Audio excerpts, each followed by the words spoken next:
That's right. That's right. We back. Ooh, we back. It is Monday. A brand new day. A brand new era.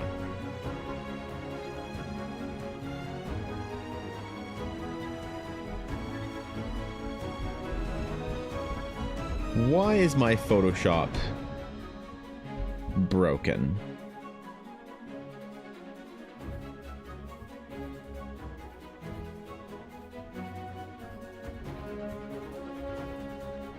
You know what? I'm gonna assume it's gonna work.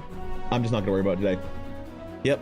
Nope. Today is entirely a relaxed portraiture, beginning of the sketchathon. I'm excited. This week's gonna be good. This week's gonna be really busy. It's gonna be very, very busy, in fact. I did finish... Ooh, I have a monk to show you guys. I have a monk. I did finish the monk piece from yesterday. Last week. I finished it yesterday. There we go. This is Zora. Mel's character. Finished. Done. Shiny and bright. Rendered. Monkly. And all that. So we got some work done from last week. I finished over the weekend, which means this week is brand new project. Ooh, it's brand new project time. I'm a little nervous because there's a lot of art to do this week, and I've got a very ambitious stream schedule for it, so I'm gonna be live a lot. I wish I didn't have an appointment today that started off the stream week a little bit shy, because I'm not gonna quite be able to do a full stream today. That's why I started a little bit early, but yeah, there's gonna be a lot of work to do this week, and I'm gonna do some pretty big marathon streams, as well as a map for Alf that I started yesterday. So we gotta talk about that, Alf, and then I've got a character to start at some point for Mr. Pixel. Oh my god, dude. Oh my god. I got things to do. I'm so overwhelmed with projects right now. I mean, it's all working, like it's all going well. I can't believe how well things are going right now. How like things just are good, you know. I'm just putting in the fucking work for it and just trying not to drop any of the balls.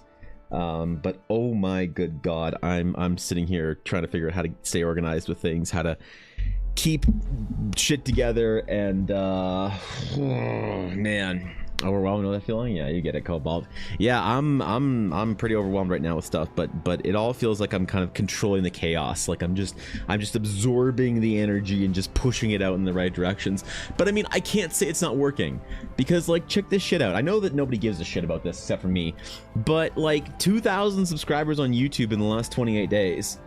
And nothing really has gone viral. There's nothing that's like gone like nuclear where I had one giant success. That's just steady good increases with stuff, which means I am 3% of the way to my silver play button. So that's kind of funny. But yeah, man, there's so many projects and so many things to do and so many opportunities. I've never had this many commission requests. I've never had my commission prices be so high.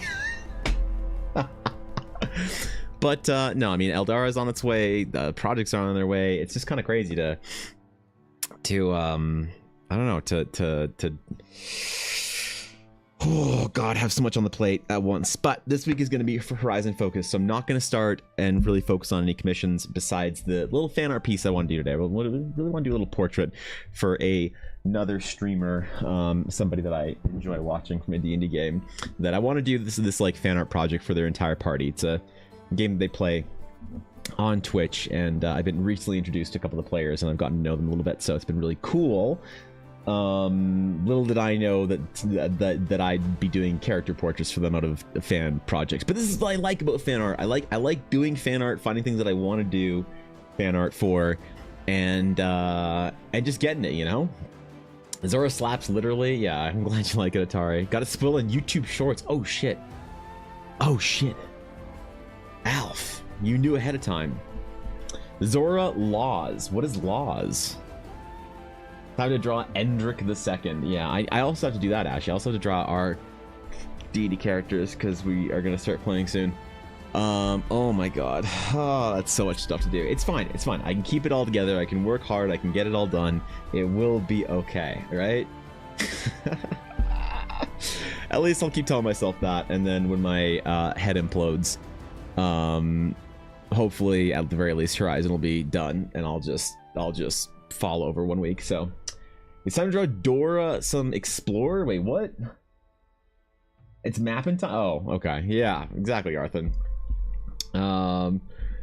What this means is Evan is creating a stable audience that will stay with him. Exactly, right? It's pretty cool.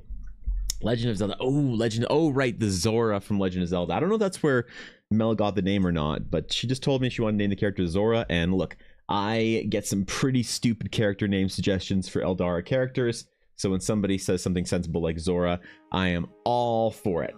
All right? I'm all for it.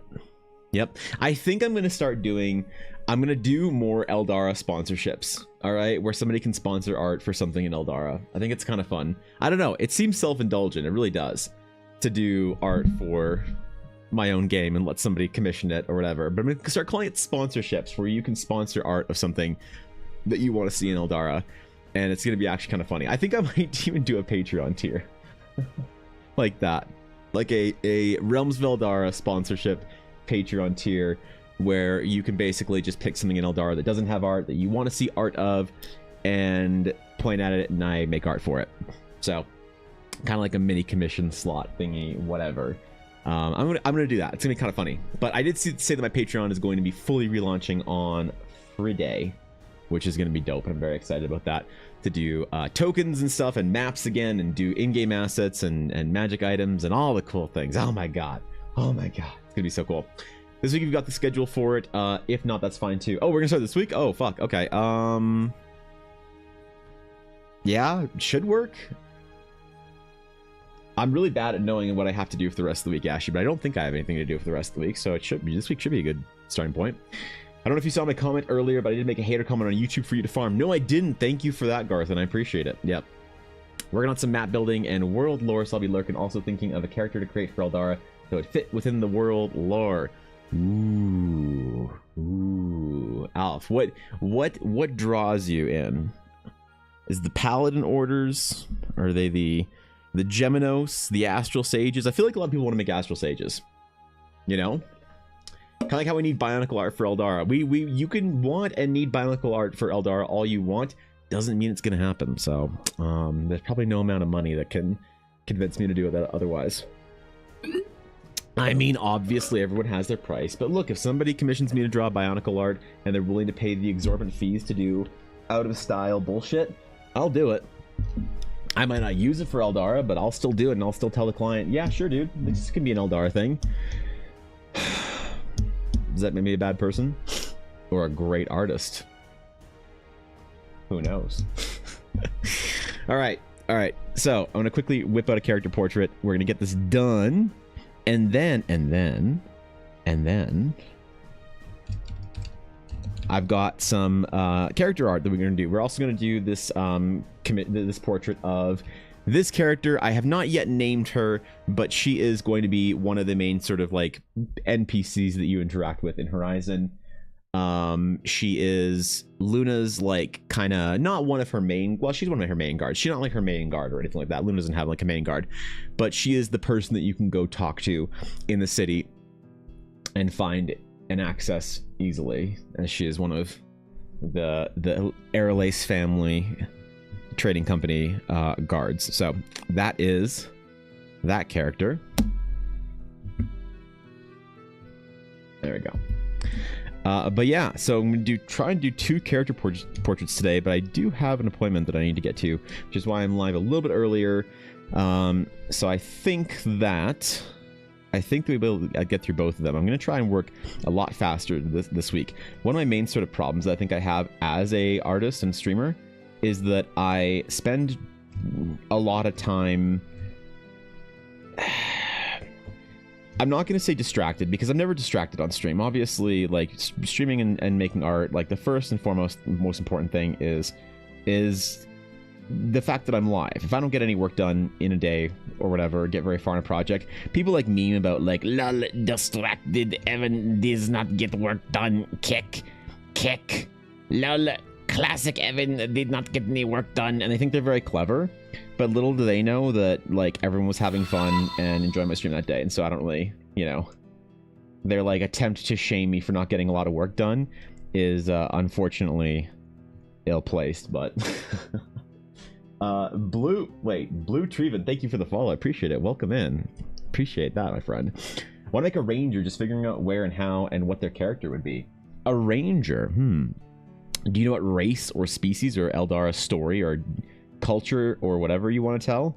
Are you thinking more of the elves from Ashasari, or is there a specific place or thing that you've heard me talk about, Alf, that you'd want to make a character for? Don Evan, I have accepted the office I couldn't refuse. Yes. I have agreed to the terms and made the honorable payment for your skill set. I kiss your ring respectfully and look forward to more business in the future, Don Evan.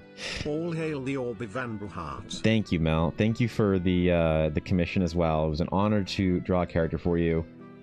Truly, I hope you really like the print, because honestly, like, getting the digital piece is great, I think. Like, obviously, people pay for that. But I really feel like the commission is sort of like fully realized when you can receive the actual print in the mail. So I hope I'm going to get that done this week. I just need to make your commission rewards, or sorry, Chrome rewards, the art for them, and then I'll be sending that shit out, because you already got your dice, which means that I just have to do... Ooh, I gotta send out a bunch of like crumbs for people this week, because like now the crumbs are actually like good to go, which is, I know some people have been waiting like literally more than a year for their crumbs, and I feel really bad about that, but also, you know, Ella was sick, and there's not much I can do about that. And, you know, everyone who had a crumb reward and didn't get it, and has been waiting on it for a long time, has been very understanding about Ella's health and stuff. So I'm really excited though now that I actually have. Oh my god. Yes, I can't dude. wait for her to come in the mail. I'm excited about I too. am sadly in the office too, Garthen. Oh. Save me, rolling on the floor laughing emoji. Oh no. Oh no, Mel, I'm so sorry about that. I'll physically save $5,000 to pay for it. Lobster, if you pay $5,000 for a Bionicle piece, sure. Do I think you can save $5,000 for a Bionicle piece? What's up, Shake? Oh shit, speaking of crumb rewards, what's up, dude? Brother Ulnar has a square jaw because their jaw was molded by the lockers they grew up in. I see. Okay, well, I'll have to make some rad art of Ulnar. I was seeing on Friday, did we complete the swimsuit calendar? Yes, Alf. The swimsuit calendar was not only complete, but also people started reserving slots for it. Because I said something stupid and silly that I said for 10,000 bits they could reserve a slot and request a character be drawn for one of the months.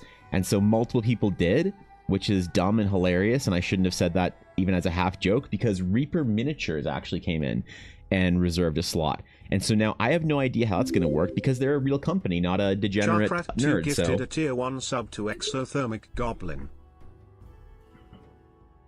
Oh shit, Shark Rat, what's up, dude? Thanks for the gifted sub. Holy fuck, thank you, dude. I appreciate that. Thanks for the gifted sub, Shark Rat. Good, man. Thanks for the lurk. Holy fuck, dude. It's been a while. Good to see you, Shark Rat. Thanks for the sub, man. Thanks for that. I appreciate it. What a legend. What a fucking legend, man. Shark Rat, one of the OGs. Says, when did stream start early? Yeah, I ended the stream a little bit early, so we're moving it ahead a time. Slot, block, whatever. Cass. I want to make a human Horizon Walker Ranger set in the deserts of Eldara. Ooh, Alf, I got a story for you then. I got a story for you. Oh my god. Alf, hold on. I even have an article for this.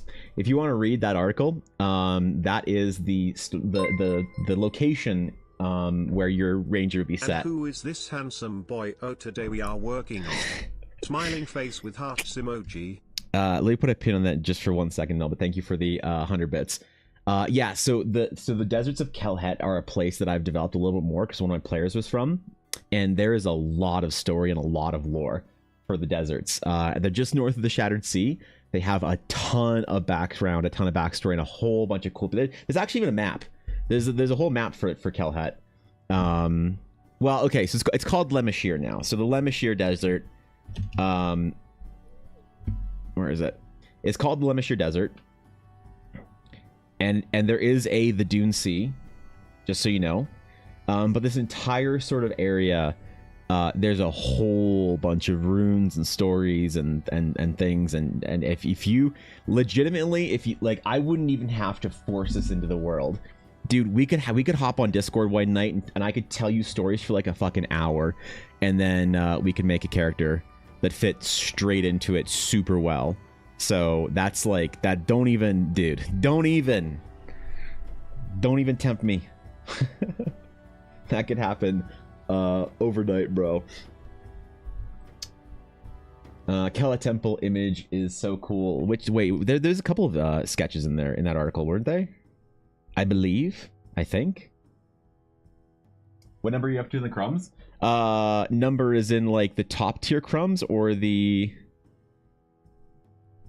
like what is possible for crumbs, I guess. Because Shake, I don't remember. Did you get your crumbs or not? Because I remember sending them out. I remember sending something out to Sweden and something bounced back at some point in time. Ella takes care of most of the shipping and most of the art and stuff. But if you also, dude, bro, check this shit out. Check this shit out. So as older EBA crumb earners that like Shake would know and have been very patient with, Ella couldn't make dice for about a year and a half or whatever for the crumb rewards or anything else because she was, you know, fighting for her life in one way or another. But I finally made all the crumb, like, so Ella made a whole bunch of dice, so I can now start sending out crumb rewards, and been saying I would do that in March. But like I actually made the trading cards for them, so there's an entire set of like the proper crumb rewards that are all yeah, they're all pretty good. They look, I don't know, I'm very proud of them. So if for some reason I'm pretty sure you do have your rewards, Shake, but if you don't, I can like literally send that shit out this Friday. Like, I'm not even kidding. I can send that shit, dude. I'm so ready. I'm actually on top of it now. I'm so excited. People to actually get their stuff. Oh, and by the way, Mel, this is a character for another streamer that I am doing a little fun piece for, by the name of Mossy Socks, who is doing a D&D game that I've been recently introduced to some of the players of and having an absolute blast following. So, yeah, I'm pretty excited. I'm excited to get this character done, to do a whole bunch of cool stuff, and then get on to the Horizon Sketchathon. Look, I gotta weave in my passion projects, my fan art pieces here and there in between commissions and other things like that, so that's what this is right now. Battle of Crumb number 5. Yeah, okay, so after the Alexandrite Shake is the next one up is the Sunstone, and a couple people have earned that, and then after that is the Astral Onyx, and then after that is the Opal Crumb, and then after that, nobody has earned yet the Sakurite Crumb. That's right. There's one crumb that nobody has yet earned, and that is the top tier one. But I'm very, very excited because I actually have dice for all of them now, and Ella made a whole bunch of extras for me so that I would be able to like actually send them out when people earn them. Oh, it feels good to actually be get caught up on that. I will say mostly everyone has been very, very extraordinarily patient with the crumb rewards. You know, besides a few people. But people have been very generous and patient with Ella's health and stuff, so there's that. Legendox, oh shit, thank you for the Prime. Welcome in. Love the power of software and Photoshop, but I am obsessed with the movement and finger gesture command on my iPad. Ooh. First of all, thank you for this Prime. That really means a lot. I meant for the artwork you sent out. So you do have your crumb rewards, right? And your dice and everything? You got all that shit now? Or how's that? I just want to make sure. I don't want to be sending out newer crumb rewards for people in the next couple weeks without making sure that the vintage crumb holders have their stuff as well. But yeah, I changed them to normalize the art to just sketches that were manageable and stuff. The one that's labeled as Kelet Temple is the front facing with the big floaty omega looking symbol. Oh, that one. Okay. Yes. Yeah.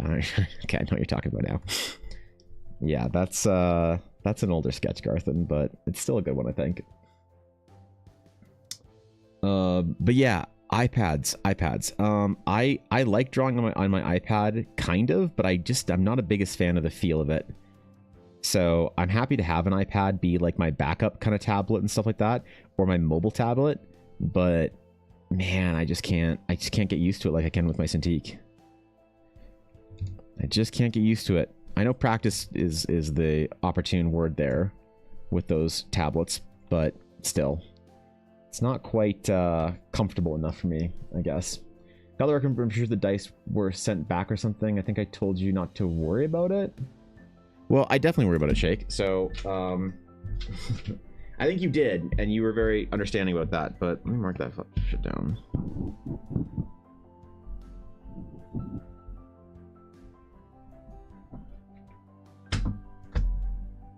Okay. I'm gonna fix that. Because I have 1 billion extra crumb dice now, so I can actually send that shit out. Dude, it's been so long since I was able to like actually properly keep up with the crumb rewards. It's the kind of thing that would like keep me up at night. Like, I'm not even kidding, man. It would actually like give me a ton of fucking anxiety and shit over it. I know everybody was very gracious and chill about it, but still, it bothered me. What's up, Junior? Mr. Sir Evan, you may be forgoing to tell us that there is also a stream on YouTube. Well, the stream on YouTube, I can't really pay attention to the chat on YouTube because I don't have it set up right. So I can see it, but it's not obvious, and I don't really have a way of keeping up on it all that well. So I'm not really like shouting out the YouTube stream, especially because like the YouTube stream is supposed to do a couple things for me, mainly so that I'm not able, or so I'm not forced to upload my VODs. And there's a couple people that like can't watch on Twitch, things like that, but I'd really rather people hang out on Twitch with me. And if I see that YouTube begins to sort of fracture the community, then I'll definitely cut the YouTube streams, because I really don't want people having to like bounce around in different places or whatever. BD, I did see you though, so just because I knew when to glance down when saying that. So good to see you, BD. But yeah, I really don't want to sort of fracture the community in our guild into multiple sort of streaming places. So I'm not really shouting it out or anything. But I will say though that I do have my like creator plus program thing tracking now, and so watch hours on YouTube, I need to get 500 live view whatever watch hours before YouTube will think I'm a real person. So if you really wanted to like help me out, maximize my growth, help me like really like do a bunch of shit, then like lurking on Twitch, you know, with the tab muted or whatever, and lurking in YouTube with the tab muted would be like the ultimate thing. But that's like a big ask, and I'm not prepared to ask literally anybody to do that besides maybe Ella and maybe some of the more dedicated mods that are willing to. So no, don't worry about it. There is a YouTube stream, but it's mostly so I can record my VOD. And I'm gonna try and figure out how in the next couple of weeks next couple of days, I'm gonna try and figure out how to make sure that I can like see my chat. Like I'm gonna maybe try and integrate like a chat bot or something, which is better with creating art. This kept me from drawing maps and such, but also push me into getting quality maps for external sources that are much better than I could possibly make. Yeah, I mean, there's a lot of great map making tools out there. Love the feel of my Cintiq. I wish they had finger gestures. I'd be in heaven. Like, not the Cintiq. Touch is garbage. Yeah, I did have a Cintiq Touch in the previous generation of Cintiq, and I do agree. I had the touch feature on like for a week, and then I had to disable it because I just couldn't handle it. It was just too bad. Yep. Nope. Let me drop a lurk on YouTube also. Thanks, Maggie. Appreciate that. Look, there's a lot that like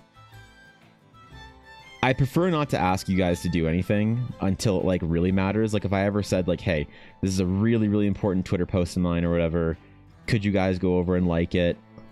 Like I want to be able to like do that and have people be like, yeah, I mean, Evan never really asks us to do anything, so sure. As opposed to me constantly being like, yo, lurk the stream so I can get partner on Twitch. Yo, lurk the YouTube so I can get partner on YouTube. Yo, like the videos. So like that's just annoying. And it's not like no one should give a shit about trying to help me like grow or build things or whatever. That's just not anybody's problem. That's entirely a me problem. So I like to try and keep that firmly in the back of my brain, I guess. Why is there a deity in your world called Peepo? Is that in the Kelhead article? Did you find an Easter egg? Have you ever collaborated with interdisciplinary artists, like maybe make art from an album cover?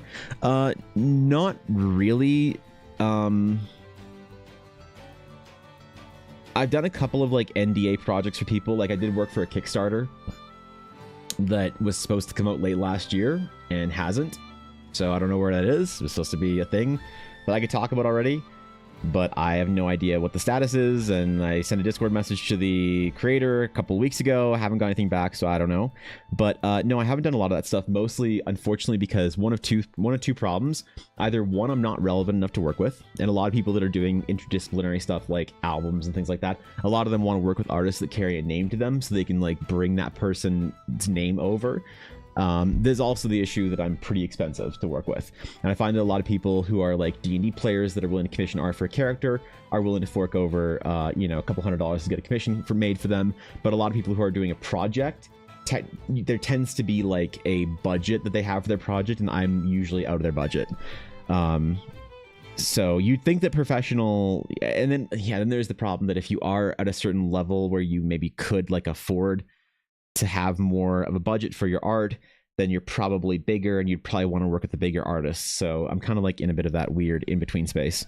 So no, I haven't really done much of that at all, really. I'm more stick to my own D&D stuff and my own like project, my own D&D adventure, and then I do commissions for people occasionally, more recently, but pretty occasionally, depending on what I feel like. So.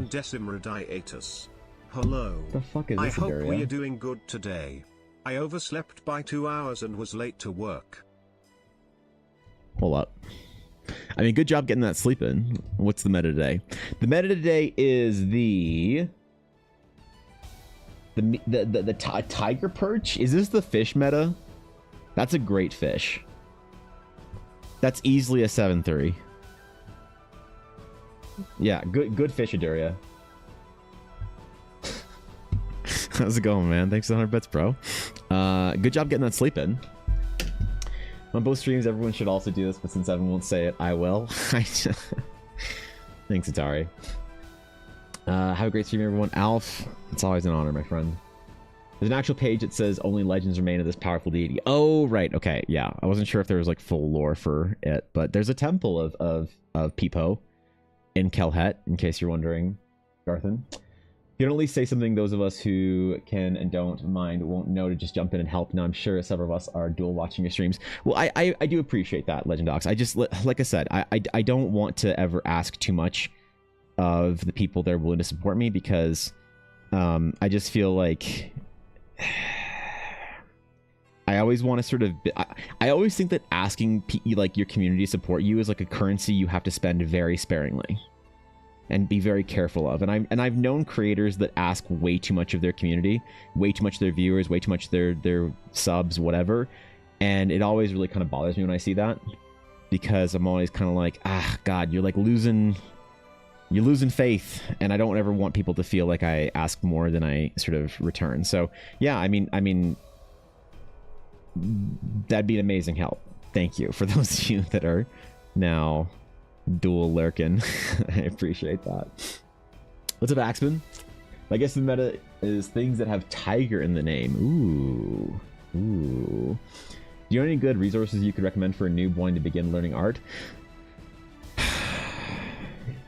Resources for a noob looking to begin their art journey.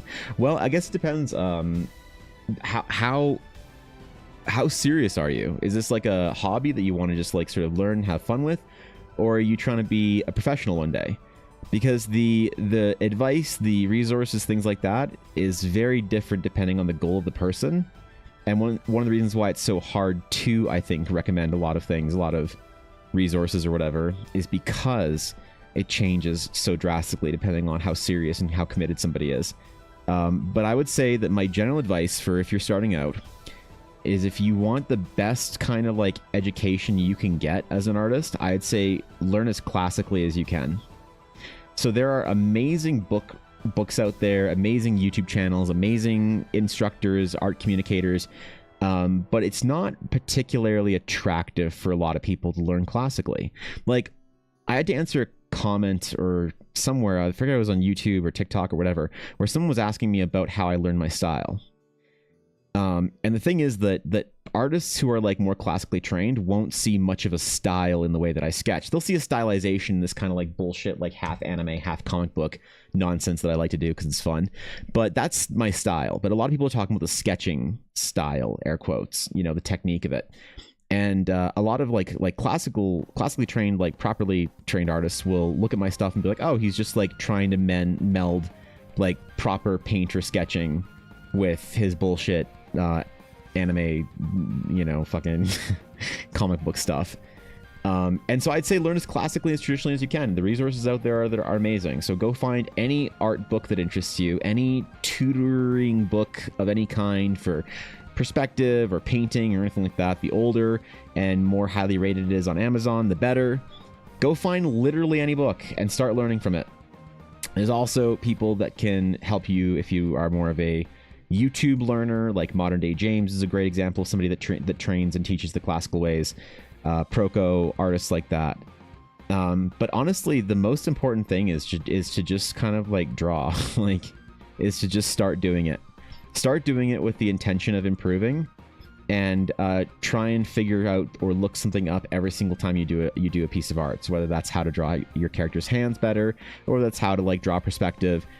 If you're just kind of like constantly finding tutorials, that's kind of a great way of going about it. I saw somebody in my YouTube comments say something that I kind of disagreed with. They said practice does not make perfect, that you have to like learn and train. And like, in my opinion, practice does make perfect. The problem is a lot of people perform what their art, perform the act of arting and don't actually practice it. Practicing your art is the act of like learning and doing at the same time. You know, a lot of people make art without practicing, right? So no, I mean, the most important thing for artists is consistency. So it doesn't matter how well you're learning or how efficiently you like what bleeding edge of the efficient frontier you operate on as an artist is less important than whether or not you are operating with the intent of improving and being consistent every single day. So it's not complicated as to how to be a great artist, but it is it's incredibly difficult. Not complicated though. If you combine your guesses, you'll get the meta. You think so? Tigerfish? Wait, what? You gotta let us know so we can live, laugh, lurk. Okay, if you want to know how to help a stream out the most, Maggie, lurking in a stream is great, but it doesn't actually count for a lot unless you have the sound on. So if you want to be the ultra supporter for a Twitch stream, YouTube stream, anything like that, leave the stream on with like proper volume and then mute the tab if you don't want to listen to it, or mute the tab of the stream you're not listening to, because Twitch doesn't consider you a viewer if you're not listening to the stream, and I don't think YouTube does either. So there's some things you can do if you want to be like an ultra support or whatever. Thanks for the follow, I appreciate that. But like, that's so annoying. So it's like, this is one of the reasons why I just don't like talk about it or whatever. I want to make it for self-expression / hobby. I want to learn and make psychedelic trippy art. Oh shoot, okay, that's pretty cool. Then I think that if you're not doing something that requires a lot of technical training, I think the most important thing you can do is just make art every single day. I've never okay, so I made a video recently about how I learned to draw, and I made a 5-minute video I had to cut down to about 45 seconds because shorts and things like that videos should be less than a minute in my opinion, as close to 30 seconds as you can get, but it's certainly not the sin of being over a minute. So I had to cut down and cut out a lot of the things that I wanted to say in that video that I recorded audio for. One of the things I had to cut out that I really wanted to say the most was that I've never seen an artist who was consistent not succeed. Ever. Like, it's gonna sound maybe a little bit heartless, maybe a little bit cruel. Every single artist I've seen fail, I've heard a lot of excuses. Oh, I couldn't do it because no one liked my style. Oh, I couldn't learn because I have ADHD. Oh, I couldn't do it because I, you know, and then they give whatever reason that they thought is the reason they couldn't make it as an artist. And they all gave up way too early. I've seen prodigies. Prodigies exist. an artist named Seb McKinnon, who's a Magic the Gathering artist, big fantasy artist. I met him right when he finished art school. I was like in my late 20s. He was like 22, and he already landed his Woods of the Coast contract or whatever. That's a prodigy. And it's a beautiful thing to watch a prodigy succeed and to perform. But it doesn't mean that I can't catch up with Seb McKinnon, or that you can't catch up with Seb McKinnon. It just means that the front loading of his skill was earlier than a lot of people. So I've seen prodigies succeed quickly. But I've never seen an artist that worked hard consistently for years or whatever not succeed and not build a career for themselves. So that's the problem, man. That's the problem is that all you have to do is keep trying. Like, you don't even have to be good. You know, talent I don't think determines whether or not somebody has a successful art career. Because I'm not talented, by the way. By any measure, I'm not talented. I'm just persistent and obsessive, which is different, I think. And sometimes I see people on like a comment be like, man, you're so lucky to have your talent. And I always want to be like, bitch, what about this was lucky? You know, but obviously I know they're just like kind of lamenting and complaining out loud. So it's like, whatever, you just let them do it and not worry about it too much. But no, if you want to be great at art, like all you have to do is just be consistent and just make art. The best advice I ever got, I didn't listen to, which was one of my art instructors who, when I graduated, who said, look, man, whatever happens to you in your life, do not stop making art. And I was like, okay, yeah, thanks. And then I stopped making art because some bad stuff happened to me in my life. You know, I had a pretty fucking rotten early 20s, let's just say. Pretty rough time. And that stopped me from making art. And I realized what a shame that was, because where I could be and what I could be doing right now if I didn't. So all you need to do is just keep trying, just keep pushing. There's never been an artist. I can guarantee you, capital G guarantee, that if you put your work in, and honest work, and I don't mean like draw once or twice a week. I mean draw every single day, maybe 6 days a week. You know what? Let me be generous. Let me be super generous here. If you draw for at least an hour, on average, 4 days a week, you'll have a career in 2 years. If you're a beginner. Maybe closer to 3 or 4. Now, if you draw an average of 2 days every single day, or 2 hours every single day, you'll have a career in 2 years at the very longest. You know, that's A. Real band director always said practice makes permanent. If you practice something wrong for 1,000 hours, it's not perfect. It's just perfectly wrong. That's, yeah. Look, everybody has their like we're also just kind of interpreting like meaning and stuff and being pedantic about words. But it's one of those things that like you can hear something said in different ways, and as soon as you hear it in the way that makes sense to you, you'll be like, oh, that's true. And so whether or not practice is like how you want to define practice and things like that, like whatever, you know, fair enough. Everybody's got like a different definition and a different like way of saying it, but I think generally the idea remains that if you put the time in and you are dedicated, as opposed to just performing your skill, you will make serious gains and headway with your ability. For the phrase practice makes progress, but that's the vernacular of splitting hairs. Exactly. Maggie's 100% right. And there's a big difference between actually practicing or trying to progress your art forward and just sort of doing it. And a lot of artists can't tolerate the consistent like inadequacy that they have to endure by making their art like every day and like practicing something new and pushing themselves every single day. And that's why a lot of artists get stuck in mediocrity, especially if you start like the worst thing that can happen to you is if you gain some like success for a mediocre substandard of art.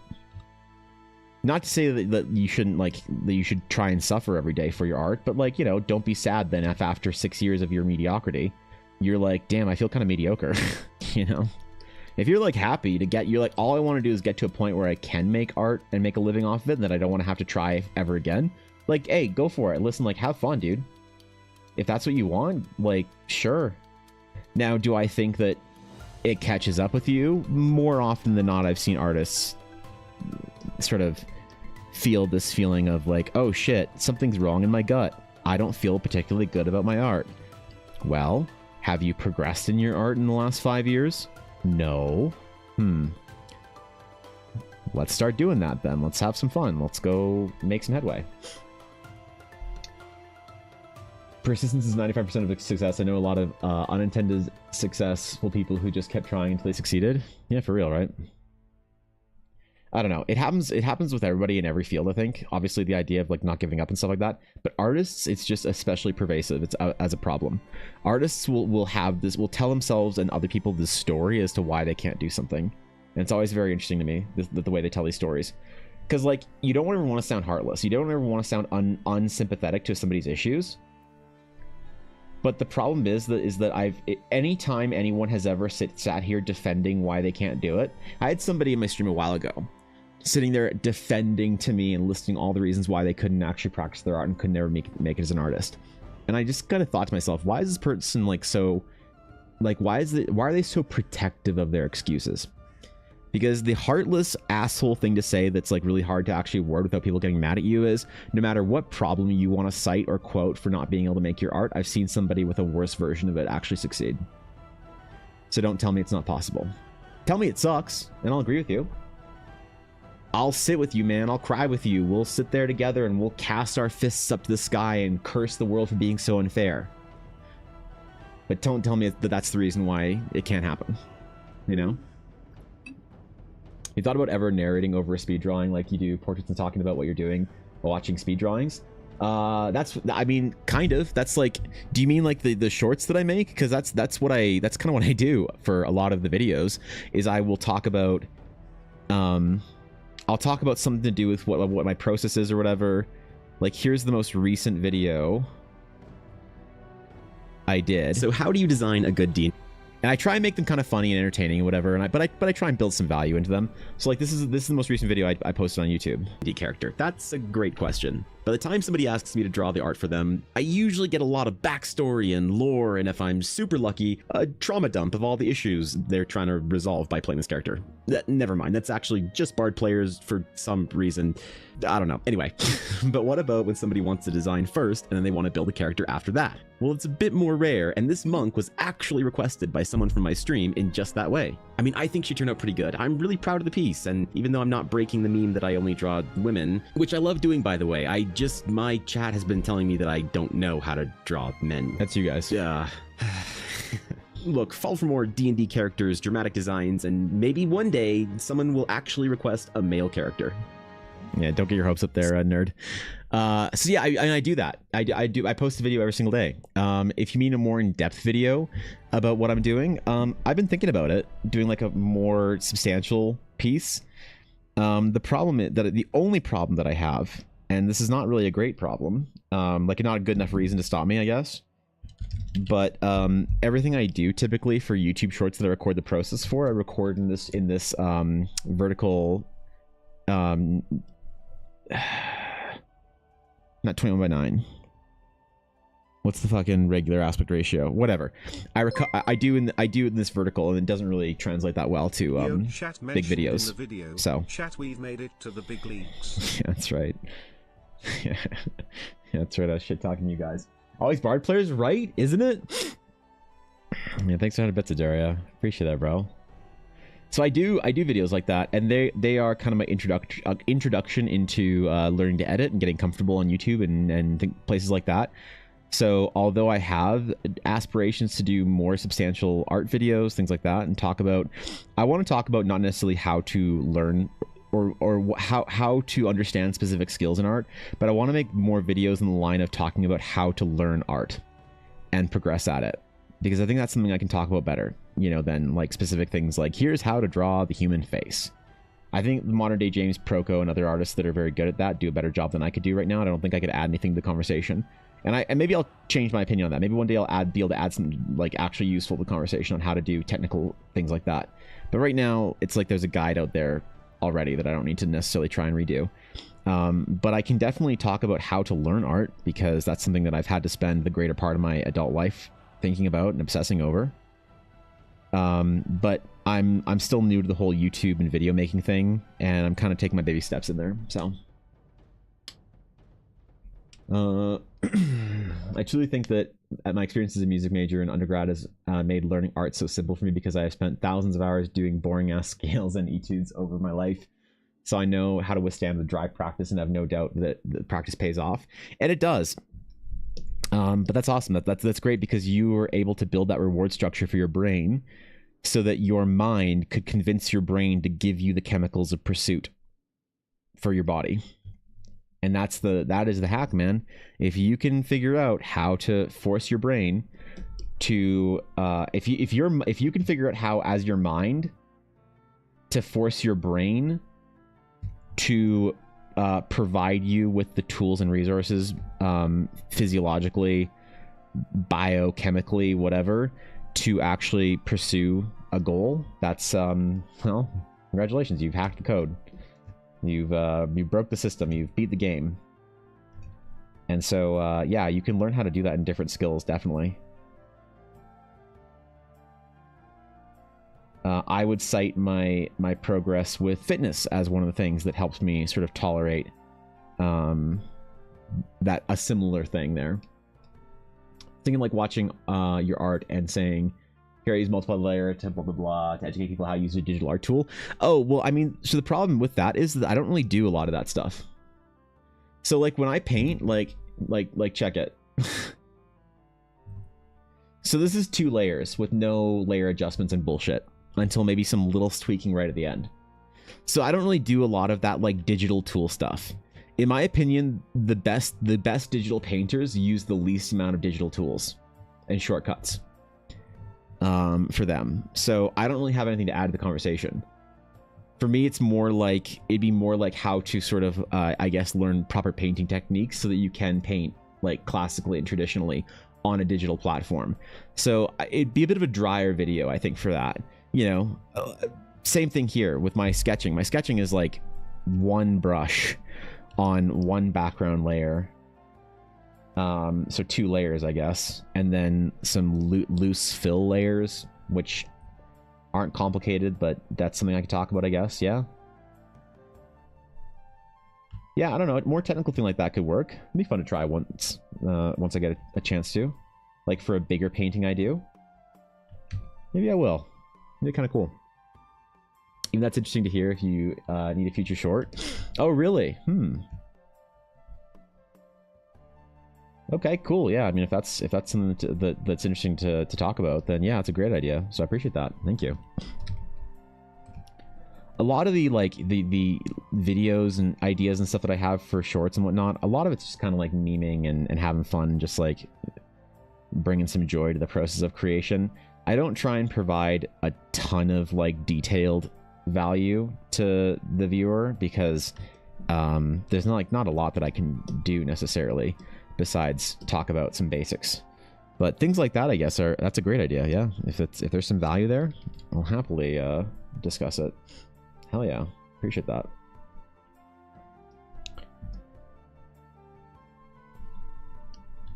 I don't know. I'm still also trying to get like my kind of in a way my feet wet with editing. So a full video is a little ways off. I've actually recorded a couple of like full video audios, and just been unhappy with it, and just decided that I'm not going to use it and not going to make a video of it. But I've been practicing, basically practicing making full videos that are the kind of thing that I wouldn't mind releasing to like our Discord, but the kind of things that's like, do I really want somebody finding me on YouTube and knowing me for this video? No. It's why I don't do a lot of stream chats. Like the best thing that I could do is have a talk about something on stream and then release it as a proper video. And I'd like to get to that point where I can do that, but people have a different expectation for videos than they do for you know, live stream sort of content. Like no one's expecting me, like obviously I can't be like super inarticulate and like bad at speaking, or else it's gonna be frustrating to watch me, and maybe it is sometimes, and I apologize for that. I do my best. But I think for YouTube videos, people don't tolerate necessarily the same kind of level of like honest kind of natural communication. They want more scripted and more like polished and stuff for the most part. Obviously streamers like Asmongold or Hassan, and I don't mean to just pick out big political streamers, there's just 2 people I can think of that are very big YouTubers. They often just post stream videos, but they're also very articulate, so they manage to actually sort of like hit a minimum standard, I think, for their YouTube videos that I don't know if I hit or not. So that's a thing that I need to work on and definitely try and be better at, so that I can actually just like chat about something on stream for 20 minutes and then make it into a YouTube video. I'd very much like to do that. But also it'd be really nice if I could like get to the point where I could hire an editor. Because like those big streamers, what they do, the people who like just make videos out of their stream, they have an editor that will say like, oh, that's an interesting topic, I'm gonna make a video out of that. And they'll just snipe it out of their VOD, and the streamer doesn't necessarily have to do anything for it. So one day when I can actually afford a YouTube editor, I would like to do that. Hire somebody to just watch my stream, make some videos out of it, edit them, put them up. Obviously, you have to be a substantial presence with a substantial amount of income to do that, because you're basically putting an editor on retainer. So, good morning, Xander. When I was younger, I used to think if I had their brush, if I knew Photoshop better. With age, I realized I just have to make more art practice. Yeah. I used to think about that all the time. That was a big thing that I used to agonize over, is thinking that I just needed a different brush or understand a different secret technique or a hack or a tool. And I had no idea that the best artists don't actually need any of that stuff. The best artists can make a beautiful painting with the hard round brush and one layer. And that's the skill you should focus on as an artist, and not necessarily things like trying to understand the tools, the tips and the tricks and the hacks of how to use Photoshop or whatever digital tool you're using.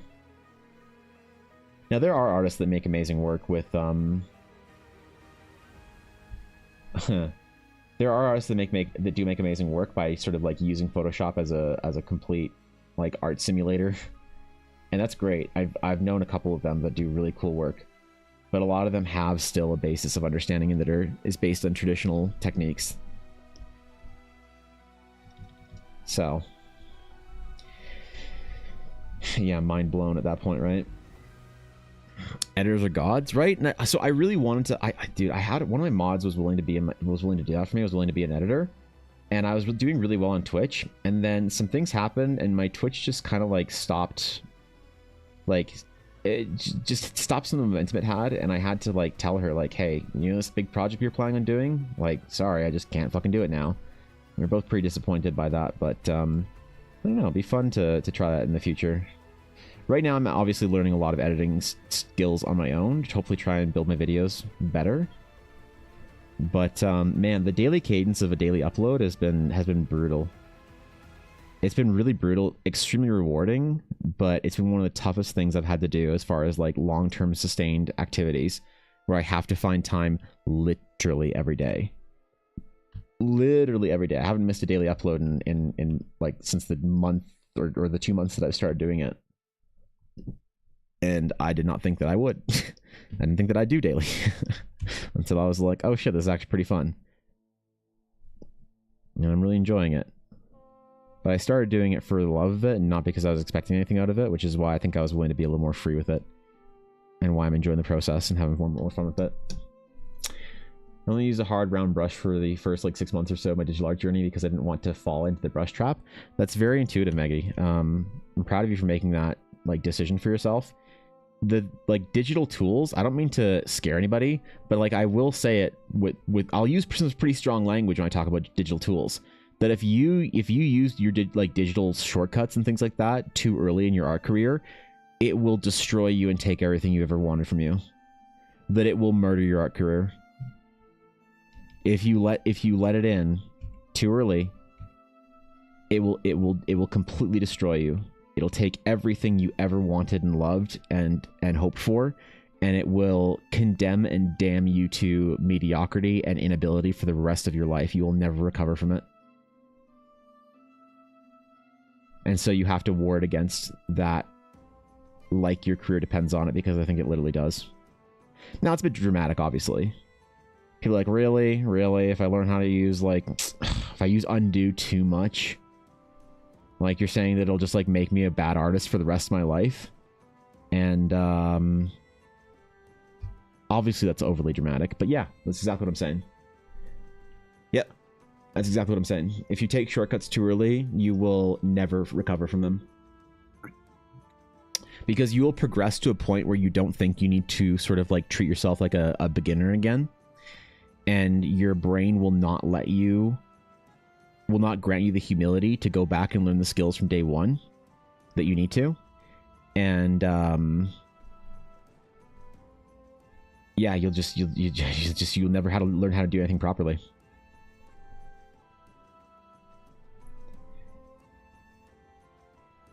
And I've seen it happen from far too many people.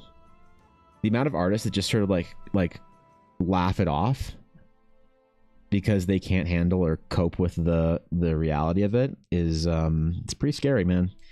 See a lot of people who could have been great artists get stuck in traps of mediocrity. Stylistically, technically, tool-wise, you know.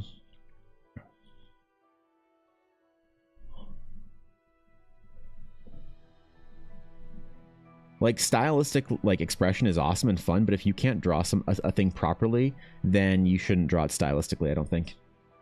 You're stylistic, like, and obviously have fun with art. And if you're gonna make art for fun, draw whatever you want. If you want to draw big boo anime cat girls, like, go for it. But if you're trying to be really good, make sure that you never give up on the goal of understanding how to draw things and paint and properly produce art classically and realistically and believably. Seen way too many artists with 6-figure or more like 5-figure followings lamenting this in group chats. I got invited to a group chat that messed me up for the rest of my art career when I saw these artists with like 50k, 100k viewers complaining about how they'd never like jokingly complaining about how they'd never like actually understand a skill set because they're just not good enough. And they can't like go back and learn it because their viewers or followers expect them to make a certain level of art, and they can't go back to and like show off like basics and become a student again. And they don't have the time to do it on their own. It's like, damn, bro. So you're just really gonna want to improve for the rest of your life and never actually give yourself a chance to. Holy fuck, that scares the shit out of me. Too lazy to look into any of the cool things that you can do because it's overwhelming to me, and I think that my art is pretty good or cool as it is without using the vast majority of what Procreate has to offer.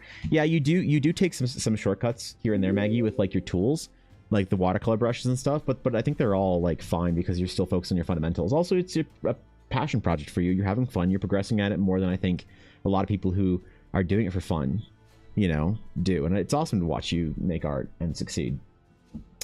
Xander, thank you for the Prime. I appreciate it. Thank you. That's very generous of you. I thank you very much. Welcome to the guild. Hope you enjoy your emotes and your ad-free viewing, thank God, because watching ads on Twitch is just diseased. When learning touch typing using the backspace is horrible for progress because you will keep making mistakes and if you're able to erase them rather than just accepting them and not letting it happen in the first place. Yeah, I don't know how to type properly, Garthen. I never learned it. So I use like 2 to 3 fingers when I'm typing. I don't use my ring, my pinky, and sometimes I don't even use my middle finger all that often. Now I type at a very fast speed for some, like I freak my friends out when they watch me type because I can type pretty quickly. But that's the problem, is I'm never ever gonna reach that potential of proper typing because I never learned it properly. So I'll always do like a passable words per minute and accuracy. But since I'm not going to go back and learn. I've tried before to go back and learn it properly and start from day one, but it just hasn't been enough of a problem for me. You know, that the danger of mediocrity for typing is literally something I still suffer from. So that's why I understand that how dangerous it could be for art. Ad start, I just want to get rid of it. Yeah, I'm sorry. I wish I could do something about the ads on Twitch. I really do. But there's nothing I can do about it, unfortunately. I need a little bit of a inspiration for my elvish ear anatomy. So how am I gonna elongate this?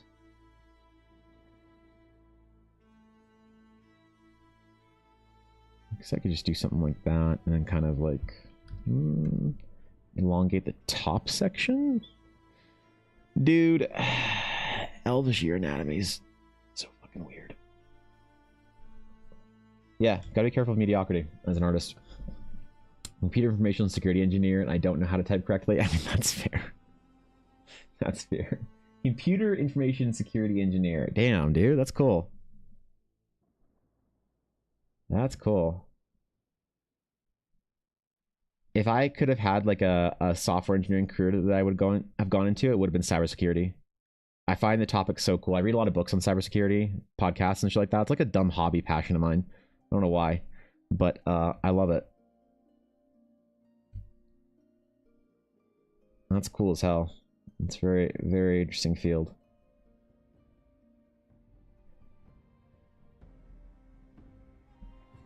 Bought a wireless handheld keyboard for extended writing sessions because I can't type normally. That's interesting. Best tool for learning touch typing we had in my school was rubber silicone thingy that just covered up the letters so you couldn't type by reading. Yeah, that's so I have a friend who's a software engineer at Blizzard, and I don't know if he still does, but basically the cool thing you could do as a software engineer a couple of years ago is buy a keyboard that just like didn't have any like letters on or whatever. And he was like, "I'm so cool." And I was like, "You're so cool." Yeah, that's the way to go with it. I don't like look at my keyboard all that often when I'm typing. But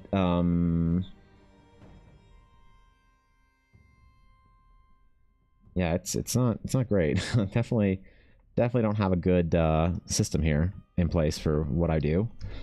I definitely should learn it properly. And yet here we are. We only have so much time in the day, I guess, and I totally understand people, like, for instance, like hobbyists not wanting to put all that extra effort into their art. That's why I always say that my advice for people if they're learning changes vastly if you're a hobbyist versus if you're a serious person trying to like get into art as a career. Because trying your best doesn't actually matter if you want to be a career artist. Your best is absolutely irrelevant. And that's not something that people want to hear.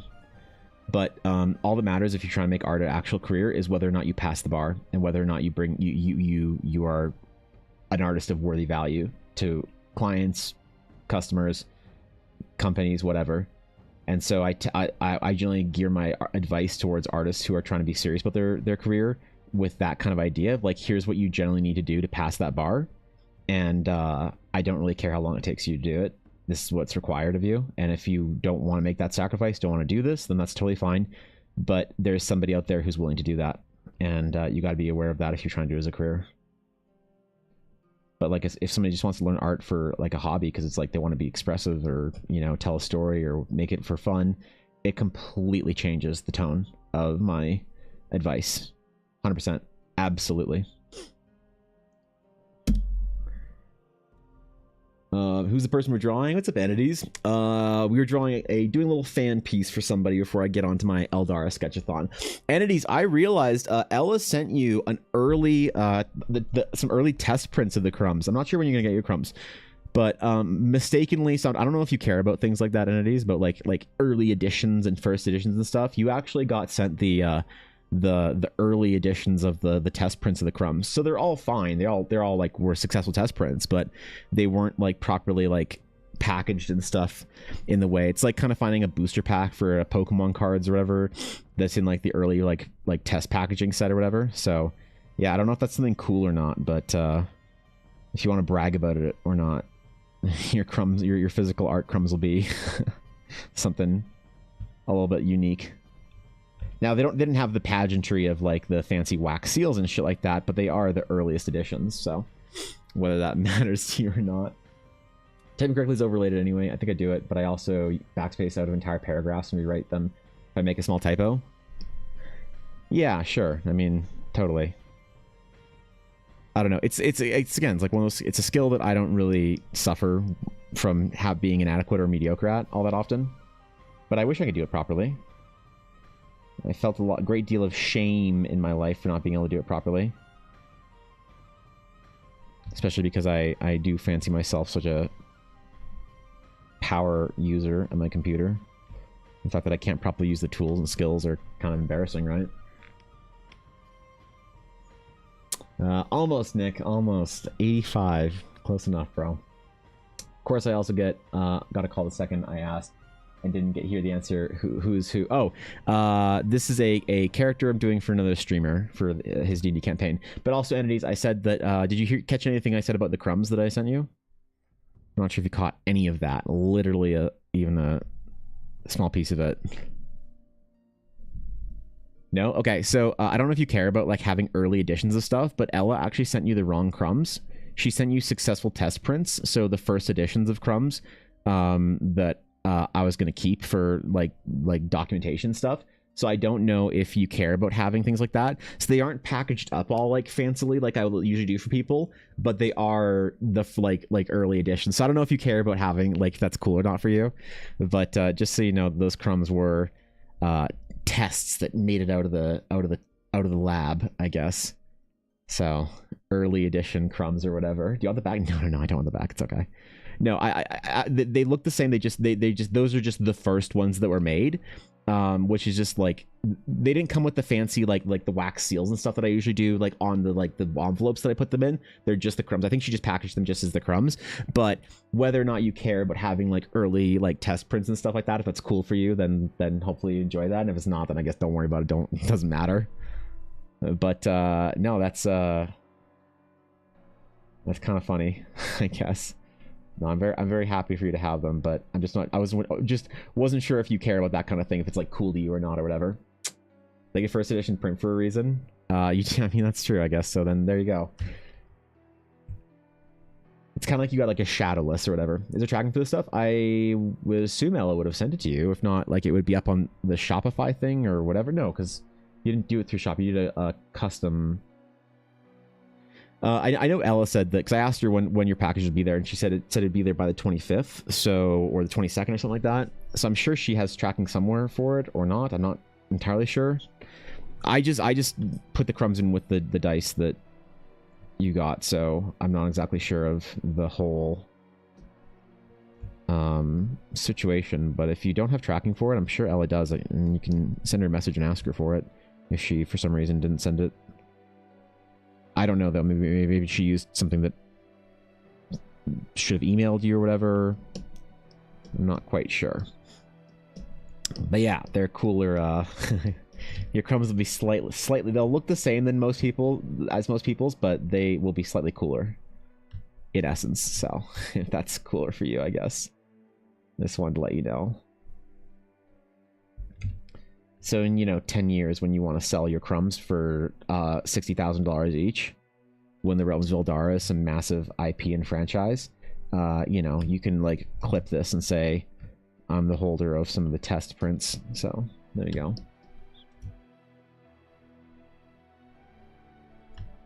There you go, bro.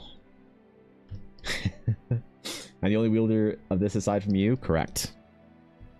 Correct. You're the only person that has test prints. And that is indeed the case. So please enjoy them. It was an honor to make them. Is your backdrop just a coffee tape /stain cardstock you made and scanned? No, I actually made this in Photoshop digitally.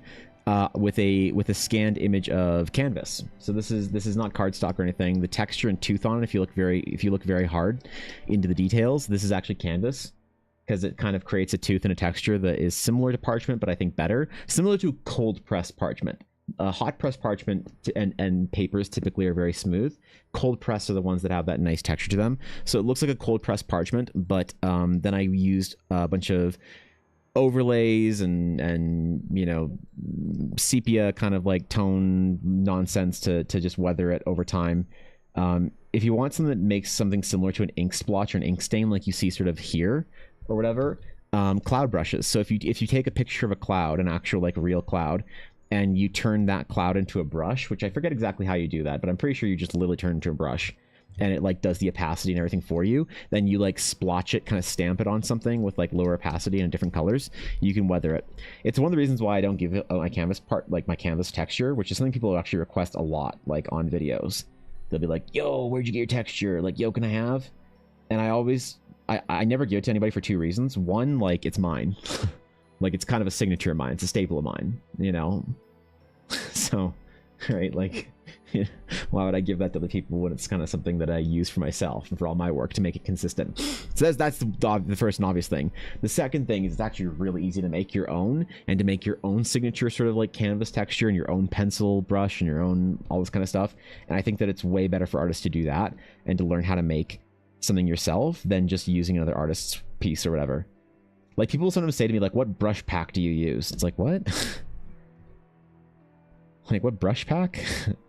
make my own brushes for the most part. Like obviously you use other people's brushes. Like if you go through, I have a set of brushes from one of my favorite painters of all time, Greg Rutowski, and he has in his brush like set, he has brushes from all different artists from across the painting sphere. It's a thing that artists will trade amongst themselves sometimes more so, and then like release to the public as like a, here man, if you want brushes, I guess here you go, like whatever. But for the most part, it is something that is more individual and should be more individual. Like I'd rather people spend 20 minutes, or not even 20 minutes, let's just say 2 hours learning how to properly make their own Photoshop brushes once, than just spending like 10 hours over a 6-month period looking for brush packs that do what they want. But obviously I think that the training and tutoring on how to make a brush in Photoshop is actually pretty limited online. That's one thing that I could see myself making a technical tutorial on. Like, here's how to make brushes in Photoshop. Here's what all the settings do, and here's how to combine them to do cool things. Now go experiment, kind of thing. Looks natural. Would have sworn you made it and scanned it. Yeah, no, I mean, that's awesome. It's like part of the RPG kind of like old classic art vibe that I'm going for, is that it looks like kind of like older, more traditional classic RPG art from the 70s, 80s, those kind of like glory era of RPG art. But no, it's the only thing that was like physically scanned was just plain white canvas. And I just went to an art supply store and I would like bought a couple of things or whatever, but then I just got out the big roll of canvas and I just got my like highest res camera and took like a, you know, square image of it at the highest resolution I could, and then just which you don't even need to do. You can probably find canvas texture online. Just download a high res one or whatever you can find with the one without a word mark. I'd definitely rather see artists make their own stuff than just use what I have or what any other artist has. And also, like, I certainly wouldn't give it like my brushes are pretty like simple, right? But my canvas texture is something that like people ask me for it quite often on TikTok and YouTube comments, and I part of me is like, why would you want to use mine? Like, why wouldn't you want to make your own?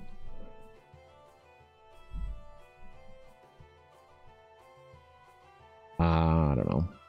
It's like one of the reasons why I never give out my PSDs, right? Like I would never give out my Photoshop actual files. Some people expect that with commissions. They expect you to give your PSDs. And that's a little weird to me, you know? To me, it's kind of one of those things, like, if somebody wants my PSDs, they better be paying for, like, a proper project. And I don't mean just, like, a commission project. I mean, like, a commercial fee. Like, obviously, if you work at a game studio or whatever, and you're doing something for contract, and they're like, hey, yeah, we want your PSDs and all that kind of stuff, like, that's totally fair, because they're going to need to use them for whatever applications they want. Crop things and, you know, cut things out and shit like that. So, totally fair. But if I'm just doing, like, a commission for, like, $300 or $400 for somebody, there's not a chance in hell I would give them my PSD for it. With all my like textures and everything in there and the unfinished sketches underneath that I didn't end up using, like, oof, no way. For the combo, I think that your art is awesome, but also making one seems impossible. They don't know where to start. You know what? You're right about that, actually. I think like that probably is the case, is that they think that it's harder than it is.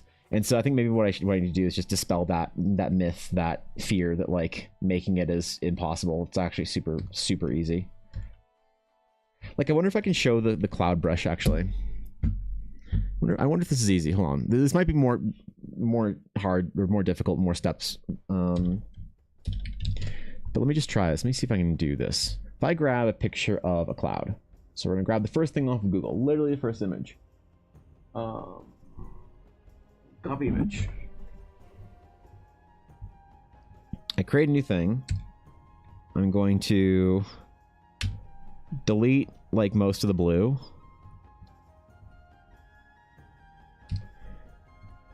I'm gonna change the grayscale it, not properly grayscaling, just saturation.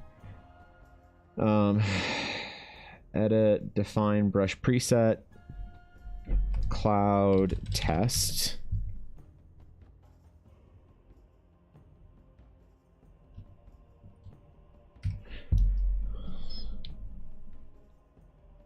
Yeah, okay. So here. So if you go and you switch your color to like an orange color like this, or even like a darker color and make an overlay layer. So obviously you can understand how this would work. But you know how like artists who are not very good and use Procreate? I'm totally kidding. That's not a dig. But I'm just kidding. So you can see how it kind of happens, right? Like, look, real time. Check it out. Now you can understand and extrapolate how you would use this properly. But you see how it kind of creates the edges and stuff that sort of look like proper stains? Yeah, so like, you know, a lot of tools like Clip and Procreate will have things like watercolor tools that do this for you, but you see how these like stains that are actually on the map? Look at how effortless that was.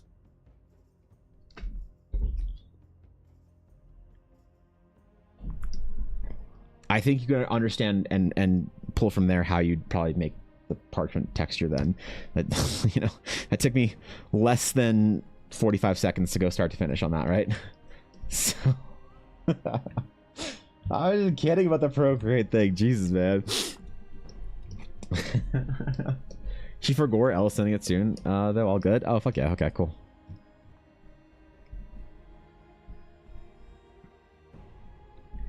Yep. Super easy. You don't need my parchment texture.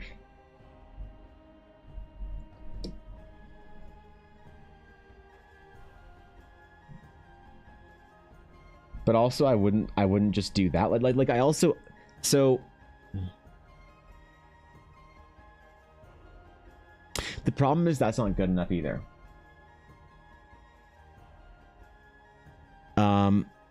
Because there's also other things that that's how to arrive at my canvas texture.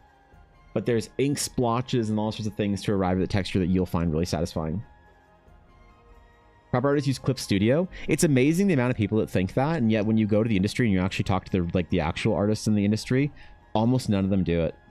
Like there's nothing I like more than when certain people are here baiting them into fighting with me about how they love Clip. Because at the end of the day, realistically, the only tool that you need to use is whatever tool makes the art. Like that's the thing people think that like, oh, I'm using the best software out there. And realistically, the best software is like, nobody cares about that. Not a single artist that's like a real artist talks like, when you go to a big convention like Lightbox Expo, like an actual artist convention, and you have big artists from the industry, dudes who are making like 6 figures for games companies that are like the real painters of the industry, none of them actually ever talk about tools. None of them. Not a single one ever talks about software or anything like that. It's crazy. The only people who obsess and like obsess over software and tools are the kind of the aspirants.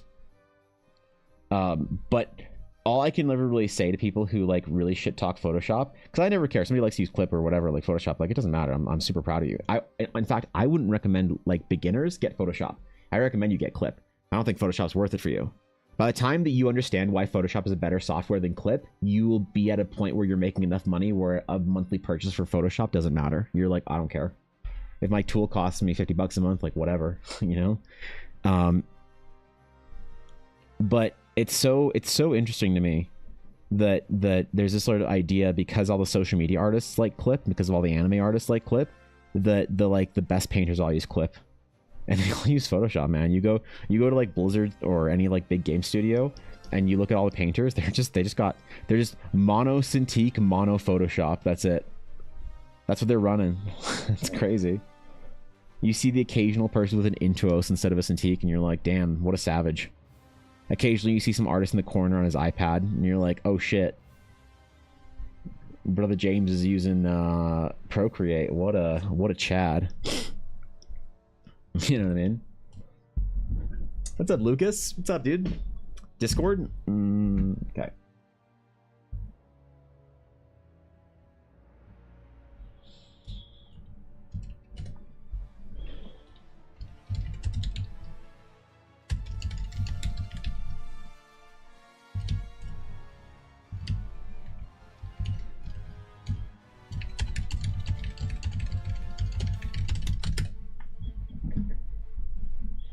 Can't see over my tablet. My new setup's kind of cursed. I think I need to change my current setup to be more geared towards art and less to gaming. I mean, it's not really geared towards gaming, but I think I just need to fully commit it to art. Just put my monitors up much higher. So you're using IRL things to make art better. Coffee cup stains can make maps so much better. Yeah, you think? I see a lot of those like trendy TikTok videos or whatever. Somebody like making a stain and then making some art out of it or whatever. That's cool. It's like a bit gimmicky, but if it looks cool and the visuals like dope, then why not?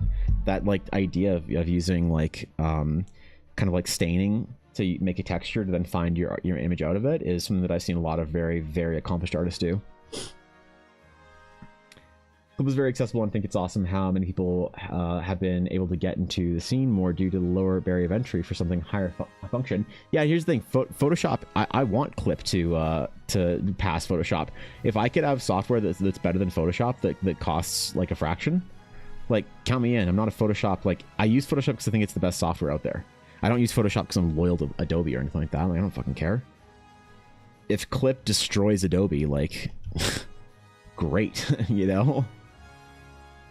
You're not going to find me lamenting it or trying to defend it or anything like that.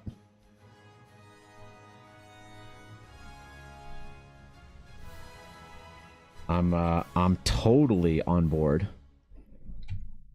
with that.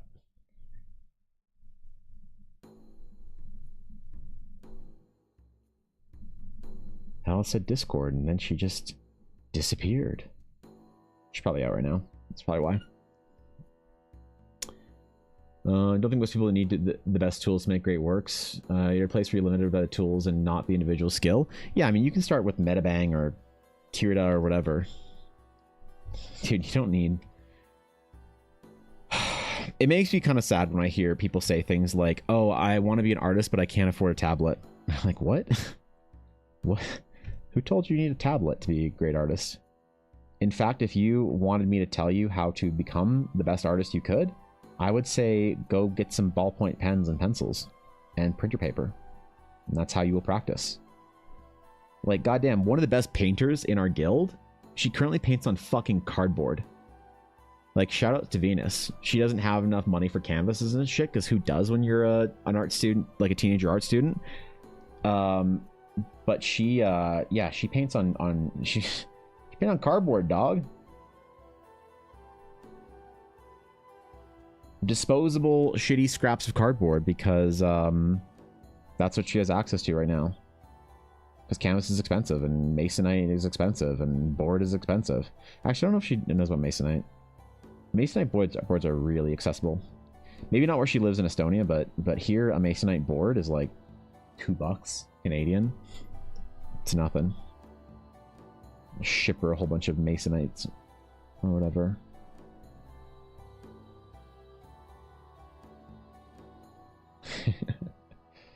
Yeah, a care package of masonite board.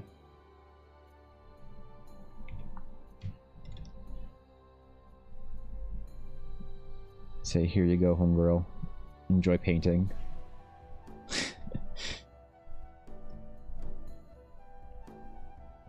I love little baby art students, man. They're so adorable. And that's not like demeaning. I just mean like they're so awesome, and I love watching them try and put their effort into it.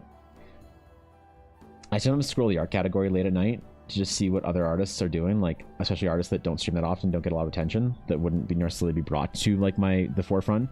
And I see some like pretty cool artists doing some amazing shit. I met a little baby artist last night who was just starting her art school journey, and she was so fucking enthusiastic. Totally made my day. She was all like passionate and talking about her goals and shit and making video games and whatnot and just making it work.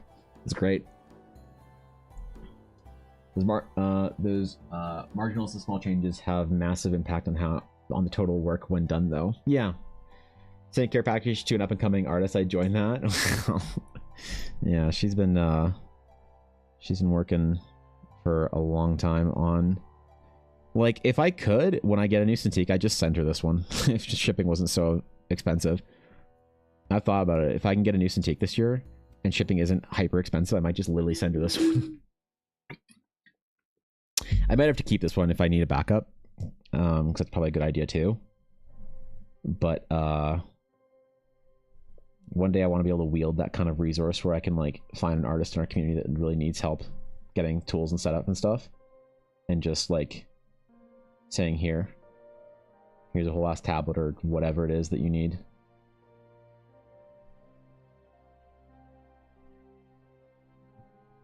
But then again, the problem is that the artists that are going to really make it and be successful don't actually need tools like that. They're the ones that are like, nah, I'll paint on cardboard, bitch, I don't care. I'm like, okay, I'm sorry, you know? I don't pay for shipping. Something like that came up an actual possibility, unironically. Oh, shit, okay. Well,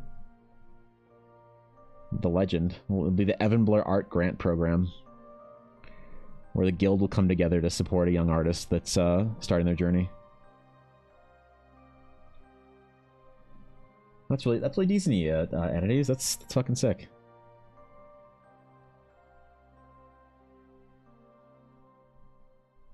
Yeah, shit, dude. I'm surprised. Well, I'm not surprised, but I'm just reminded by the generosity of this guild. Venus is gonna be an amazing artist, though. She's gonna have an amazing career. She works harder than almost anybody I know.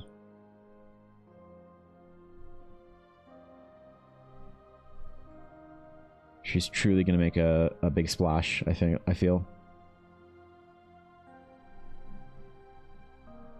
Got that right mindset in, you know? Am I allowed to lore drop some IRL lore? Wait for what? Sure. Yeah, fuck, why not? Hell yeah. What's up, Senix? Drawing, as always. What's new here? Senix, I'm doing a little bit of a fan art piece for another streamer today, and then we're starting our Eldara Horizon Sketchathon, where I'm going to be drawing nothing but Horizon artwork for the rest of the week, in preparation of getting the adventure ready. Yeah, it's good to see you, though. Do we get these streams as VODs? I love watching artists work. Yes, yeah, it'll be VOD. We're talking lore today, or was that just a myth? No, this week is going to be all Eldara lore stuff. I'm not really chatting about that all much because I'm doing a D&D character for somebody else right now. But yeah, there'll be a ton of Deep Horizon lore that I kind of want to go over and figure out what we need to make art for, and take suggestions for projects and things that you guys want to see more art for from Horizon, because obviously I can't do Horizon's like a free adventure, right? And I want to keep it that way, a free, light, cool, fun adventure. I don't want it to be this big thing. It's supposed to be proof of concept of a project, so that I can like formally do a big Kickstarter at some point in time. So I'll only have a limited kind of like budget of my time of what I can actually make art for. So I want to like do some chatting and discussions and stuff like that, and figure out what you guys want art for the most for Horizon. What's the kind of stuff that helps the most to paint the scene? What stuff do you like imagining more than maybe like having art for? So that is going to be a whole topic and a half. That'll be after I finish drawing Luan here. Luane. Unironically is an Evan Blair Art Fund for helping people in the guild. How you think would help them? I'd 1000% help with that. Oh shit, okay. I mean, I worry about something formal like that though, entities, because I think that people would try and game it. It'd have to be the kind of thing that's like offered just to people kind of like casually or like behind the scenes. But yeah, I mean, that's a great idea. Like, you know, it'd be fun, like a young artist competition or whatever. Maybe like gauge people's seriosity in their art career.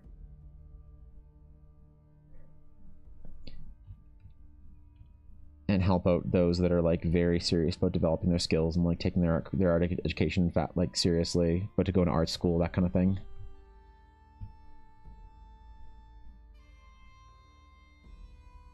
I don't know. I hope to be able to like wield resources one day where I can just sort of do stuff like that for people and not make it a big formal thing. I have to like mobilize the guild for. But that's incredible that you're willing to help out. I mean, that's like really decent of you. My best friend and I met freshman year of high school. It passed away the day after we graduated. She was an amazing artist who had just so much fun, enjoyment, and everything. She's also somebody who would definitely have made cancer and taking the chances away after she passed. The local art fund was set up by her parents, and I like helping support that too. That's really cool, dude. I'm sorry to hear that story though. It's pretty tragic, but it's really cool to honor a legacy like that. Very, very cool.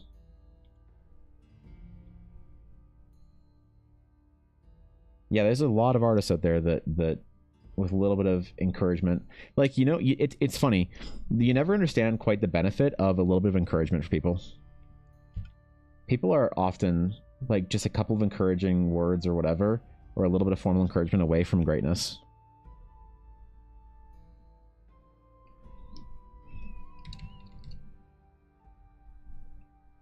What is required to sort of propel somebody into that greatness is often a lot less than we think.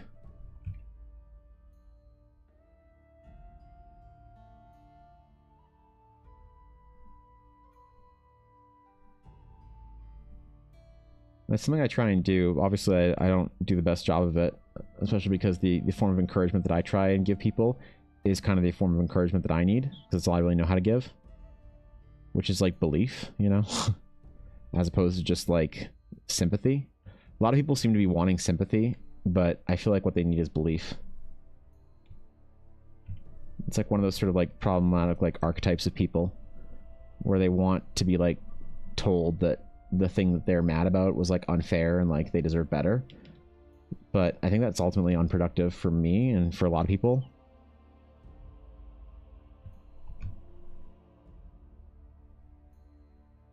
Because at the end of the day, if you justify somebody's suffering by being like, yeah man, that sucks, it happened to you, like that's so tragic, and they're like, wow, thank you, I feel so heard, like that's great, but the problem is a lot of people don't do anything with that at that point in time. They're like, wow, yeah, you're right, curse the world. Okay, great. So you're gonna get up and work now? No. I'm not gonna work because the world's cursed. And you're like, oh shit. This had the opposite effect of what I wanted. Crap. Dang it. Whoops. Drop the app. Is anyone can help in a way you think constructive? I'd be glad to help out people. Hell yeah, dude. Fuck yeah. Yeah, I'll take that in consideration, because that's a serious offer. Fuck.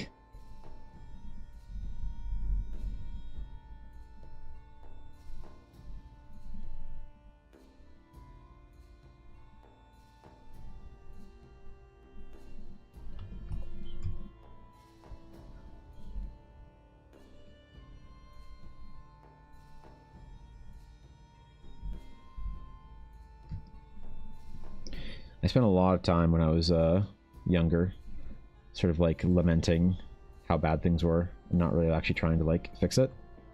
You know what I mean? I just realized how wholly unproductive a lot of that is. How dangerous it is.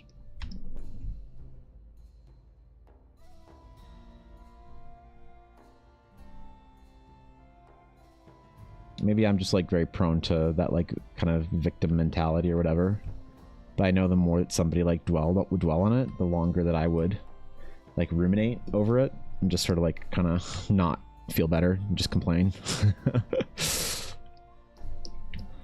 I know people are probably stronger than I am, but it's a problem that I had a lot, was the danger of rumination.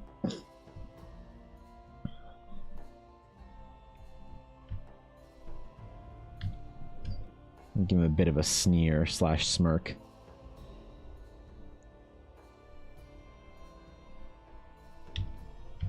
I got introduced to this D&D show by actually somebody that I've been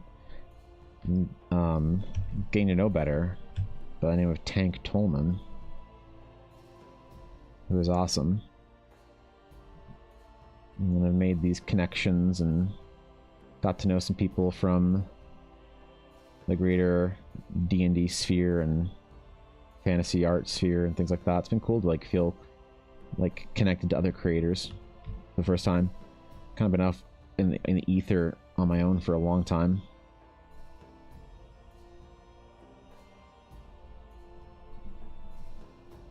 It's really rewarding to be surrounded by people that are like-minded. I think in some ways necessary, you know?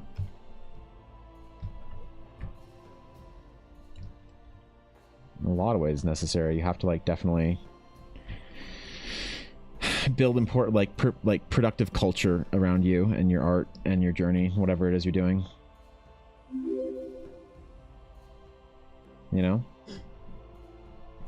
Switchers, thank you for the Prime. I appreciate that. Holy shit. Welcome in. Welcome in, my friend. Good to have you.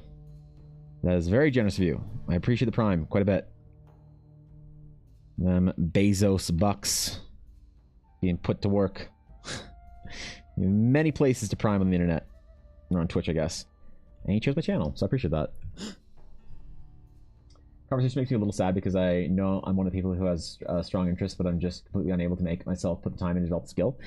So that's where I want to kind of help people out with, because I think that's the only thing that I can really like speak to. Like, I can't teach you how to do proper fundamentals and like draw faces and shit, because I think that like modern day James does that better than I could. But that's like the struggle of my late 20s that I had to spend literally years doing. So it shouldn't make you sad, I don't think, Aduria. I think it should, if anything, give you a little bit of encouragement. Like, by all accounts, I was down and out in life. People, like everyone, including myself, had written me off forever, like developing skills, pushing through things.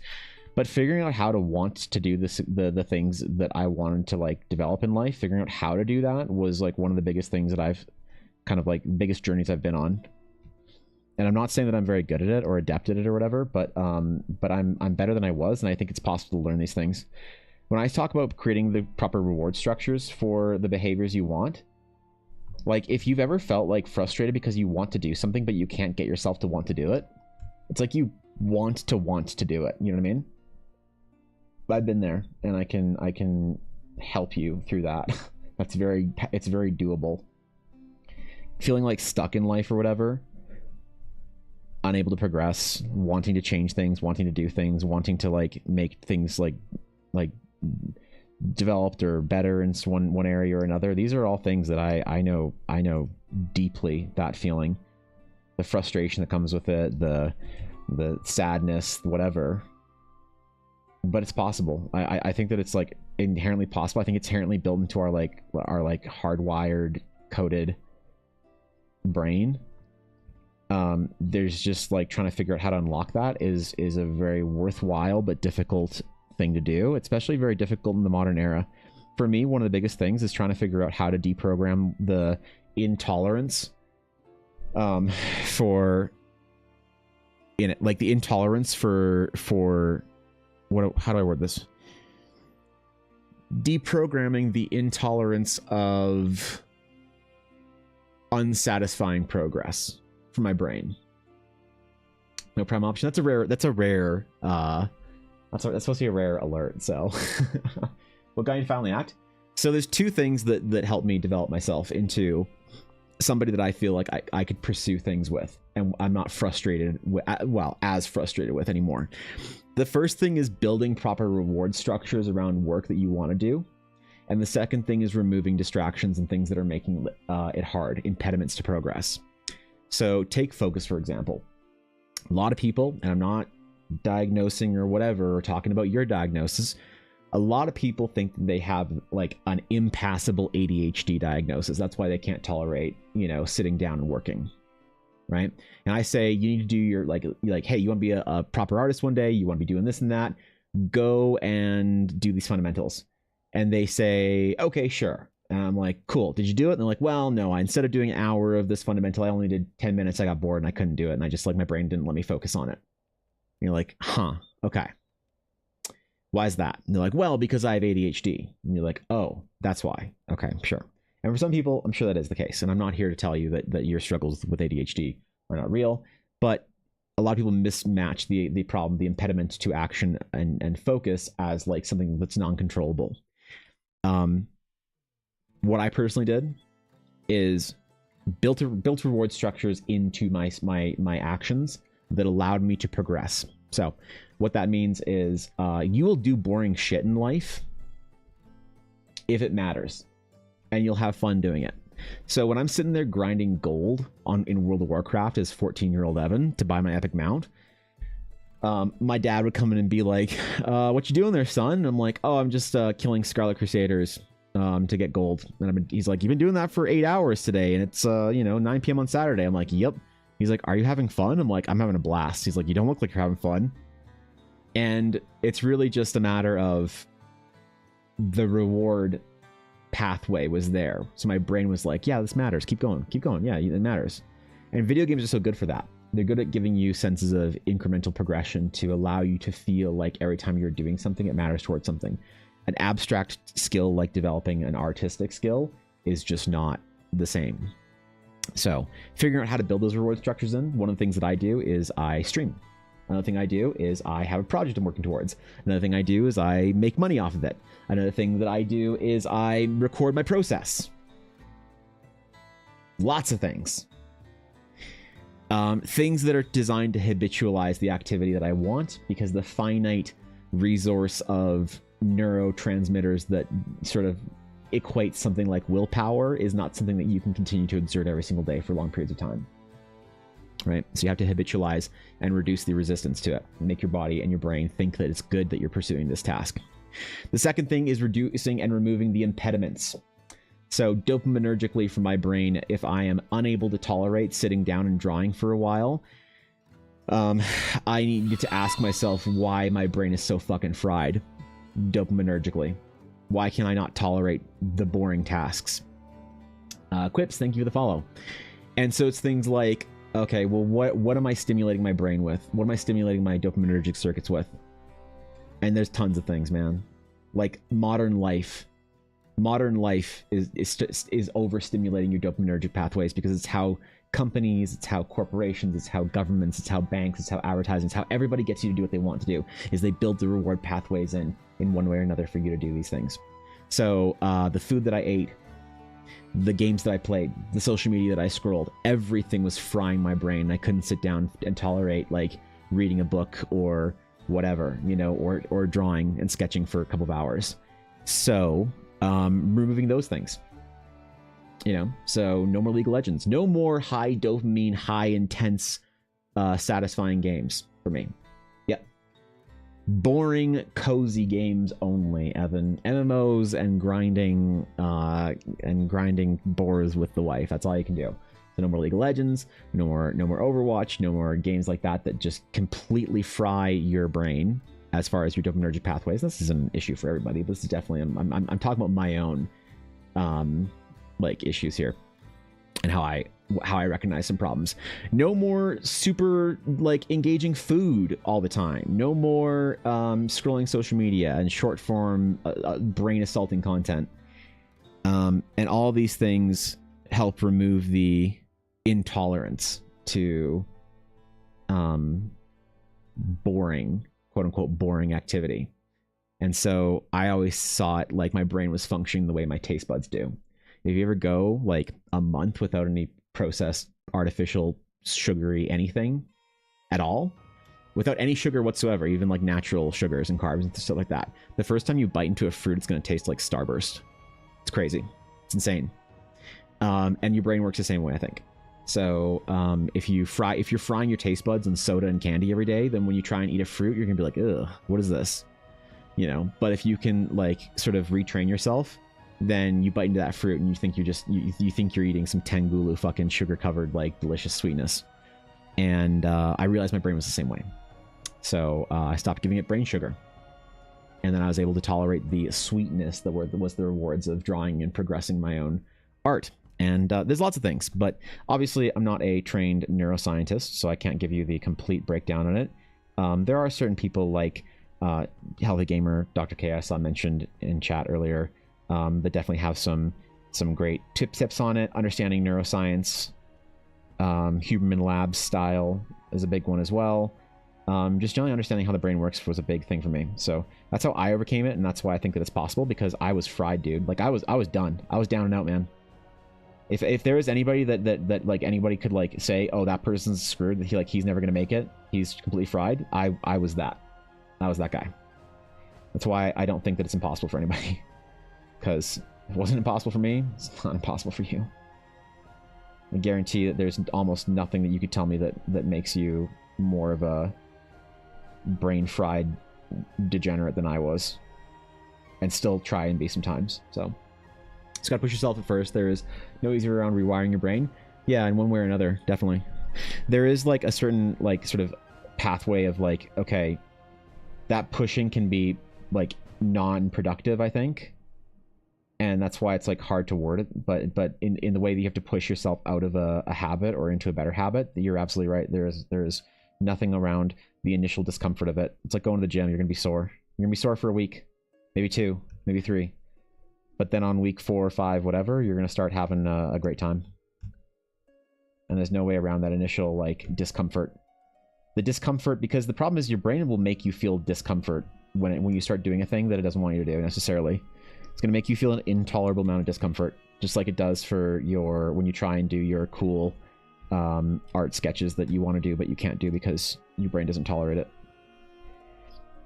Anyway, there's a lot of good resources for understanding how your brain works, and I'm not necessarily the best, obviously. Who the fuck am I? I'm just some random dumb loser on the internet who talks about this shit. But this is stuff that I valued as helping me understand the way to get my brain to do things that I want it to do, instead of like the frustrating sense of like, why don't I do the stuff that I want to do? Wait, what? Why? What's going on here? What's happening? Why am I not doing this shit? Wait, what? You know? What a frustrating, terrible feeling. Right?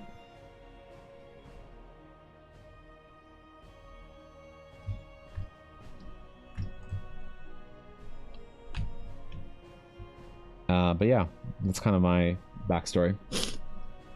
We joined sooner, was in a D&D session. Hell yeah, dude. Welcome in. This is absolutely great advice. I'm gonna go play a video game now. Thanks for information / inspiration. Okay, dude. If I'm hearing you correctly, I'm struggling to get motivated. Start by removing overly stimulating things that I usually consume. Pay attention to your brain when you start doing something boring, what your brain tells you want to go do. Yeah, that's a good way of doing it, I think, in my opinion. That's a good way of listening to your brain.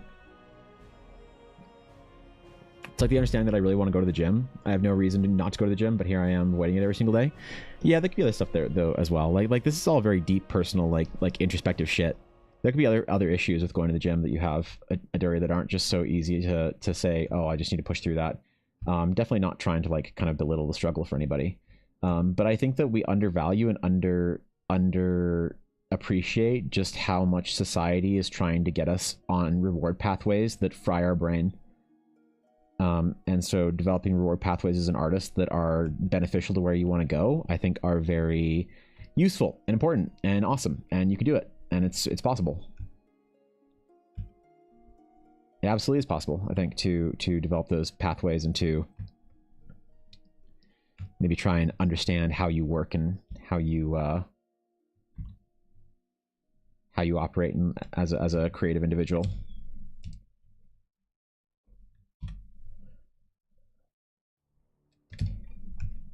You know, understanding the neuroscience of it really helps me. So I like listening to neuroscience podcasts and shit. Listen to a lot of like Huberman Labs and other kind of like brain podcasts and shit like that. Lectures. I actually like boring lectures. I put on a big long boring lecture about a fucking neurotransmitter or whatever. Like I'll listen to a 2-hour long lecture about acetylcholine or whatever. Or, you know, norepinephrine or anything like that. And hear some cool shit about how to kind of like maneuver that system. How to unfuck your brain, basically. Momentum is definitely a thing for skills and habits, because starting a thing is a lot harder than continuing to do a thing once you've already been doing it. Right, yeah, no, momentum's huge. Yep, especially if you do things that break the brain, basically the brain candy, right? Yeah, your brain will do everything to fight you when you try and make it like uncomfortable. It's also important to remember that motivation and joy follows action, does not come before. Motivation and joy follows action, does not come before.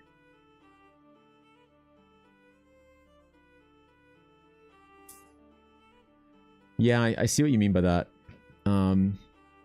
It's like there's a certain resource of discipline and habit generating that you need to do before. The one thing I would say about that is sometimes you can get the illusion of it. So people might not understand what that means, that the motivation and joy comes after the action, but it does not like it precedes the action in a way. But a lot of people feel sometimes like they didn't realize that they did an action before they felt the joy from it, and so that they think that the joy should come first. It's very tricky, isn't it? You know, discipline is different than motivation, right? I categorize discipline as the tool, as the limited resource you utilize to build a habit. so that you don't need to use, like, is it what's the neurotransmitter I'm thinking of?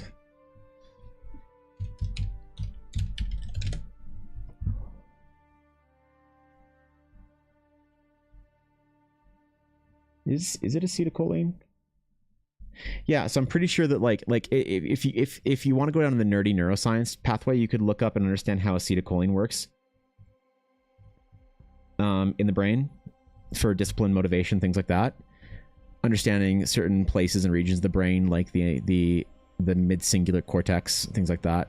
It's cool. It's like really nerd dumb stuff that if you just want to go neuroscience, if that's the kind of brain you have to help understand how to do something, then there's like lots of cool shit.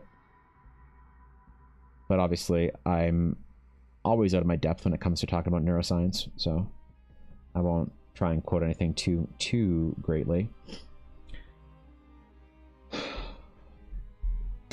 You're not belittling the struggle, I'm just simplifying on my own part. Fair enough. Yeah. The brain is me, but also not. Well, your brain is not, like, you're not your brain. You are your mind, and you also only exist within your mind. So there's like an entire like if you want to think about your brain, there's like a couple of parts of the brain. Like your mind is like mostly here in your prefrontal cortex. Like this is the you. If I ask you who or what you are, you're gonna be right here. The problem is you're also all of this, but you have zero control over this. So this is what basically tells the part of your brain that gives you all like you are in an essence a ghost inside of a like another computer that decides if it's going to drug your body in the way that is productive towards you. So it's like you have to convince this part of your brain to like give you the drugs of progress, dopamine and serotonin and things like that towards your goals. The problem is that this part of your brain that decides all this shit is also listening to your inputs, right, at the same time. So this is why if you see a jungle cat, the part of your brain that decides whether or not you need a lot of adrenaline right in that moment, and then cortisol and stuff like that to ward off certain things and go through the process of fight or flight, this all happens in milliseconds before the you part of your brain even really knows what the fuck's happening. And so your mind, you can't even really control a lot of that. You can act upon it, sure, but you will never, the you part of your brain will never subjugate the back part of your brain that decides what you're actually going to do. And so this is why I talk about like withdrawing bad influences from you, things like overstimulation, whatever, because you have to control what comes into your senses, but you can't necessarily always control with your conscious thought how your brain thinks about it and what it does with that information. So I don't watch the news, because everyone I know that watches the news is scared and mad all the time. They're a combination of mad and scared. It's good to stay informed, obviously, but how many people do I know that where their entire personality is talking about how scared or mad they are? It's like, dude, it's kind of like I can't prevent myself from not being scared and mad all the time by watching the news, so I'm just not gonna fucking watch it. So I don't scroll on Twitter. People are just scared and mad and want you to be scared and mad with them to justify where they're scared and mad. I don't scroll Blue Sky anymore because people brought that shit over from Twitter. I don't watch the news. I don't turn on the TV. I don't do any of this shit. So I'll look something up when it matters to me, but obviously I try very hard to distance myself from it because I can't control the way it's going to make me feel anxious. So if I let it in, it's going to make me feel anxious, right? If I let League of Legends in, it's going to make me feel tempted to not do this and practice my things that are important to me, right? But look, we're getting into territory that's a bit out of my depth that I don't know if I have. Like, I can tell you my opinion on it and stuff like that, but obviously I'm sure there's people that disagree heavily with how I feel about this kind of stuff, say I'm wrong about this or wrong about that. Technically, this might be correct-ish, but I'm wrong about the understanding of that. So I try and be very kind of like withdrawn or guarded on how I talk about a lot of this kind of stuff. But I'll be honest when asked how I think about it, even though I understand that there's a certain amount of lack of understanding that I have, obviously, but I also just don't trust a lot of people to tell me like, oh, that's wrong, Evan, that's not how your brain works, this is how your brain works. And I'm like, you sure about that? You know?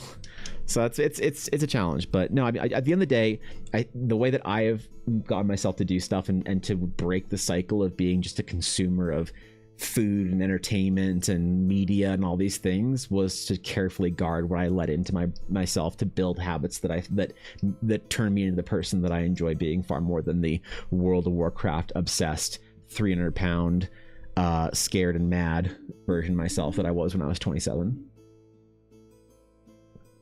So I think that if I can do it, there's not a thing, there's not a biological imperative stopping you from doing it too, which is the only like kind of encouragement that I try and give, is just to say, like, look, it's a difficult process. It'll be one of the most difficult things you'll ever do, is trying to break that circuit, but I think it's possible. And I needed to know it was possible. I needed people to tell me that when I was like early on the journey. You just have to have some faith in something, and seeing people that I thought were just as fucked as I was doing it gave me some small measure of faith. And that's one of the reasons why the theme of my stream has never been a master artist showing you guys how to do master artful things. The theme of my stream has always been, look at how much of a fucking loser I am, and I'm still trying. Because I am still that loser, right? I still want to play World of Warcraft and games all the time. Well, not really, but I want to play them all the time. I want to eat unhealthy. I want to do dumb things and waste my time and be a degenerate. And I still battle that all the time. Like, sometimes people congratulate me on having lost 100 pounds in 2 years. And all I have to say to that is I've only lost 100 pounds in 2 years. So I'm failing pretty hard at that, in my opinion. You know? Ella will sometimes tell me, like, you know, and I try and be positive about everything, but like, okay, you want to know the way I feel about like my progress on like social media and stuff? Ella will say, Evan, I can't believe you've gotten 3,000 subscribers in 2 months. And I'll look at that and say, I can't believe that I'm that far away from 100K. You know what I mean? Not that the number count means anything, that I don't value individual people. Like, obviously I value you all as individuals that are I'm super humble that you take the time out of your day. But when I think about what it requires to launch a project, if I want to launch a successful Eldar Kickstarter, I need a reach that requires an extra 0 or 2. And so I don't think that I have fixed or figured anything out. I don't think I'm the model for anything. But I'm definitely like right there with you, trying to overcome inadequacy and hopefully feel a little bit less alone in that struggle, because I'm there, man. I'm there. I'm fighting mediocrity and inadequacy right along with you. We'll do it together. We'll go conquer the world as a guild. We'll all be the best versions of ourselves one day, and it'll be fucking sick. Totally understand that outlook, but the difference for me is that I let it keep me from trying harder. Yeah, that's a tough battle. It's a tough battle. I get it. And I've felt that too. I have felt that too. I don't know what kind of like how to make a good video on this for like artists and shit like that. I don't know a good way to word it. I'm still kind of practicing it and thinking about it. I wish I could take that entire discussion from stream and just like post it on YouTube, but I think that it's also lacking a lot of nuance and a lot of like correct opinions and stuff. So, and also, who am I? Like, I'm just sitting here shit and talking on stream. We're just having fun, relaxing. Who am I to make a formal video about that kind of thing, right? Until I'm like there. Until I'm like the guy, right?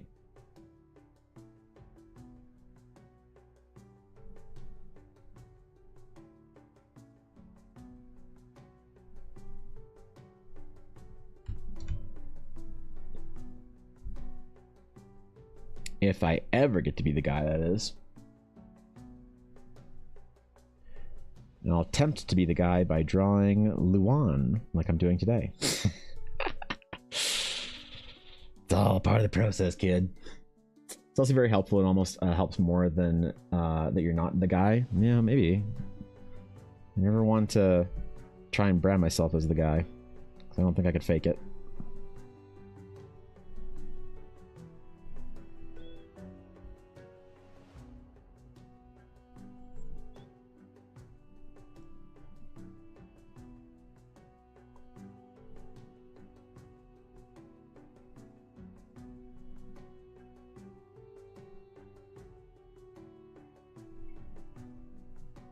Okay.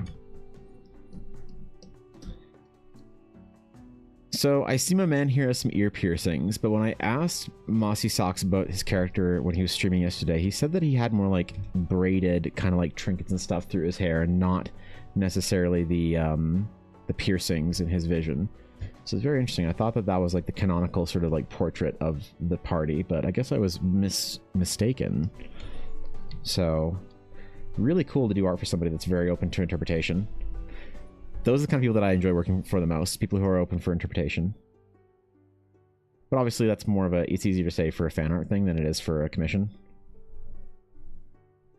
One of the coolest clients I ever worked for was somebody that said, hey, I don't want to give you any references. Like, I have a ton of art. I get a lot of artists to make this character for me, and I'll show you after if you want, but I don't want to give you any references. I just want to describe who the character is, and then I'll happily show you the other artists' like interpretations when the project's done. And I was like, that's fucking cool, you know? They can only draw women, right? I know. To be fair, it feels a lot more genuine to hear this from you than it would from Dave Greco. Yeah. Well. Yeah, that's fair. Absolutely, it's the only way I can feel like your words can actually reach me is the fact that you're not the guy with everything figured out and is perfect. Yeah, I hope that one day when I am the guy, people remember that. That I can, when I have a bigger platform to tell more people that, like, all that shit's still possible. That it's like, oh yeah, Evan wasn't the guy. Like, you know what's interesting? I hear a lot of people, like, other creators. I don't have a lot of streamer friends because I find a lot of streamers to be absolutely fucking insufferable. And so the streamer friends that I do have, I keep very close. But even then, I still interact with a lot of streamers that are friends or not. And I hear this thing that they basically are all talking about how making videos or anything to do with social media is a complete luck gamble. Roll the dice. And someone even, and I usually just kind of bite my lip and nod along or whatever because I don't want to be confrontational. It's like not worth my time. But I had somebody say something like, wow, I'm so glad you got your lucky break when it comes to like YouTube or whatever, or TikTok. And I like kind of resisted the urge to go off on them, but I just like sort of politely reminded them that every single time I've had an uptick in my videos, it's been an intentional thing that I can track and tell you exactly what I did differently. And I think that's kind of the theme of things, is that a lot of people think that getting anywhere in your art career or whatever is just luck. You lucked into having talent. You lucked into being a prodigy. You lucked into having the ability to do this or whatever. It's like, man, I wish that we wouldn't tell people that. And I wish we wouldn't tell ourselves that. Because there's a lot of artists out there that are like, oh, I tried making art for a couple of years, but then I stopped because I just like didn't have it. It's like, ooh. Ooh, my dog. You did have it. You just didn't know what to do with it or how to see it. So I can feel like you're, oh, there we are. I always like having the artists do their own interpretation, lore, creative liberties when commissioning art. Yeah, it's awesome. I mean, I love working with you entities. Imagine minimizing your accomplishments like that. Well, they also said like it was a joke, and this is when I got a little miffed. They went to my TikTok and they were like, oh, let me find the video where you got like lucky, because they're like, haha, everybody gets lucky. And they went to my TikTok and they found my like pinned video, which is like my biggest video. I'll admit, I did get lucky on that if you want to talk about it like that. But there's like one video on this account that has, oops, let me go back to all this shit. There's one video that I had do really well on TikTok, and you know, it got 60,000 viewers. And more importantly, if you go into the stats on that video, you know, I'll tell you something that really demonstrates how lucky it is if you want to think about it as luck. That one video, so I have 3,700 followers on TikTok, which is an insane number. I think about that many people. Let me go to my profile. Let me click that video. Please don't play the sound. More insights. So I've got 1,500 followers from that video. So almost half my following came from one video. And that was her determination that my success was luck. And so my response was to go over to my YouTube account and be like, oh, check out my YouTube. And she's like, okay, let's see the video that you got lucky on with your YouTube account. And she's like scrolling and shit, and she's like, I don't see any like big videos. Like 5K, 3K, 13K, whatever, like where she's like, where's your 100K video? I'm like, I don't have one. What now? Yeah, I probably should, Meg, I probably should have just like kept it a little bit better of a cool. And to be fair, I didn't get emotional or angry or whatever. I was just like, okay, let me prove you wrong. I probably should have just let it go completely and just been like, haha, yeah, I guess I got lucky, and then just like not even made an issue of it. but yeah, it did suck to be minimized. And that, I feel that way when people say, like, in videos, like, I wish I had your talent.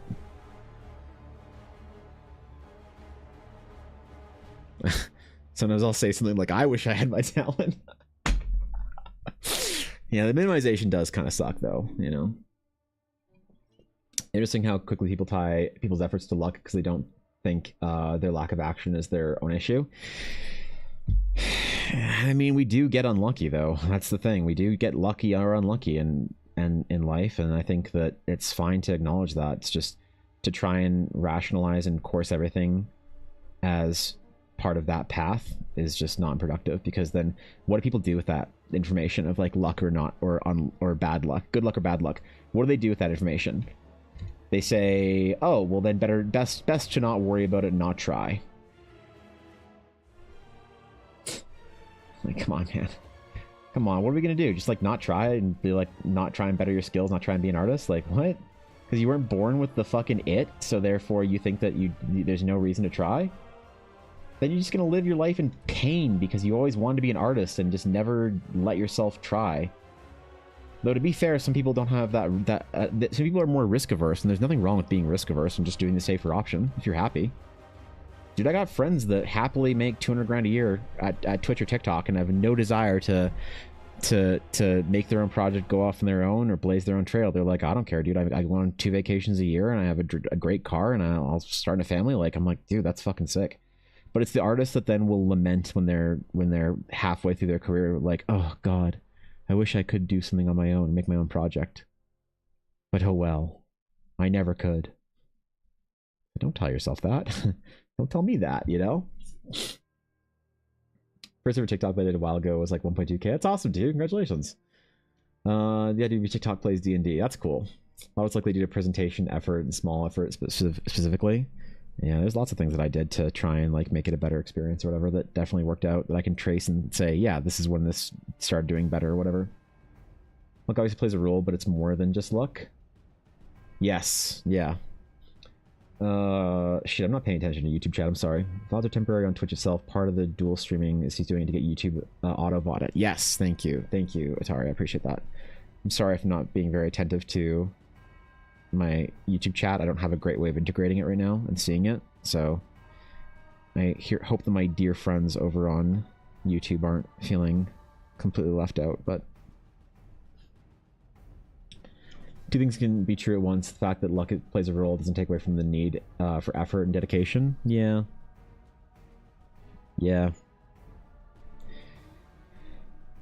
trying to get that message through to some people is just not going to happen. So it's like, you know, my mistake was trying to engage with someone who already made their mind up.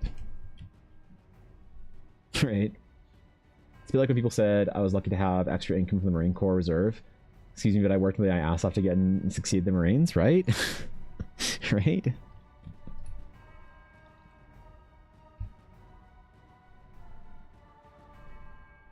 You were in for 4 years or 3 years, Atari? I forget. No. 6? It was less than 10, I know that.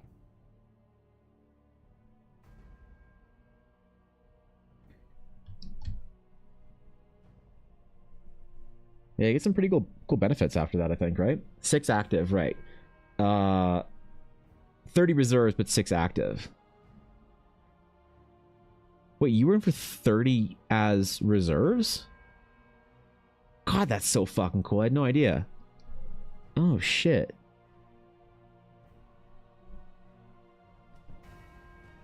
Wait, what'd you retire as?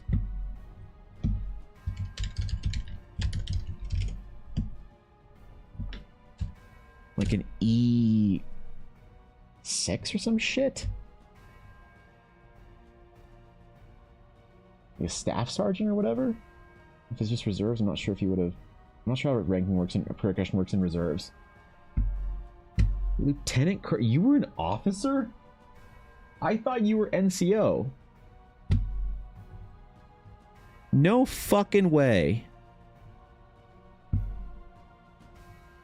That's so cool, dude. That's the silver, because a full colonel is referred to as like a full bird colonel, right? That's the bird. That's a cool rank. That's a cool fucking rank. That's so fucking cool, dude. I thought you were only active. I didn't realize that you did so long as a reservist. That's, dude, holy shit. I'm so impressed now. Good God, man. The humility on this individual. Casually saying, oh, I was in the Marines at some point in time. Retired as a lieutenant fucking colonel. Holy Jesus God. I was also enlisted, which is how I got so many years in. Was corporal when I got accepted into OCS. Interesting. Wow.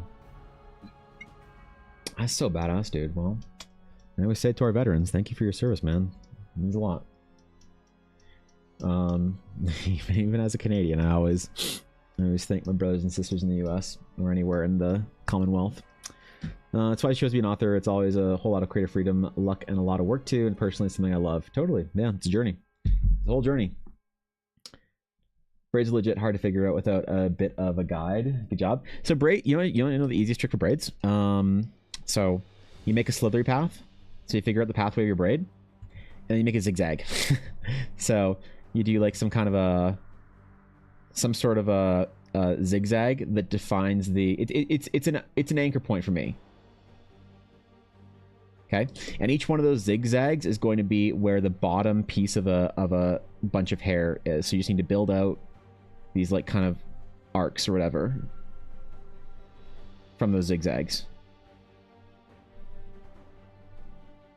And voila.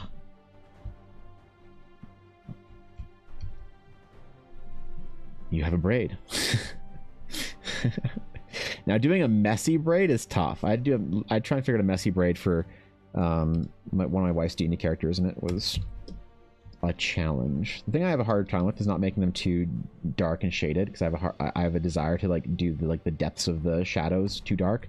Sometimes they stand out a little bit much. This isn't that bad, but it stands out a little bit more than I want to. So, no, but still, I had to look that trick up myself. Oh, really? Huh. Well, there you go, I guess. Some people will also do the heart trick, where they'll just try and connect a bunch of hearts. And then try and like, I don't know what you're supposed to do after you have this. How do you,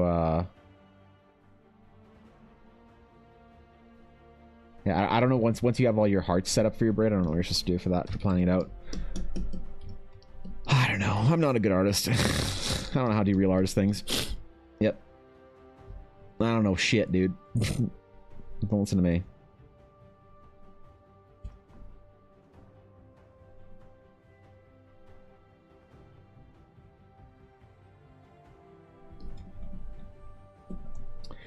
Yeah, what am I gonna do? Find out that Atari was actually some like MARSOC operator. Some like Marine fucking Force Recon. Pre-MARSOC, holy shit. I'm a badass.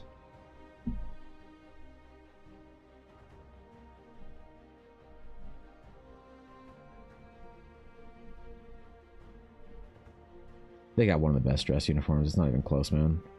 Sorry, the best. I say one of, because I actually like the Air Force's one. Can either confirm nor deny. Exactly, right? Exactly. No, the lore for your service career in my head, Atari, is dude.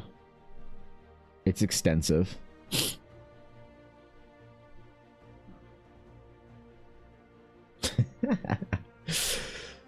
The university accepted there are no good artists. No, Greg Rutowski's a good artist. Yep.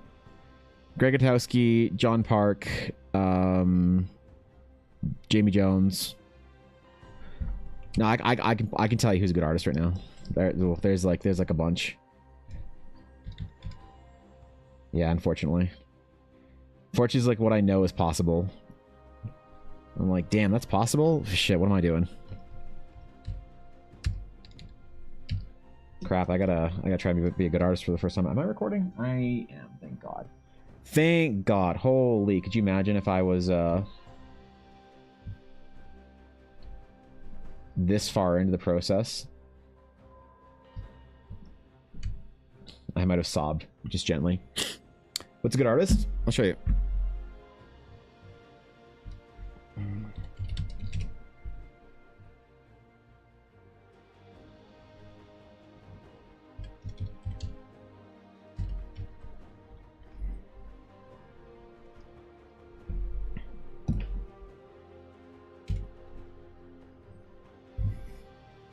Yeah, Greg Rutowski's a good artist. Yeah, one of the best. Yep. Objectively, a good artist. Art is not always subjective. Art is objective. Art is subjectively good. Artist is also subjectively good. Greg Rutowski, master artist. One of the best painters of our generation, will go down in history as one of the greatest turn of the millennium painters that ever lived. That's yeah, that's the scary part, is that there is objectively good artists out there. That it's not subjective, that there is mastery understood in levels that are profound and arcane. There's an esotericism amongst truly amazing artists and certain skill sets that are found in every single like subjectively good artist can be found summed up in certain objectively good artists, which sucks because I look at the I look at the difference in between myself and somebody who I see to be one of the modern masters, and I'm like, shit, is it even possible? Feels like a dude, like he must have grown up doing it since childhood. I mean, taking it seriously with education and all. Maybe. I don't know. I think that I think that skill is accessible to anybody. I do. I think it's absolutely accessible to anybody. Because, like, as far as painters go, there's, like, another artist that I've been following her journey for a little while. Her name's Courtney something, I forget. Courtney Myers. And she's also an oil painter. And she's, like, 500,000 followers on Instagram. And I started following her YouTube channel when she had, like, double-digit subs and was posting her process videos. Is she Greg Rutowski level? I don't know. It's hard to say. She's kind of progressing in a different direction. Slightly. But, like, she's on her way, definitely. If she's not there yet, I'd say that she's definitely close to. And the way she progressed in her career, if you scroll on her Instagram long enough, you see what somebody can do in 5 years, and you're like, oh my god. And obviously she posts a lot, so it's like kind of hard to see. But yeah, you look at her when she started her YouTube journey or whatever, go like search earliest videos till now, you're like, oh, it is possible. Okay. Got it. Okay, so you can become one of the greatest painters of art your generation by working at it. Cool. Perhaps having studied a bit of art history, I know a lot of ancient masters started very early. They did, yeah, a lot of them did. But the problem is with that sort of idea in some ways is that a lot of, because I agree, definitely, I think you're right about that. A lot of them were like excellent by like age whatever, and you're like, oh, it only took them 20 years to do that. Now you can make an argument if you want to, but like, oh, but it was like time spent as a kid, which is like different than like time spent as an adult, and I could get behind that, even though I would have my own, you know, caveats.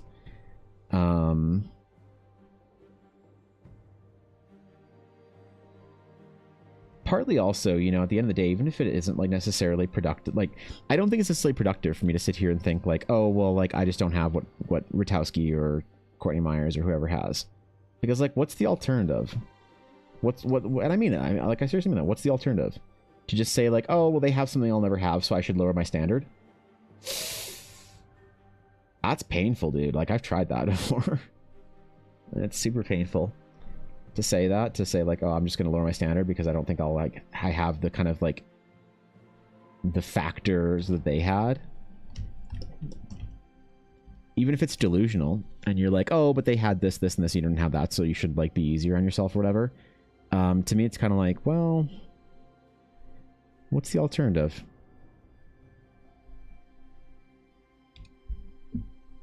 What's my alternative here?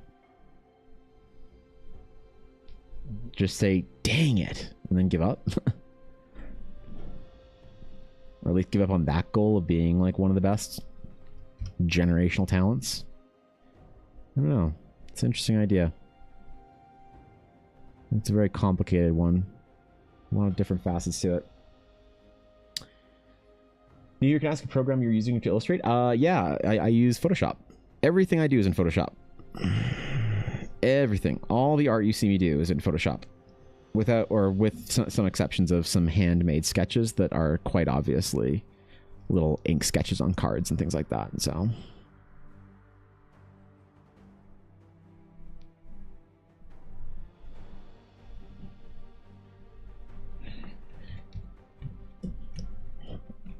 I'm a big Photoshop enjoyer. I generally can't think about that because I'm, number one, still a child. Two, I've changed my career so much that I don't have the definitiveness to know that people like them exist. Yeah, I don't know.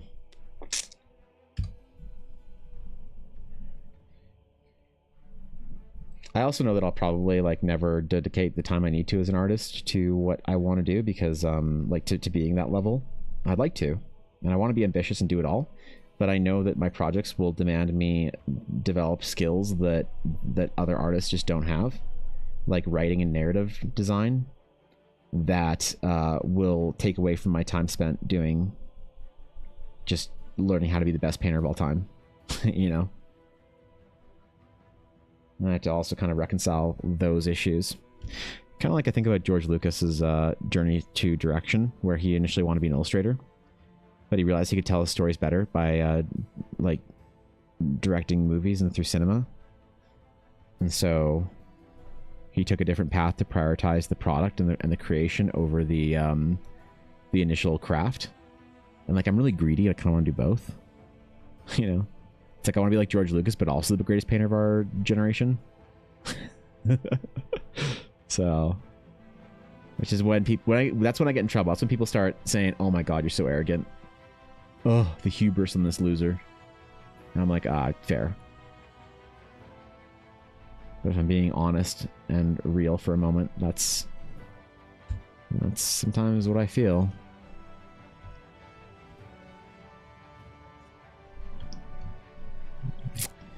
I can't deny it. Use Photoshop Sketch. I just got Drawing tablet, but I'm so much more confident with Photoshop, but everyone has always told me to use Illustrator. Adobe Illustrator isn't a sketching program. Adobe Illustrator is vectors. Yeah, no, never sketch in Adobe Illustrator. Adobe Illustrator is for graphic design vectors. Yeah, that's, oof. I don't know whoever told you that, but that's terrible advice. You don't use Illustrator for sketching or drawing or anything. You use Adobe Illustrator for vector art. So if I create a scalable logo for a project, it's going to be in vectors, obviously. If you're creating like art that you're sort of trying to emulate the traditional sort of tool set of sketching, that's what Photoshop is for. It's one of its two main use cases. Yeah, I don't know who told you to use Illustrator, but that seems like, usually I like to not be so like definitive and say like, oh, it's crazy. Like I guess I kind of disagree with that a little bit. Like I usually don't like to be very like definitive and say like, no, that's terrible advice, but no, that's terrible advice to use Illustrator for sketching. No, I don't. Whoever told you that, I would question greatly if they understood how the software works, but I don't know.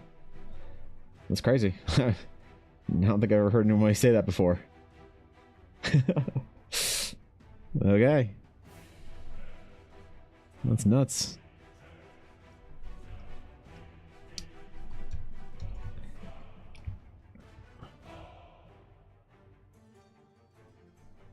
Like, I wish I had Illustrator still so I could show you the difference, but I don't anymore because it was too expensive and I didn't use it. So I was like, why am I paying Adobe an extra $60 a month to use all the software I'm not using?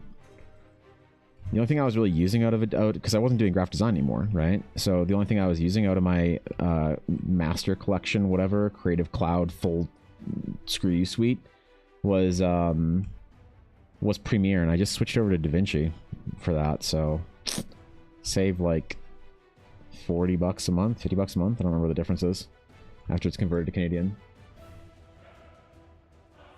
Sometimes you use a little bit of hubris or ego. I think so, and I try and keep mine measured, and I keep mine as potential and not expectation. I don't expect to be the greatest illustrator of our generation or the greatest author or the greatest whatever of our generation. the greatest world builder or anything like that, but I think that it's a fun and worthwhile goal to pursue. And not even to be the greatest, but one of the greatest, I think is a great thing. So will I be better than Greg Grotowski? Maybe not. Probably not. Likely not. But am I going to try? Absolutely. I'm going to try at least be as good as he is. And I see how good he is as a challenge he issues to the rest of the art community to say, this is what's possible. And I'm like, oh, okay. Yep, I guess I'll try and do that too, you know? Illustrators in its name? You'd think so, yeah. That's an old Adobe kind of like funny kind of naming issue. You don't actually use Illustrator for illustrations, you use it for graphic design, vector art. You can't really draw or sketch the same way you can in Photoshop. Think about it, I wonder what did the average skill level of pro reaches at the end of their life is, or is it something that takes making art seriously? Does a majority reach master level, you know? So I think that your art career looks something like this. So this is your life, right? This is life. You could be a better artist than George R.R. Martin in the next year or two. All you have to do is finish one story. Reasonable. Reasonable. So obviously art happens in plateaus, but we're going to smooth the plateau out just for sake of this. I think that as an artist, you do this.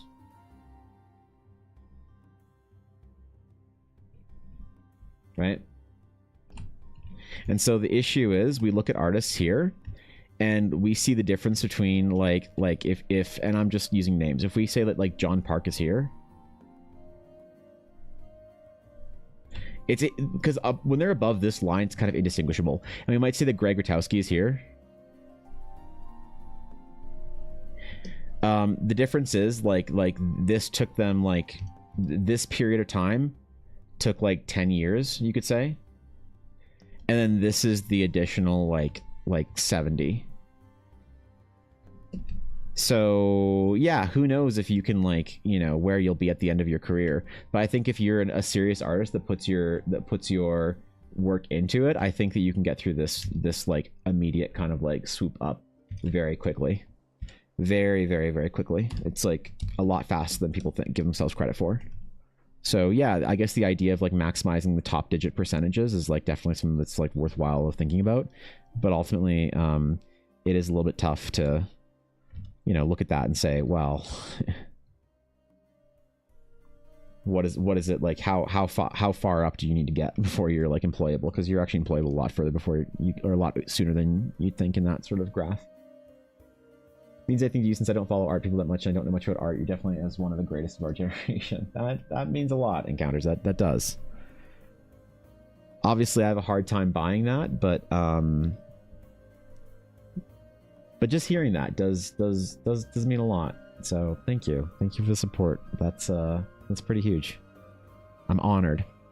I'll try and continue to become an artist that's better and better, and one day feel worthy of that kind of a statement. So. Okay, the perfect times it seems. What's up, KZ? I assume that it auto-corrected from author to artist, so no, I got you, Minoduria. And I amusedly exhaled quickly. That was a fast schnoz exhale worthy comment, so thanks, man.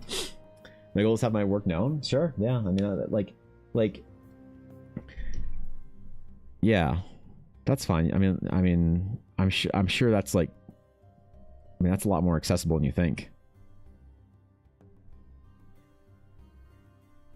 It depends on your sort of, I guess, metric for well-known. That point might be hard to improve, might be more about innovating or exploring different styles or medium. So I think that in a certain way, at a certain point, once you hit that mastery scale, it's about performing and attempting to find the things, the art pieces that like approach divinity as from a creative standpoint. It's trying to find that Beethoven's Ninth. It's trying to find that Night Watch. Once you're at a master level, you're just sort of like, if you want to get kind of flowery and sort of dramatic about it, once you hit mastery, you're kind of now at the whim of the muse, and you're just sort of opening yourself up to her presence and channeling whatever she gives to you to channel. right? You just have to make yourself a vessel for the muse to like communicate works of great art to the world. But that's a little woo-woo for a lot of people. It's metaphorical, right? I mean, some people do literally think there is a goddess of the muse, you know, out there, and that's totally fine. And like whatever helps you kind of think of the whole thing. But I look at it as just metaphorical, the idea of the muse. But you could say that and speak in metaphor because it's still useful, I think. It's a little more allegorical than people are willing to get, but yeah, once you hit master, you're just kind of trying to make yourself available for inspiration. Hatching is gorgeous. Thank you, Line. I appreciate that. Thank you. Yeah, the Schnoz exhale. Hadn't seen Grigortowski's work, but after you mentioned him, 10x, I'd look him up. Cool stuff. Yeah, there's a lot of great artists like that. You know, John Park, Kekakotaki, Jamie Jones, Grigortowski, Donato. Damn it. You want to look at some great artists? Go to my Instagram. I don't follow a lot of trendy social media artists. I follow some because they're like interesting to watch, but if you go to my profile and look at, I don't follow a ton of people. I also don't use Instagram a ton. If you go to my following, look for names that are like, I don't know, like full names, I guess, or art profiles, pictures. So like Dave Greco, great artist. Why is this showing all of the like non-artist people that I follow? Must be like in order. Oh, this might be in order actually. Okay. You know, Darkin obviously is a great artist. Majin Lee. Like you can just go and look through, like find any great artist on Instagram. Who do I want to reference here? Let's reference let's do this. Sang Soo Jeong, amazing artist, right? Look at who he follows. Look at your favorite artists, and you start to see these like insane illustrators and artists out there. Yeah, they're all just woefully unaware of the social media artists around them, and they just sort of follow the other industry artists, which is kind of fucking adorable, and I love that. They got their own little like NDA kind of like circle of artists that are all just stuck under projects all the time and don't post anything. Came home and played a bit of Waves. Overwatch? Too tired. Wait, what? Too tired to create a D&D character or draw. That's fair. Sometimes you just gotta let the exhaustion take you. I've been having that issue on Saturdays. Saturday is supposed to be my day off. I'm supposed to take it. I'm being forced to take Saturdays off. My doctor said if I don't take a day off a week, my heart's gonna explode, and I said okay. But I like come down from all the work I'm doing all week and tell myself I can't do much work. I do a little bit of work on Saturdays, but and dude, I'm just so tired then. I just like nap. Ella and I just had a couch nap for like an hour on Saturday morning. We were like, we're gonna get up and we're gonna play Final Fantasy 14. It's gonna be great. We're gonna do all this stuff. We had all these plans, and we ended up just having a couch nap together for like an hour. And it was just I had Ella on one side and Yuna cuddled up underneath me. And we just had a family nap for an hour, and then I had another nap later in the afternoon. So much so that today I didn't go to the gym this morning because I said I'm gonna sleep in. I don't want to wake up to an alarm, which I haven't been, but I also like want to force myself to wake up a little bit later. So I slept until 7:30, bro. 7:30. Can you believe that? Can you believe that? I slept until 7:30 a.m. I'm becoming I'm on my way to becoming a degenerate noon sleeper. Next thing you know, I'll have mini full hours. That wasn't fair. That was mean. I shouldn't throw strays at Mini. That's not fair. Give a conduit to the holy light of God. Yeah, sure. I mean, you sort of open yourself up to inspiration. Whatever happens, happens. So, poor Mini out there catching strays, man. What the fuck did I do, man?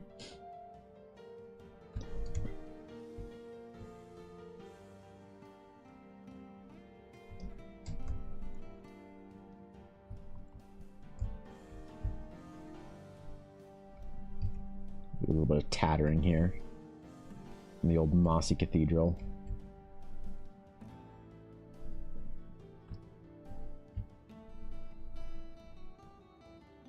I'm gonna make him look a little disheveled. That's a wholesome nap, right? But it's just so unlike me. I usually don't nap at all. I try very hard not to. And like I had all these plans to do stuff yesterday or on Saturday that I just didn't do because we ended up sleeping. We played some Final Fantasy 14, which was awesome. Got through a little bit more of a Stormblood MSQ, which is great.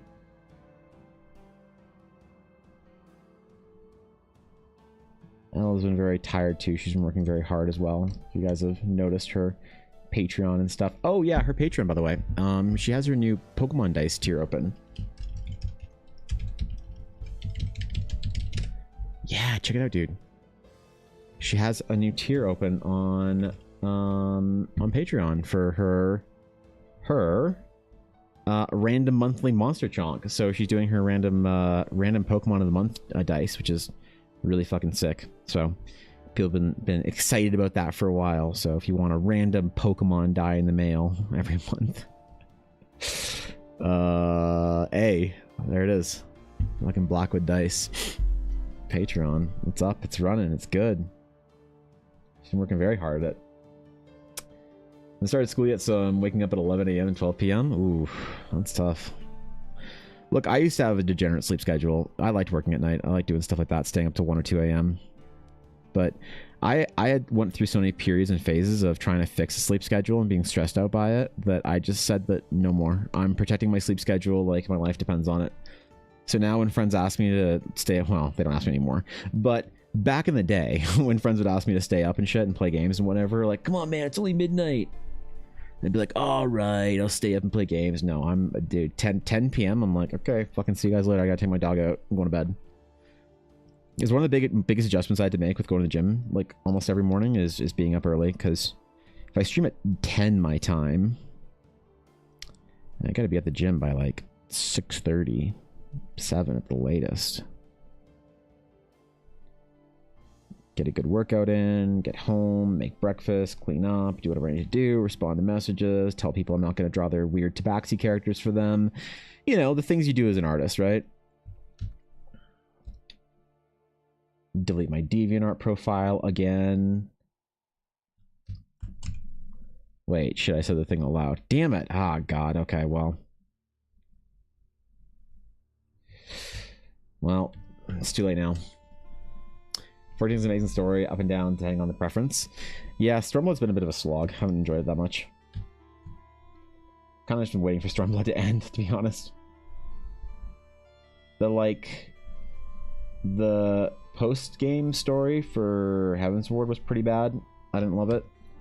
But the Stormblood main story is, like, not great. So I'm kind of groaning at how much I have to do before Shadowbringers. Which is when everyone says the game gets amazing. Shadowbringers 2 Endwalker, people say, is one of the best RPGs of all time.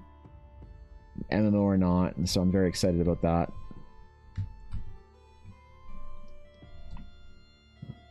Now, will I get to that anytime soon? I don't know, we'll see. DeviantArt is still around. I've been there in ages. Yeah, I mean, when I first started streaming, I got my DeviantArt account back up and tried to be a good artist and post my work everywhere. And that sucked because DeviantArt is diseased, man. They need help over there. I also got a bunch of my art stolen off DeviantArt for and minted as NFTs, which is funny. Now I do think that a lot of artists are far too concerned about their art getting stolen. Like if you're an artist that's anybody that matters, your art will get stolen. Don't worry about it. All I have to do is become an artist that matters enough. People are like, oh hey, that's Evan's art, right? So I mean, whatever. It's still bad, but anyway. Yeah, my art got stolen off DeviantArt and minted as NFTs back in the NFT patch, whatever we had that. What was that, 2022 or whatever? And nobody even bought it on the site they got stolen from and minted onto. I was mad. It's like, if my art it's gonna get stolen to be sold, what? What? It's not even gonna fetch a good come on, man. The person was asking $20 for my art to be minted as an NFT. I was mad. I was I mean, obviously I'm mad that my art got stolen, but really? No one even bought it for $20? God. God, can you believe that?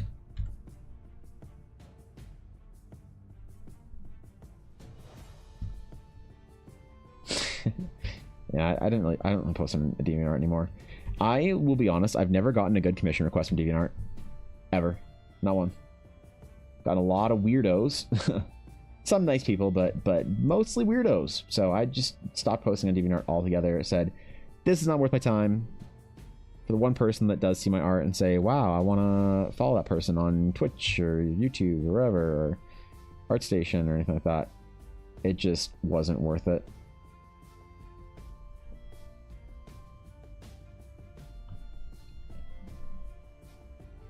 So I definitely don't worry about it. Don't post on DeviantArt anymore. I could like delete my profile. They also made like a super big move into AI, and like that's just like kind of, I don't know. There's like not much happening on that website anymore except for like just a lot of AI bullshit. It sucks because there was a lot of great artists that really liked their DeviantArt days, and those counts were kind of like moments in time, like little time capsules for the era that they were a part of. During halberd, a mace, yeah. Threw it in all fronts. Yeah, I know, right? Not only was it theft, but also like it's just offensive. It wasn't even like stolen and sold for a decent amount.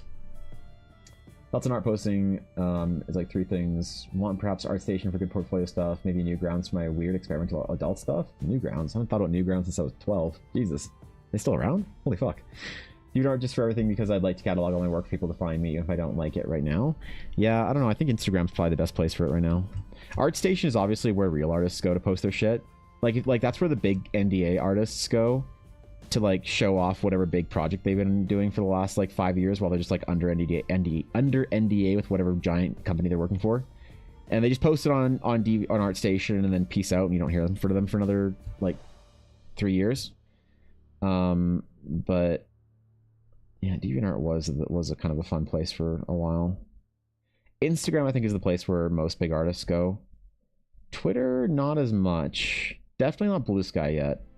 Blue Sky kind of is a bit of a failed experiment, and I'm really sad about that. I wish the Blue Sky was like good. People were like, I was very excited about Blue Sky when it first came out. So people talk about like Kara, and the 3 people that use it are very enthusiastic about it, which is awesome. I hope they enjoy it.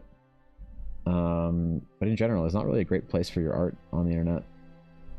Which kind of sucks. Kind of really blows, eh?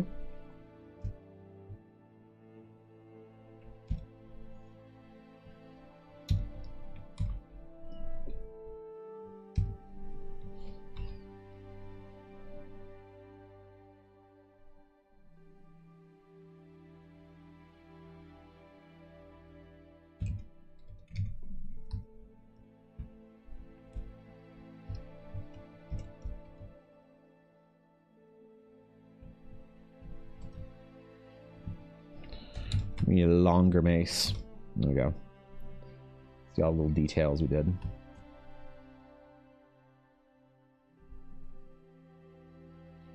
Obviously, we're not showing a hand holding this or whatever, just kind of implying it. That's fine.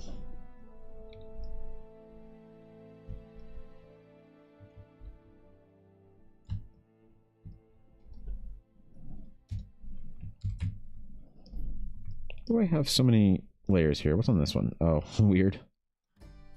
This one is that. Okay. Okay. I've got 3 layers right now. This is intolerable. There we go. Merge down to 1. Is Instagram struggling with AI right now, or at least people trying to portray their work as their own art? I haven't seen any of that, to be honest. Maybe it is, but I also don't scroll Instagram a lot. I'll kind of like see what people that I care about are posting, and then I don't do a lot of discovery on Instagram. So that would be news to me, but I don't know anywhere that's like better right now. People are more excited about posting their stuff than Insta. So, you've heard your name multiple times. Are you a very popular artist? No, not really. I mean, I guess it depends on what your definition of very popular is. No, I'm not particularly popular, I don't think. I think I'm getting more well-known in the D&D art sphere. Did I say that right? Fan? F-A-J-N... or Fanya? Dude, I'm so sorry. I can't pronounce your name. No, I don't think I'm very popular at all. Not at all. So, I'm sorry to disappoint if you were hoping on stumbling across some big popular artist. I am pretty small, I think. It's pretty bad management from the last time I spent interacting with the community. I also don't endorse AI too much, but these guys are legit talks about their hatred, which you can't support. Like, chill out. I mean, I get why people are mad about it. Like, I totally get it. I don't care that much about AIR. I'm not like bothered by it because, well, obviously I don't like it. It's like pretty cringe, but like, I'm just like too tired and too busy to like. What I always say about AI art is that Carla Ortiz is doing a great job fighting for us and our rights as artists, but she has a great career and has the time to do it. I don't, so I'll let Carla Ortiz go to war for me, and I'll cheer for her. For like, oops, got that wrong 3 times. There we go. I'll cheer for her and whatnot for fighting for like IP rights and stuff for artists and like, you know, sampling whatever, tech companies, all this kind of shit. But I'm not gonna go to war with her because I'm too fucking busy. The only website has problems with AI. People. Pretenders? Probably, yeah. I haven't really seen many on, if any, on Instagram, to be honest, but I don't know. You can be a cheerleader? Yeah, for real. Like, Carla Ortiz makes a lot of money with her art and has a very famous and prolific art career. She can afford to go sit in Congress and, you know, appear before them and talk to them and whatnot. I don't. I'm too fucking busy trying to, like, survive, so, and build something. So a lot of people try and moralize and say like, oh, if you don't like sign these petitions and speak out and make a post on your Instagram every week about how bad AI, like, oh, use your platform if you're an artist. And I'm like, dude, I'm too tired. Leave me alone. I'm gonna use my platform to post my art and then I'm gonna go to bed. Yeah.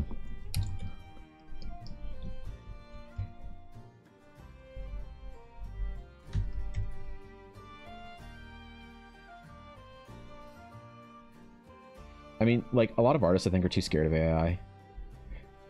I think if you want to position yourself as a freelancer or a corporate artist, you want to position yourself to be warded and guarded from the issues of AI. I think those are things that you should be doing anyway. Like, I always sort of talked about this when AI first came out, that I was never at risk and am not really at risk of AI being an issue for me and like withdrawing my clients from my projects. Because my clients are not the kind of people that would use AI anyway. Because I intentionally tried to cultivate a clientele that is sort of like more into bespoke, premium kind of like art, you know, design projects to sort of ward myself away from the kind of the low market competition of like Fiverr. And it's like if you're going to war against like Fiverr artists to try and like get clients and stuff, then yeah, AI should terrify you. But I think that it's a great thing to do as an artist is to not build yourself into a position where your art is commodified to a point where you are at risk of 1, Fiverr artists taking away your clients, or 2, AI. And it's hard to do and requires some courage, but I think it's actually a worthwhile experience. What does that even mean?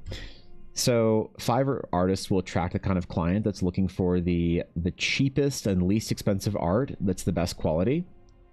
And they don't value things like design process or advanced kind of like concept work, things like that. They really just want the best looking art for the lowest price. And so if that's the way you market yourself, you're going to also lose clients not only to Fiverr artists that are willing to take like $3 an hour for their work, but you're also going to lose your clients to AI people who can just get a piece of art rendered for them. If the commodification of it, I mean, is if it's just about the art and there's no other intrinsic quality about the art, people that don't care about it being made by another person or your experience or your storytelling or whatever, your nuance and your skills as an artist, because they just like don't know about that or don't care about that, then I think you're vulnerable to both AI and those kind of things like Fiverr and basically like race to the bottoms, being underpriced. You know, the way I see it is kind of like AI is just Amazon. AI is just Amazon, but we've had Walmart for a long time. And so if you're a creator that creates, you know, let's just say you're a leather worker that creates wallets. If you try and create a mass-produced wallet that people can buy affordably for like the least amount, like the best amount of wallet for the least amount of money, then the problem is when Walmart rolls in, nobody's gonna buy your wallet anymore. And then Amazon rolls in, and they're not gonna buy your wallet anymore. But if you're the kind of person that makes bespoke, custom leather wallets that are a couple $100 or are a very detailed, intricate luxury product for people that care about having a nice wallet, Amazon, if Walmart didn't scare you, Amazon won't scare you. And so if you're the kind of artist that creates that like bespoke design projects for clients and blah blah blah, Fiverr didn't scare you, and so AI doesn't scare you. So what about AI? Really use it as a tool. First thought is always Necro. Wait, what? No, it's amazing pictures, pre-made assets before AI. Yeah, I don't really know specifics about it. So I think you can tell me if you agree. Here it goes. I don't think you are losing anything by AI art, because these people who want AI art would never commission you anyway. Same thing. When someone says your art for t-shirts, etc., they're undercutting your real prices. Yeah, I mean, sort of. I mean, that's kind of, I guess, what I'm trying to get at is that, like, the kind of person I've set myself up that the kind of person that would care about AI art would never commission me anyway. I'm always going to be too expensive and not valued for them or by them. And one of the best ways you can do to set yourself up like that is not to have a commission sheet. But also have the resilience to be able to go a long period of time without taking commissions. If you need commissions to survive and you need to like take as much commission work as you can, then now you're kind of like vulnerable in a way as an artist. But I've never needed to take commissions, and I don't care if like I have to sort of have droughts for it, which I certainly don't right now. But if I had to have droughts for like no commission work for a long period of time, I'd rather than do that than sort of like make my art something that is going to be vulnerable to AI and Fiverr and those type of things and work for those type of clients. There's a lot of people that sort of operate in that sphere that wonder about. They're like, why don't you have a commission sheet? I don't care. I don't get it. How do people ask you for work? And I'm like, well, they just message me. Like, what? You make your clients message you? Yeah. They just message me if they want something. Yeah, it's great. I get like probably like 4 to 5 DMs across TikTok, YouTube, or not YouTube, TikTok, Instagram, and Discord a day. Yeah, it's a lot of time that I've spent talking to people that don't end up getting a project done, that I don't accept the project for them. But the clients I do work with are amazing. They're way better. I love it. It's not for everybody, obviously, that style of doing things, but certainly is for me.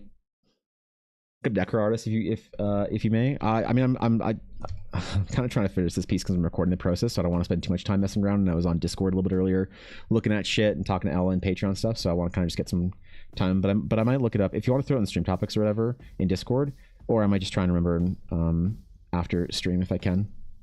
I'll do my absolute best. How do you monetize your art? A couple ways. One way is I stream it on Twitch, and so I make a small amount of income from my art every single month on Twitch.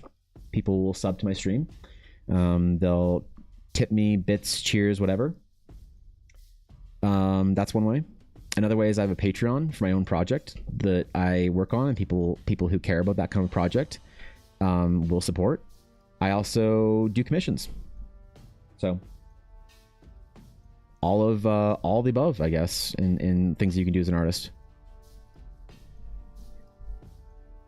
And so if I don't have time for commissions, then I'm very if I don't get offered any commissions for a month, I'm extremely happy to spend the time working on stuff for my personal project and making the people who are like following along that personal project like happy and willing to support it. Yeah. What's up, Caffeine? Hello.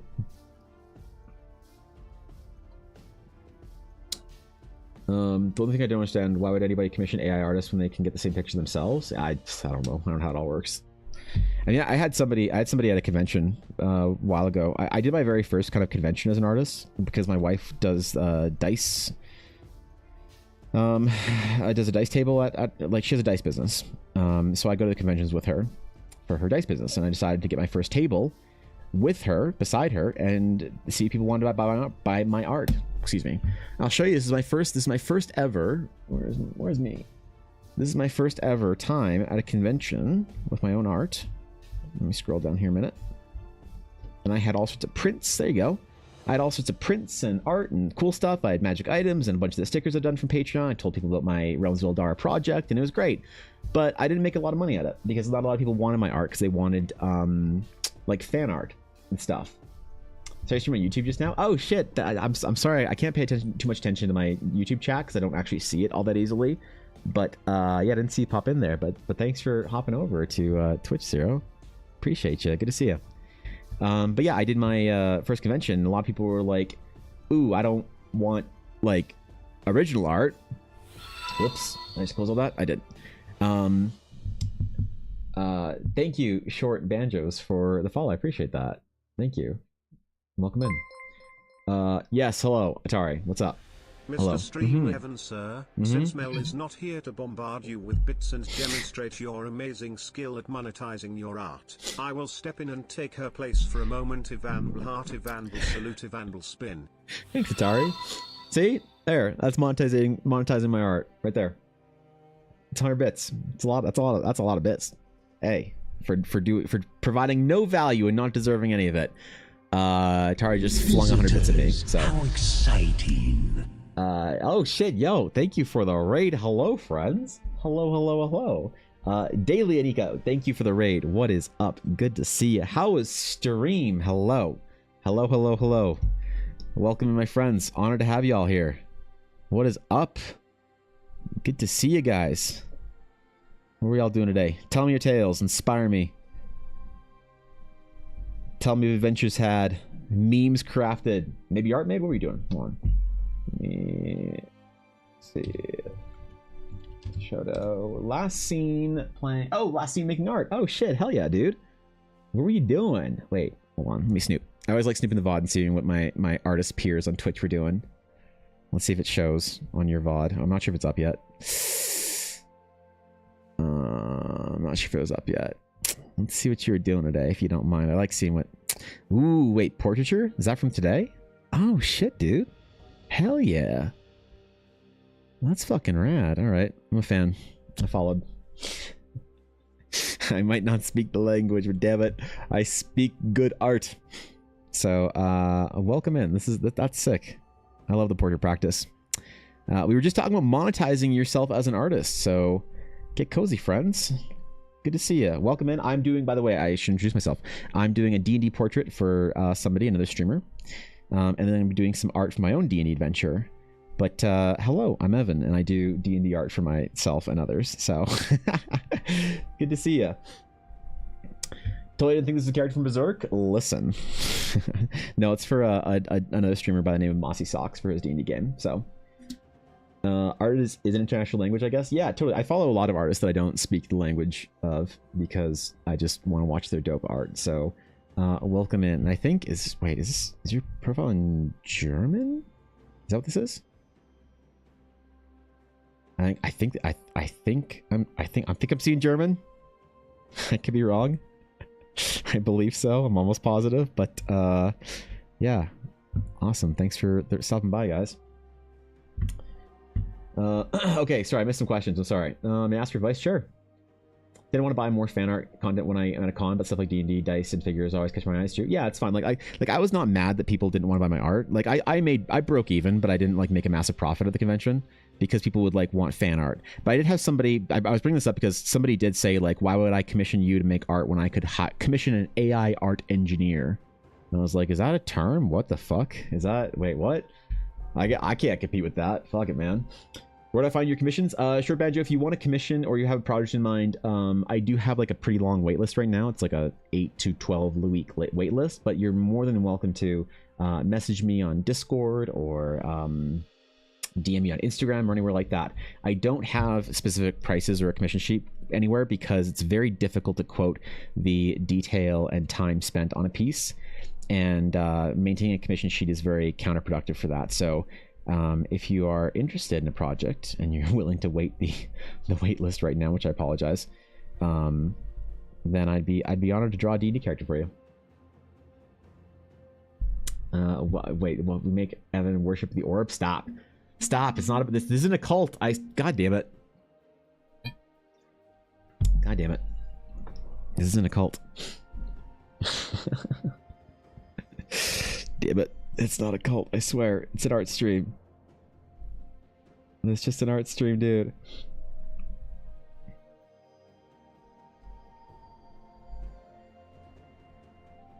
Don't let the Dragon's Claim members tell you guys it's a cult. It's not a cult.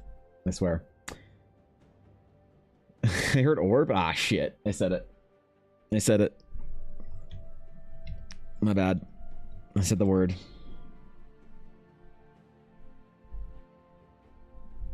Oh well, it's kind of my fault, isn't it? Then, yeah. Yep. And Feet Lovers Pizza, that's a hilarious name. Thank you for the follow, I appreciate it.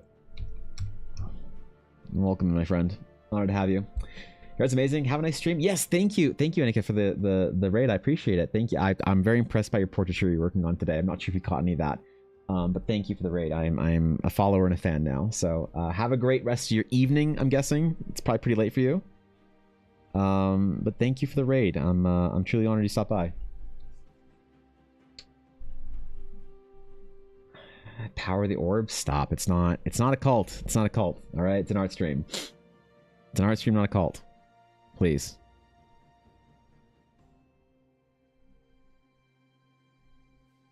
Yeah, come on, man. Let's not scare the new viewers, all right? It's not a cult.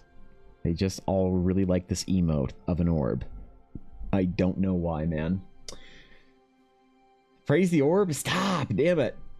Tried to participate in costume design for an RPG recently, and I couldn't finish because I started at the tablet screen until 2 days before submission date. Despite that, I'm thinking of finishing that piece to use for portfolio, but I kind of lost the gas and had close to the deadline. Where do I stayed up all night at the last minute? Any advice to get that focus back? Focus is a really hard thing to maintain as an artist. Obviously, you know, it's different for everybody, but I always think of it as sort of two features. And I said that Luyik. I hope I said that right, but thank you for the follow.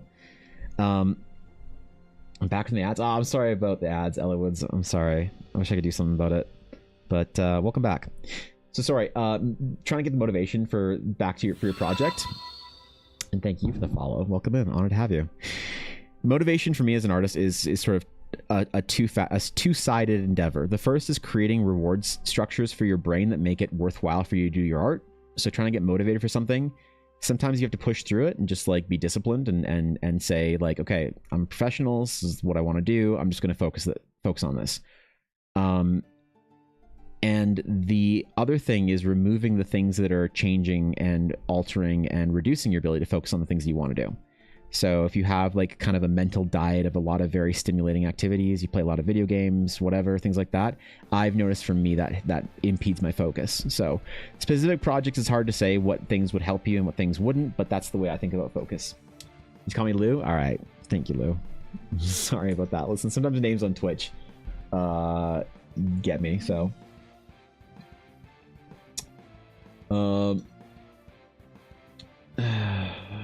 Please don't take table flip the orb switchers. No, don't table flip the orb switch. Yeah, please. There shall be no table flipping here. We are going to all keep our expensive tablets firmly planted on the table without it flipped. I do admit I game too much. Well, I mean, that's, look, like I said, everybody's different, but I think that one thing that kind of like,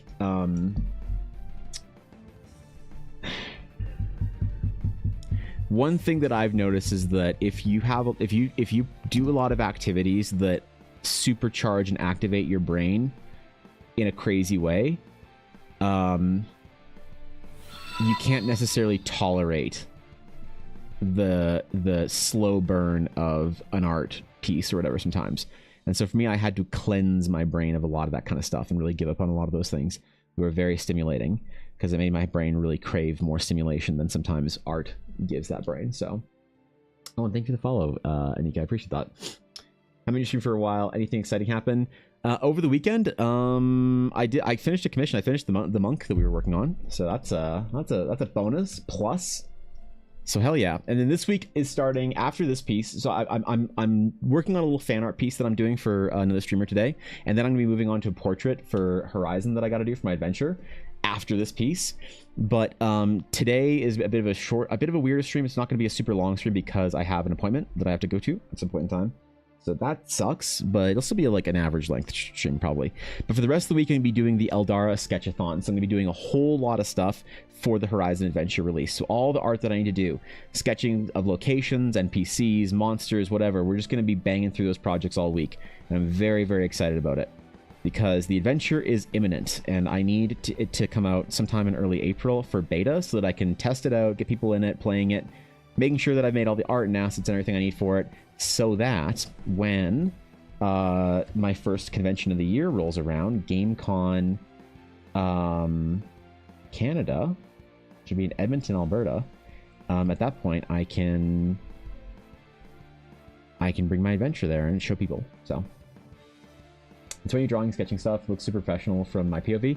That's a tough question because I've been drawing all my life, but I've been streaming and sort of like went full time only a couple years ago. So it's very difficult to say like, oh, I've been sketching for like 30 years, you know? It's like, oh, really? You're not that good, right? Or if I say, oh, I've been like working on this very hard for like a couple of years now, it's like, oh, okay, that makes sense. So it's a really difficult question to answer. The best thing I can say is I've been 100% full-time as a streamer and freelance artist for about 4 years now.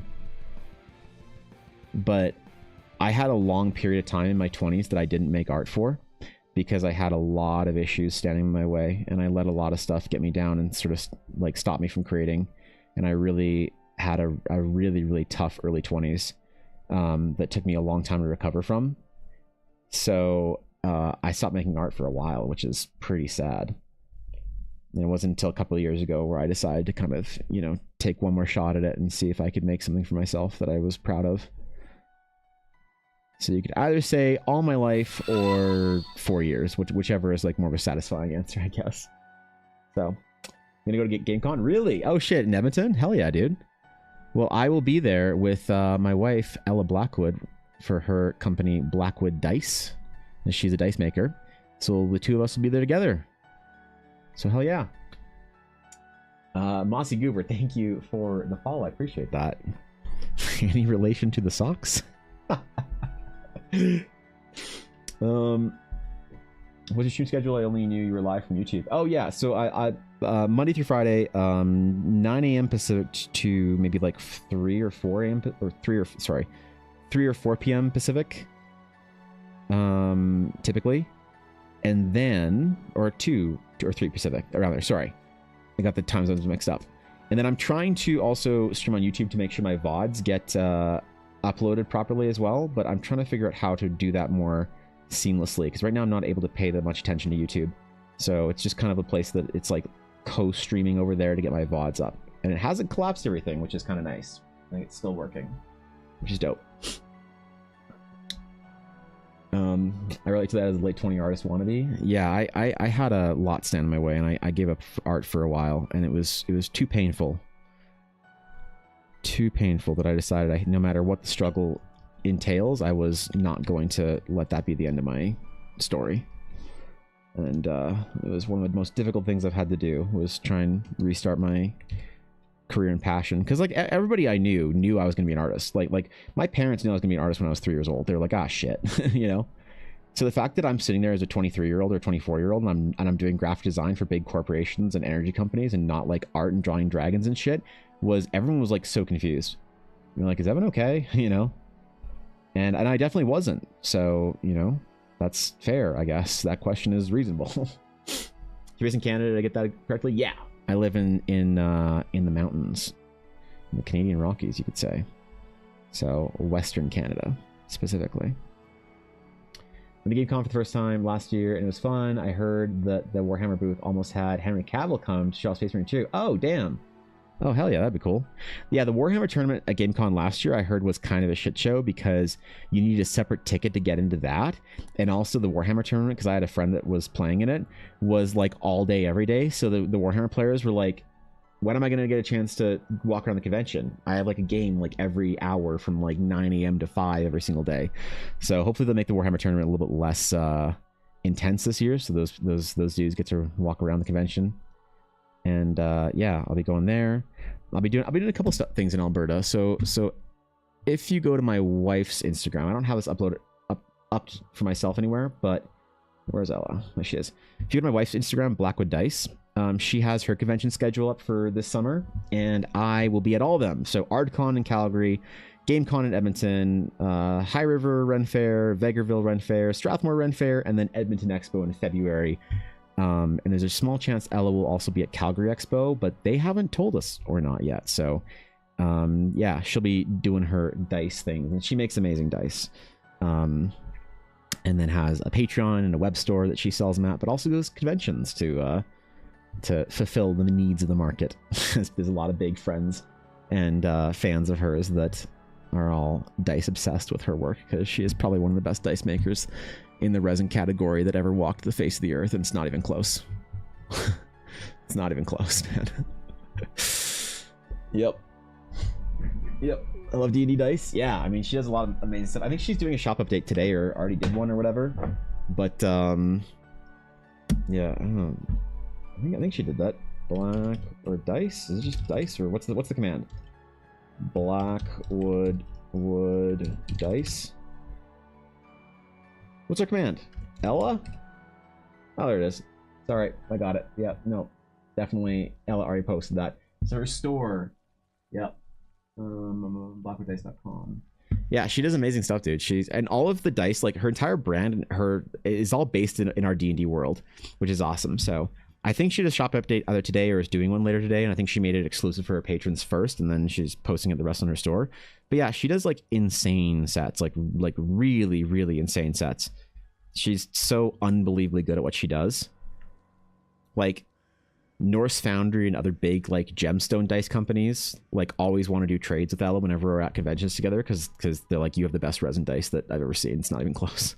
So I'm very proud of Ella. I'm very, very proud of her, and I'll always take any opportunity to brag about how cool she is.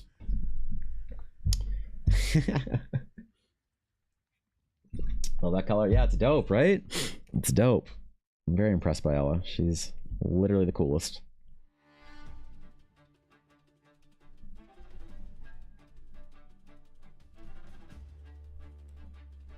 All right. Okay, we're almost done this piece. I'm gonna try and get this done so we can get our other portrait done today as well. Doing a bit more than I usually do for portraiture, I guess, but that's okay. We're doing a bit of a departure here for good Mr. Socks. New Pokemon Monster dice in Patreon. Can't forget that. Yeah, for real, right? You sound like a super proud hubby. Absolutely. I'm very proud of her. She's incredible. Ella is my favorite thing in the entire world, and my favorite thing about going to conventions is watching people appreciate her.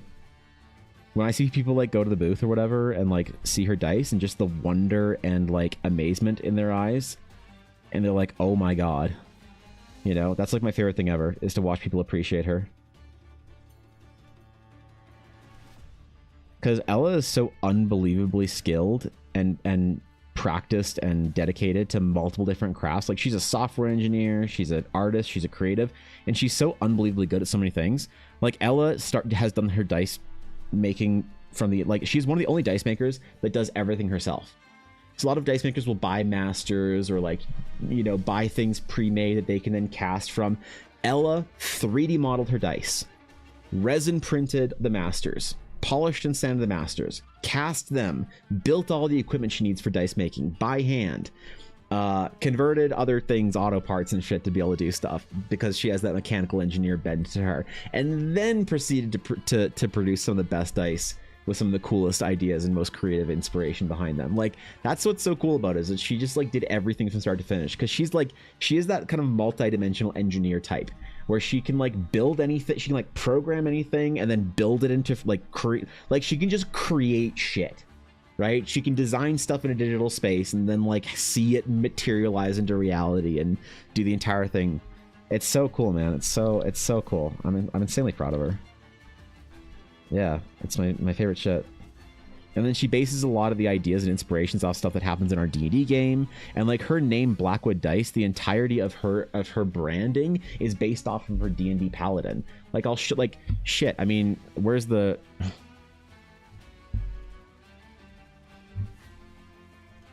portrait of her character? Is it in here? Wait, where is Ella? Wait. Her entire brand is based off of oops, not there. Is based off of her D&D character. So Ella Blackwood is the name of her paladin. So I've drawn her paladin a couple times. This is a picture of her paladin. Her logo, the Growlhammer hammer seal, whatever, is based off of her paladin's D&D order. Like, everything about it. I did an updated version of her portrait that looks more like her, like in person. Yeah, so like everything to do with Blackwood Dice and her brand is like based off of her paladin in our D&D game, which is like so rad. I think it's so cool, man. There's so much nerdy lore that goes into all that nobody cares about, but it exists. It exists, damn it. And it's there, and I'll talk about it for people that will listen.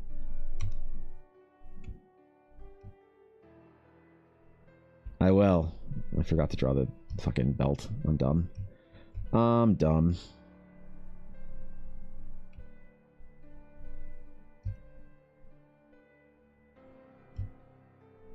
We shall remedy this. We shall remedy this immediately and rapidly.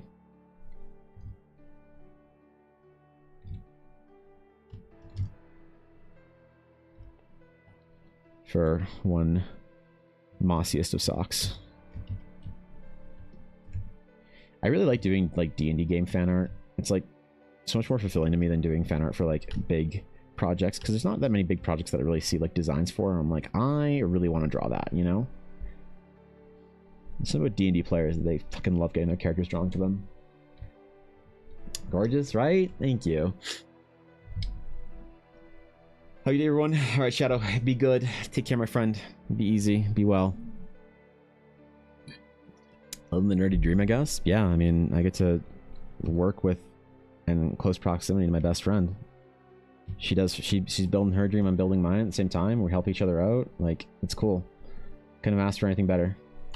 It's tough, like, don't get me wrong, it's tough to like do your own thing and do your own business and be like independent artists and shit like that. It's very, very tough. It's very stressful. It's very taxing, but it's extremely rewarding. I wouldn't trade it. Even through all the hardships, even through all the struggles and difficulties, I would not trade it for anything.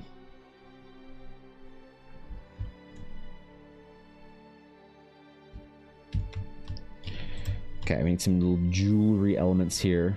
Little fancy trinkets and baubles. Now, the good Master Socks said that his character had all sorts of small little trinkets and stuff that were rust-colored in nature. So, I don't know what that really means as far as, like, what I can do here, but I will attempt to do some kind of more worn trinket-looking type things. More vintagey type vibes or whatever. Most artists and creatives, the lore and nitty-gritty details are there, but most people won't know, right? Yeah. It's like my emotes. Like, all my emotes have to do with my D&D characters for my, like, dumb stream stuff. So, like, that's one of Ella's characters. Or, like, Ella for her channel. I mean, I showed you the character, Ella, but I also made her, like, emotes for her stream. So she has, like, all these Ella Blackwood emotes for her Asmar Paladin. So there's all this stupid, dumb, nerdy lore where all these characters for my emotes have like lore and art and have like proper character art for them, which no one will ever know unless I sit here telling them about it. But that is, like you said, the nitty-gritty details, things that the artists care about, that I care about. Okay, give me the OC lore in my brain greater than lore I show and post online. Yeah, for real, right? Okay, give me 1 second real quick. I need to grab something.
All right.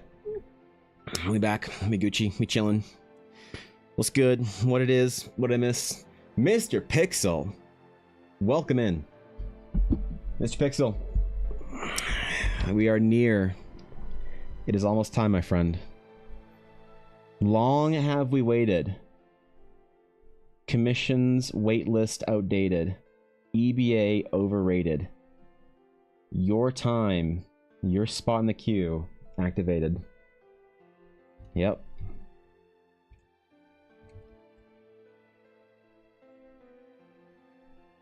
It's time, my friend.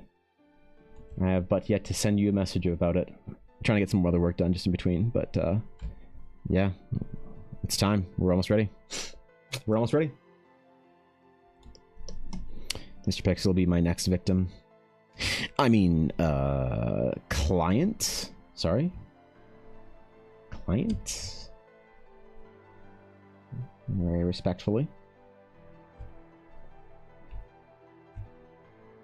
I think I'm ahead of schedule, so we gotta chill out. I've been telling people that the wait list is gonna be a little bit longer, but I've been very focused on banging through commissions and getting shit done and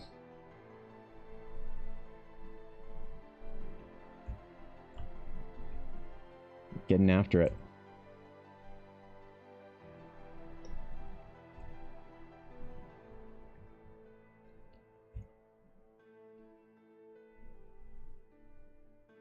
And this week, we focus on Eldara. We bring the world to life finally.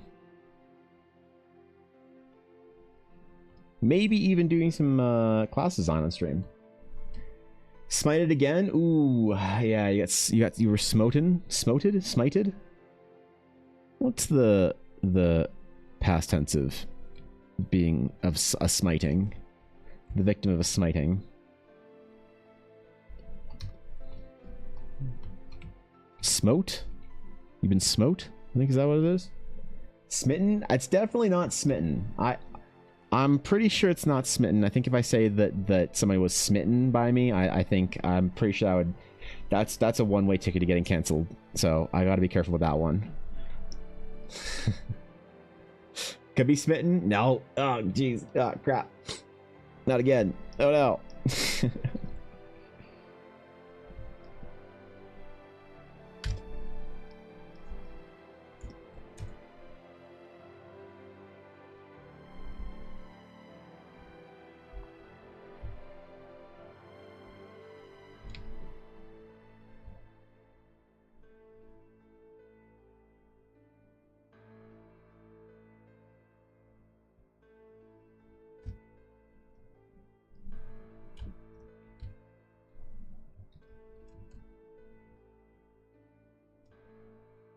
Okay.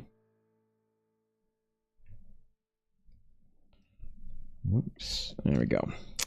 All right, we cheaty pants our layers a little bit, okay? Listen, it's gonna happen once in a while.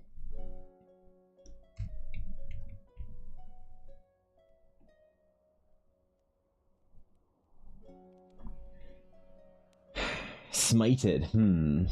Illa's smitten a lot of things in her time adventuring, I'm sure. Yeah. There you go.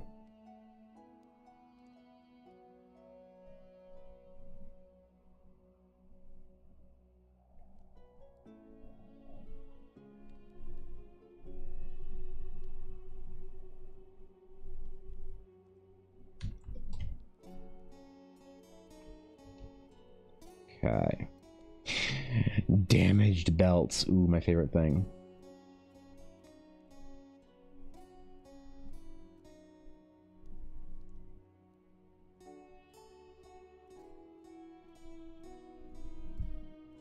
Right. Smite verb past participate smitten. Really? God damn it. Alright, well, I guess it's smitten.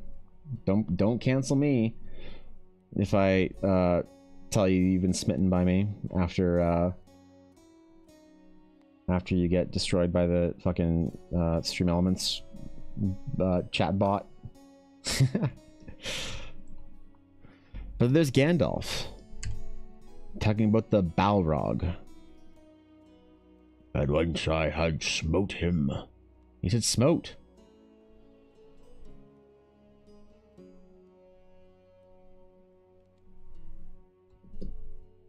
I'm German. Listen, you probably know English better than I do. That's apparently the thing that people say about German English speaking skills, is that everybody in Germany knows how to speak English better than any of us over in Canada or North America or whatever. I'm still getting my DDoS deers and dares wrong. Listen.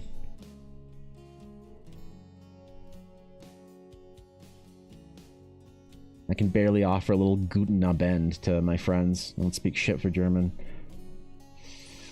Apparently y'all speak English fantastically over there. There's no reason for me to ever learn German because y'all just know how to speak English anyway.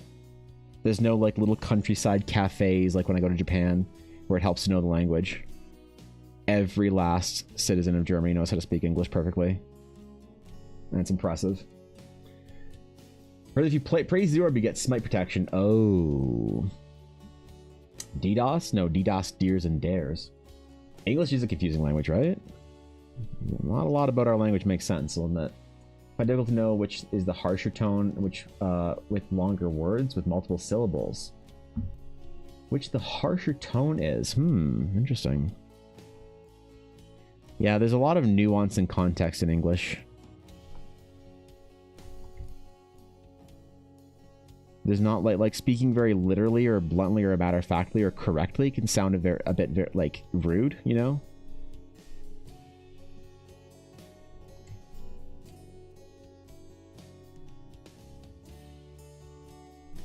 English is very tough. Doesn't make sense to us either. The words that also just mean the same shit. DDoS, dos, dares? Oh wow, just the like the what do you call them? The prefix to words. I don't know how to describe it. I can't speak German. Don't worry about it. Irish is literally being my ass to learn. Damn. Also, everyone, funny side note, my grandaunt moved to Canada and now part of my family lives there. That's cool. Oh, that's cool.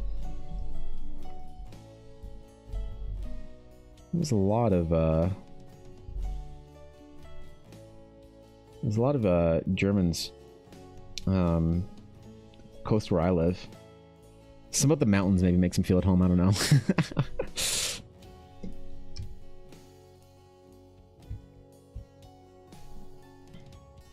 a large German population in Calgary, where I grew up.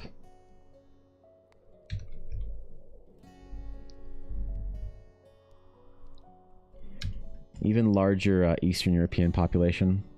Like my family's Ukrainian, and there's a ton of Ukrainians out here. Ton of Poles, ton of Romanians. Yeah, Canada's a cool place for that. You get a lot of different people from a lot of different places.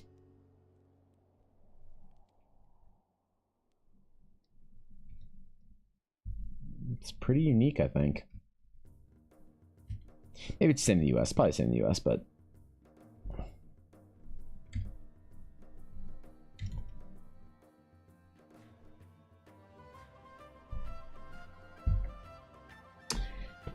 it's St. Patrick's Day today? Really? Oh shit. I don't know. I didn't really do anything for St. Patrick's Day. St. Patrick's Day, when I was growing up, and now I feel like, was always a holiday of like, go to the pub with your friends and enjoy yourselves, but I'm not really a pub goer. I don't really drink much, so I never really participated in the St. Patrick's Day traditional Guinnessing or whatever you drink, I don't know. Helps that Ireland and Jamaica share a similar accent. Yeah, really? Is that actually true? I had no idea.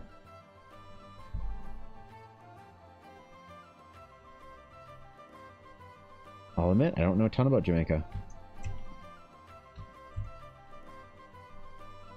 I'm not very well informed.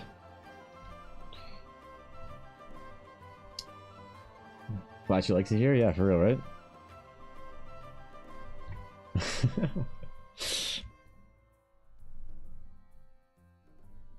Alright, we're almost done with this portrait. A couple more little things, a little fill layer. We'll be able to send this over to the good master of socks from the Mossy Cathedral.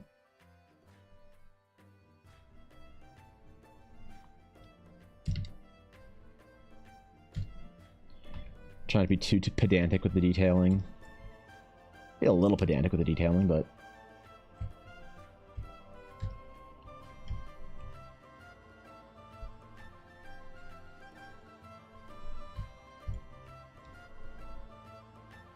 that's like kind of my jam, so I have to like at least fulfill expectations.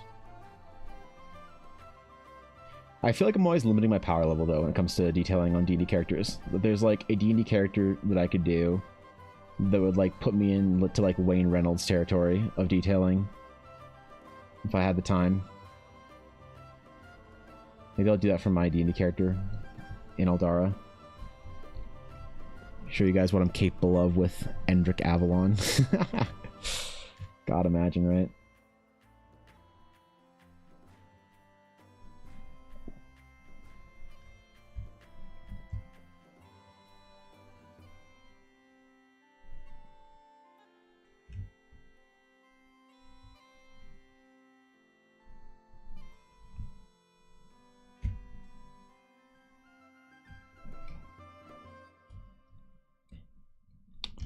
And we'll do a little bit, because it's kind of hard to decide where you're going to like fade off the piece into the rest of the canvas. I'm not going to fill the frame, you know? Oh, we got to do mace. I forgot.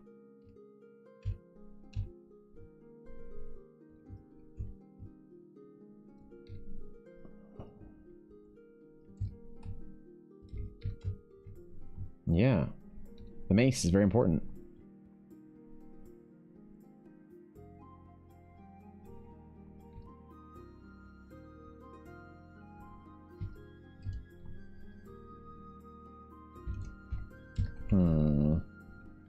There we go.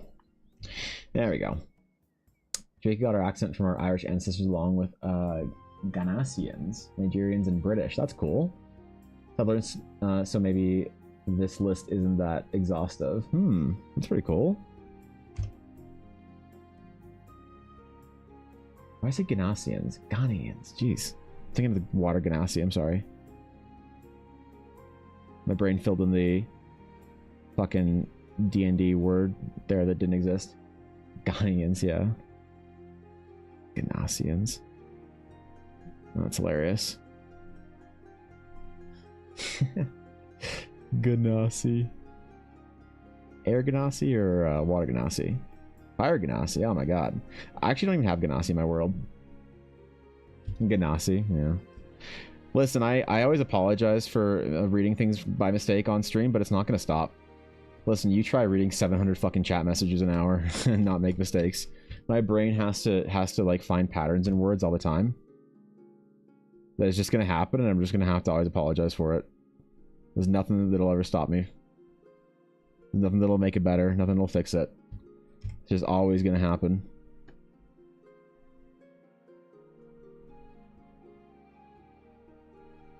People will always think it's hilarious, without a doubt.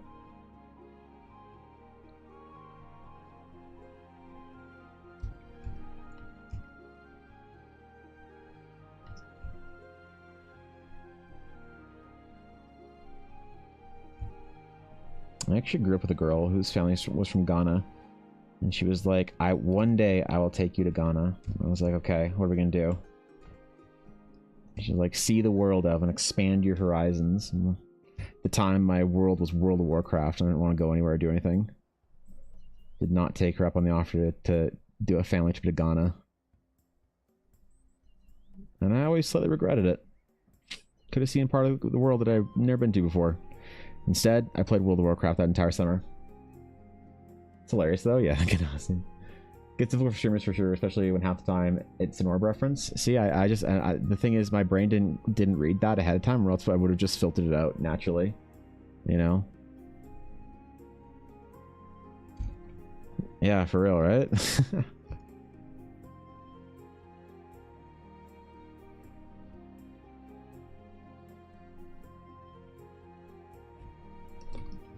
There's lots of places in the world I'd love to go see that I don't know if I'll ever get a chance to.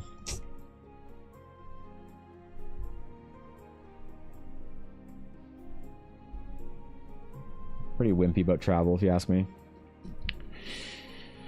Need a couple fill layers in here before we can progress. Fill, let's do like a 60% fill later. 60, let's try that.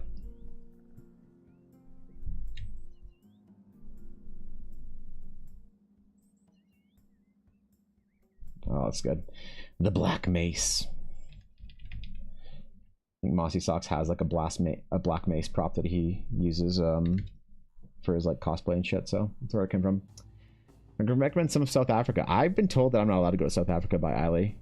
She told me that if I ever go to South Africa, she'll kick me out. It's like, damn, bro. One of my mods is from South Africa, so yeah. I wanted to go see her. I was like, come on, man, we'll go do like I don't know, whatever you guys do for fun in South Africa. She's like, no, stay home. I'll come to you. I was like, ah, shit. Oh, come on, man. Travel expensive? Yeah, it is. For real, right? Sure, there's lots of conventions outside of Canada you might want to visit. No, I mean there are, yeah. Like the problem is though, like going to conventions as an artist or whatever, or as for with Ella for Blackwood Dice, is really tough because it's very expensive to travel with like your business and stuff. So a convention would have to be completely huge to do any kind of like real.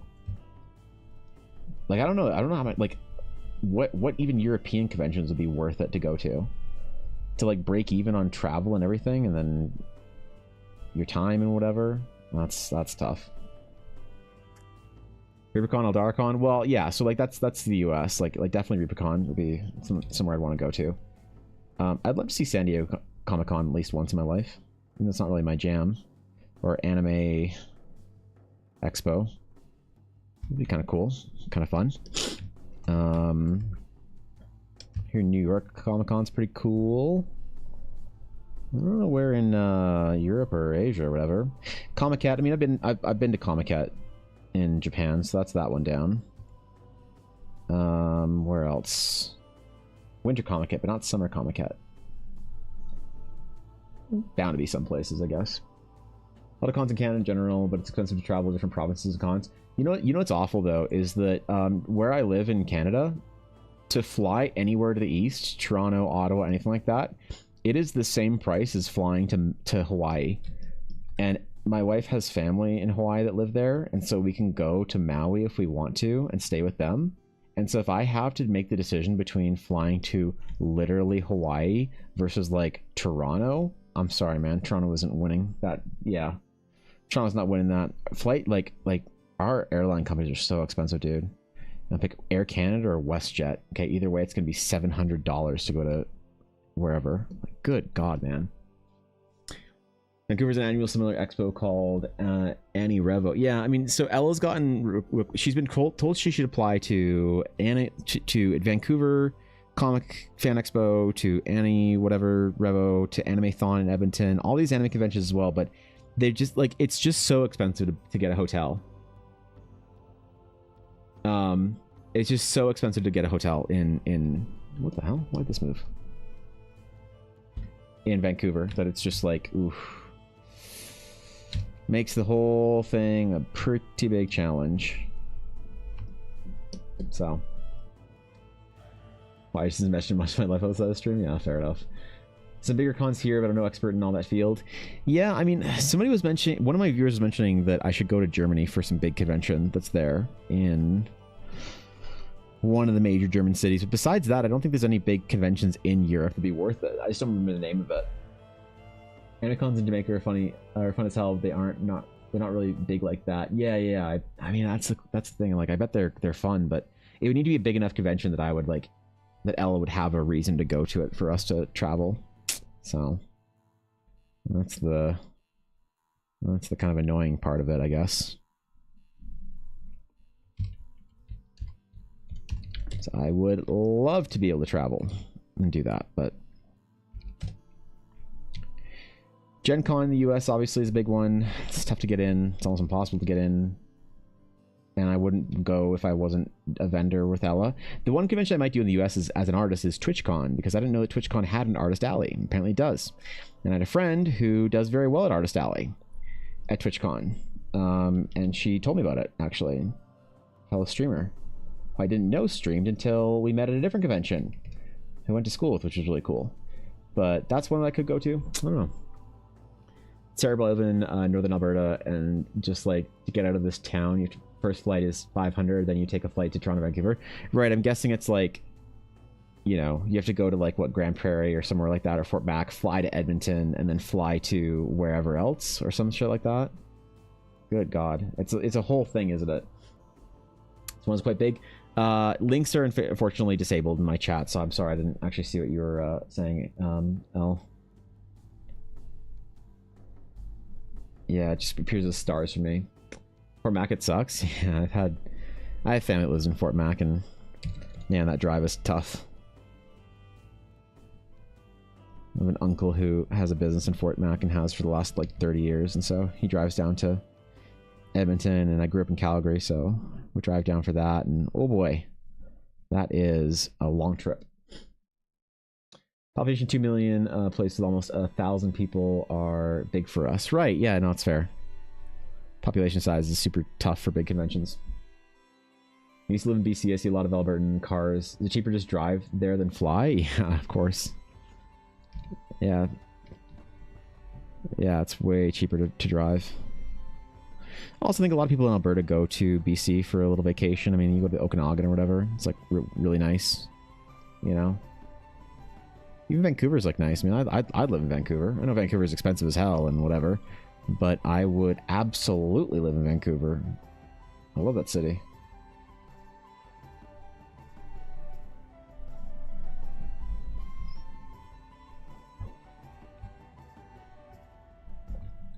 It's a great place. It's real cool. Maybe like one of 5 full-time artists in this town. That's crazy. Yeah. Full-time Fort Mac artist. Jesus.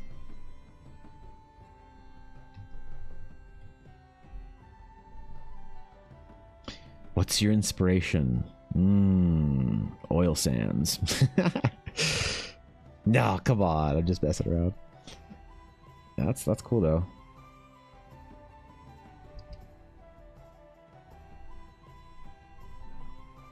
To know it, it's manga and anime con, so probably not the type of con you would do anyway.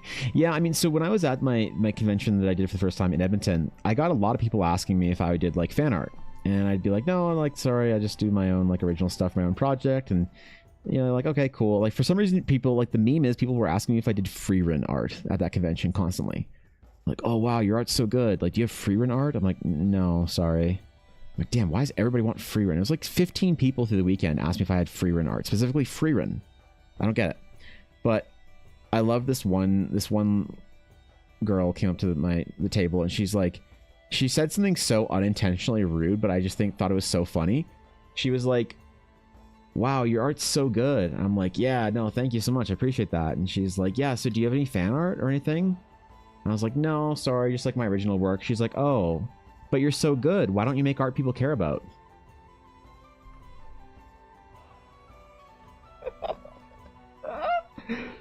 Oh, God. I don't know, man. I'm trying.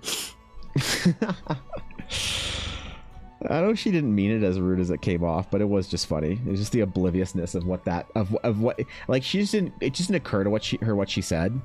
She meant like, why don't you make any art that people are gonna buy at a convention? But she said, why don't you make any art people care about? I'm like, I'm trying, my friend. I'm trying. Oh God. This other lady that was like at the booth was like, she overheard that conversation. She was about to go off on that girl. She's like, oh my God, she was so rude. I'm like, it's fine. It's fine. She was right, you know? But you know what's cool though is when you bring your own original art to a convention like that. Like I had a lot of people buying like obviously the character prints. I didn't really. It was last minute. I know no one's gonna buy my character prints. So that's totally fine, which some people did. But a lot of people would be interested in the landscapes because that was just kind of cool, like fantasy landscapes, like dragons and stuff. So I sold a lot of this dragon print right here and this big one. Oh fuck! What am I showing you here? Let's go to the fucking store link.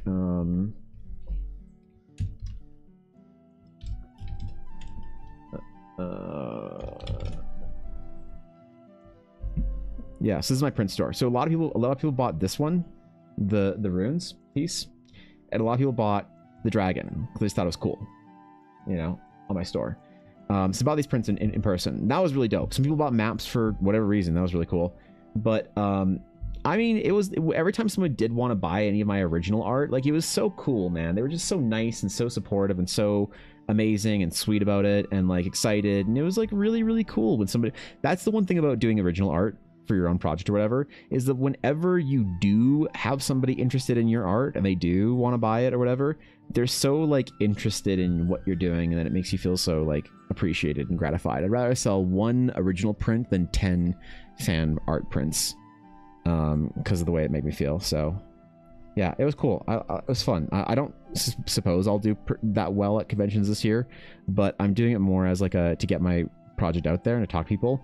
So I'm going to actually have my adventure that I'm writing right now finished as a book with me there that people can buy or download or whatever, because the adventure will be free. So I'll tell people that. I'll be like, hey, you can download the adventure for free in my Discord if you want to, but if you want a physical version, here it is. And to get people like excited about the project, if I can talk to them. So, and like, I'm at the convention anyway with Ella, I may as well have my own art available. It's very rude. It is kind of funny though. And like, that's the thing, is like, she was just so oblivious as to it that it was funny. I wasn't there, but it hurts like hell. Yeah, for real, right? It was a very popular anime, at least, and that season very likely. It was a very good anime. People, like, fantasy people might have the assumption that you had something like that. Yeah, fair enough, you know. It's just, like, it was funny that, like, people would assume that I, if anyone, had the freerun art. Because all the other artists were just like, what? Freerun art? No, I'm not selling freerun art. There's something about the Edmontonians. They just really wanted freerun art, man. They fucking love that shit in Edmonton, apparently.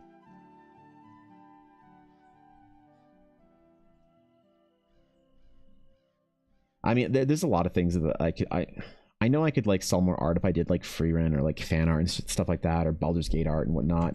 And like I made a Baldur's Gate print for a friend, but I don't have it listed on my print store, obviously. But no, I mean, I enjoyed the art that I make and like doing original art. It's like it is very satisfying to have your own stuff. And when somebody appreciates what you do as an artist, like for your own original project, that's just so, man, the feeling of it when someone's just like, this art's amazing, I need it in my home. I'm like, hell yeah, dude. Hell yeah. Got free merch on my first anime con. Well, there you go. There you go. Hey, see? People love it, apparently. CG2's coming out in 2026, apparently. Ooh. Okay. I'll have to be on point, on board with it. I'll have a freerun art print there, but it'll be like $100. I'll be like, why is it priced so much more? I'm like, oh, because it's freerun. Yeah. I'm like, that doesn't make sense, you bastard. No, I don't think I'd even have time to do art like that for something like freerun. Too much work to do for commissions and projects and stuff like that. When I do fan art, I'd rather do something like this. Like, this is a character for another streamer's D&D game. And I'd much prefer to draw this kind of stuff than for an anime that I like or whatever. I like to do both, but obviously this is very fulfilling because I can give it to a person who really appreciates it. You know? Hopefully, anyway. Maybe he hates it. I don't know. Val, thank you for the follow. Welcome in. Good to have you. Honored, even. Thank you, thank you. Wish people would get as excited about my OCs as I am, right? Well, I think you have to have like some kind of a reason people to care about your story.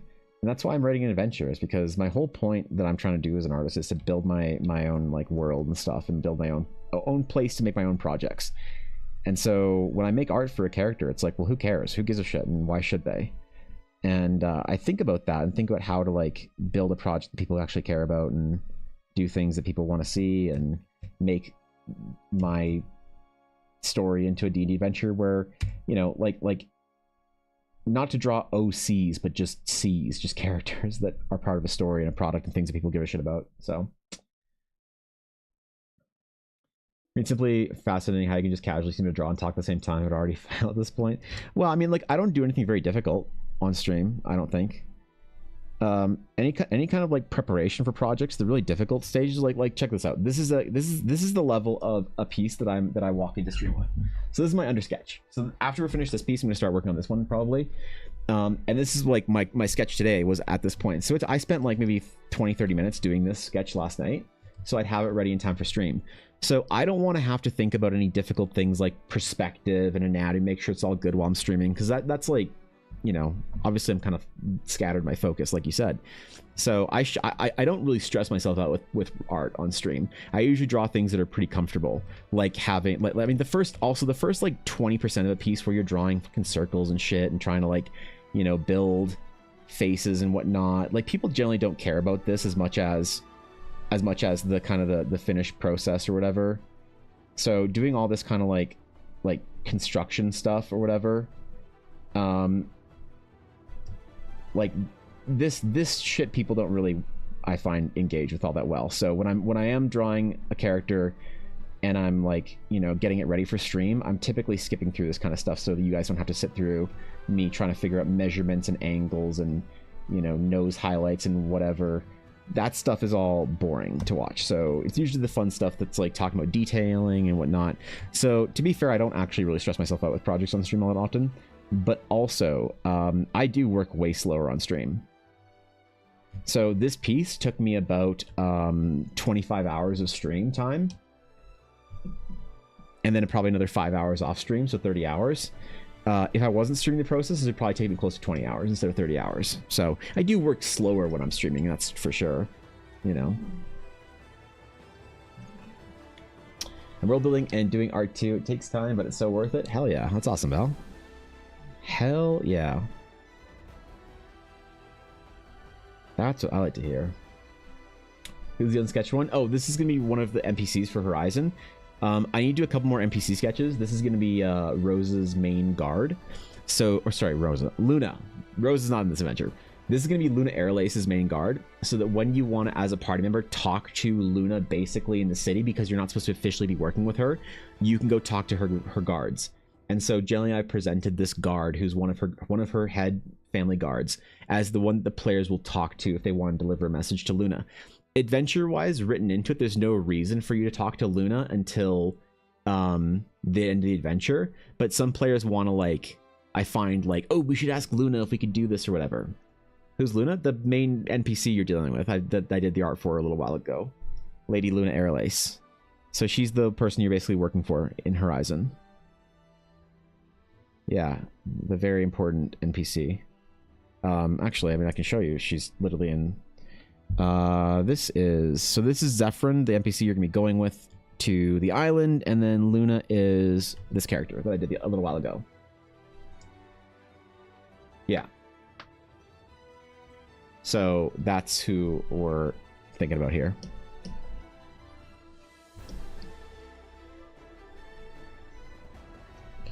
Is that character?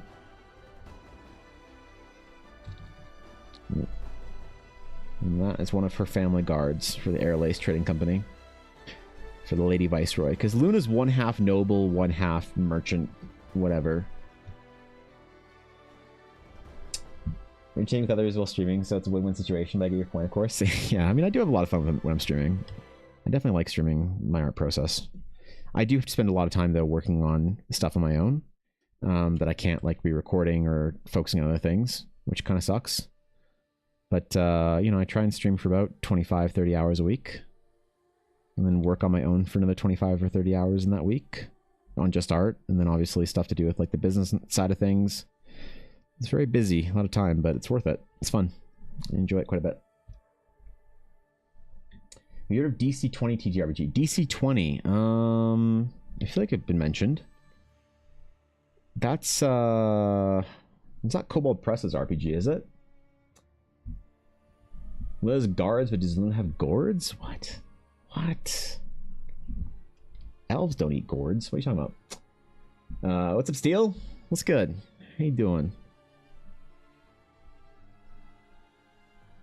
Hello. Good to see ya.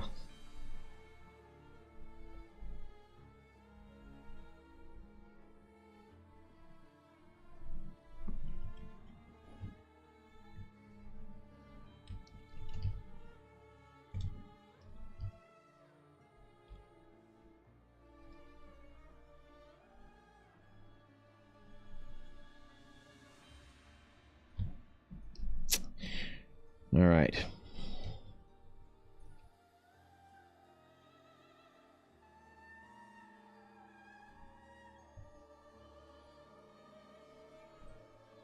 A little more shading around his eyes.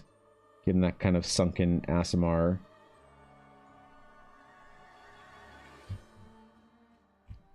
type vibe.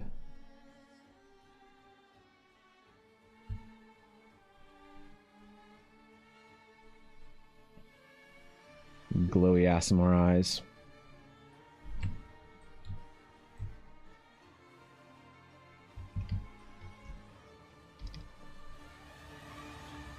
Let's get some more hatching in there.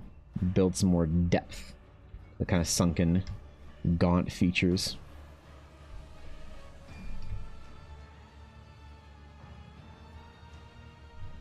Built like stick. With 2 C's. As was described by Master of Socks himself.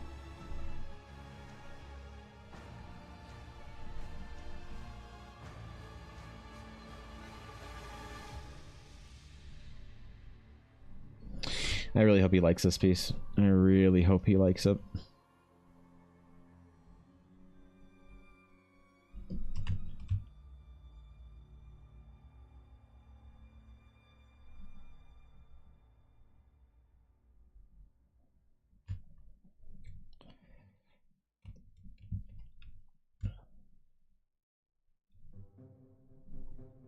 I'm gonna merge some layers down, man.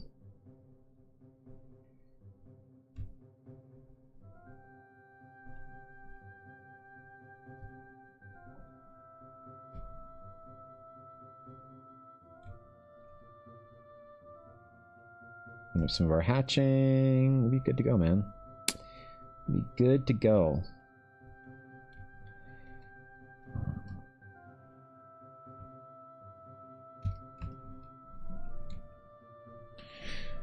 All right, so there's the original, there's the inspiration, and then there's what I did. There you go.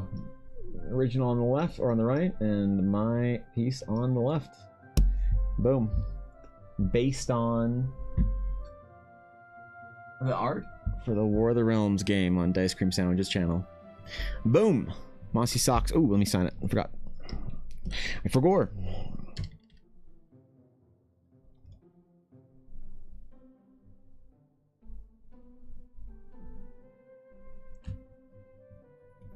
I'll just tighten that up a little bit closer to the art. It's not just sitting out there.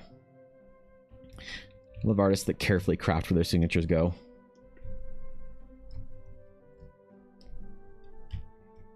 And there he is. Okay, save. Boom. Done. Piece portrait finished. I noticed a lot of your character art have piercing eyes. Ooh. That's an interesting observation. There we go. And that's a good thing, I hope, right? I'm not necessarily convinced it's intentional.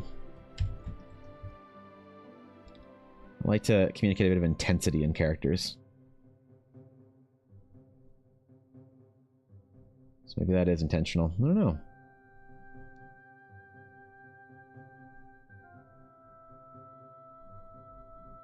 Other elves can in fact not be basic bitches because they do not drink the gourd-filled beverage pumpkin spice lattes. There you go.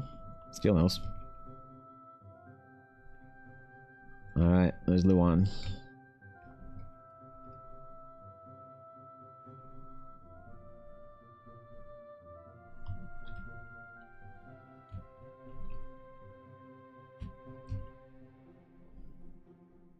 Just a little bit more dark shadow to under his eyes. The art of him seems to have quite like heavy eye bag type things, so it seems very seems to be a key character feature for him. Like you said, that intensity, that piercing. I should do background. I feel like I should always do a background for these characters. Yeah, let's do a background real quick. Real quick.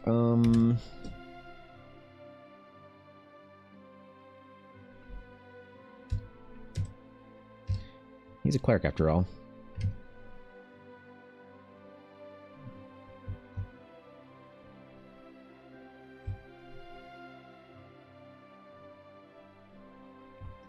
Let's find our circle here. Ooh, that's on the wrong layer. Okay. Whoops, there we go.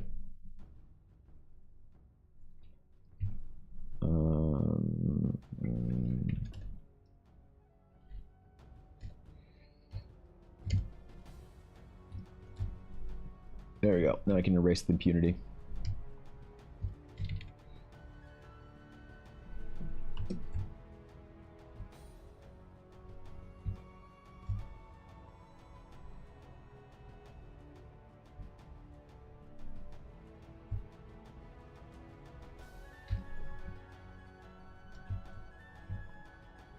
We'll just do some little designs in here.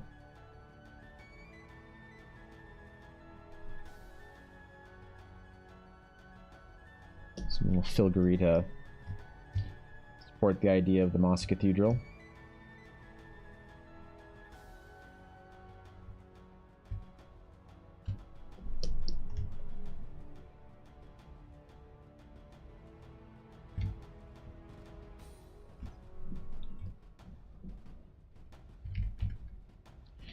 And then we'll grab our line work here, and then we can delete everything that is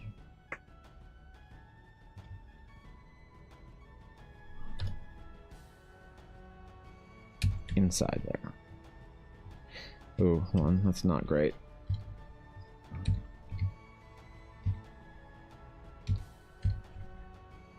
Make it more centered on him.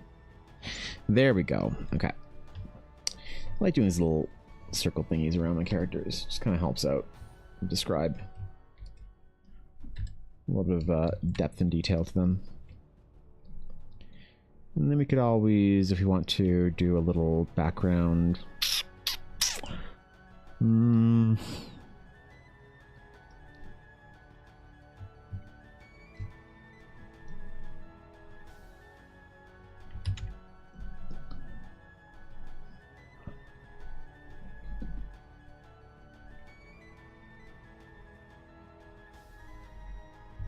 little type of ink kind of thingy here. Doesn't impede the design too much.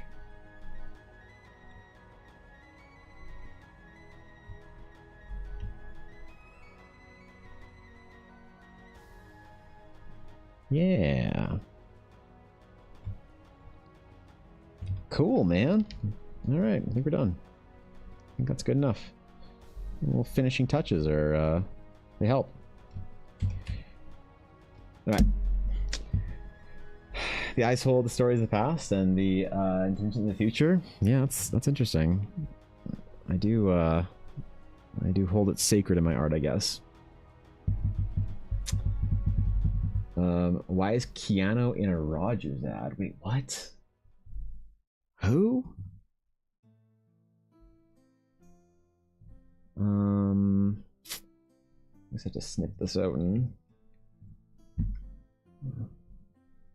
Oh, you know what? I should probably save this at resolution. Actually, screw it. I'll just do this for now. I am not too lazy to do it, but on stream I don't want to spend an hour saving things. So, save as in the old art vault.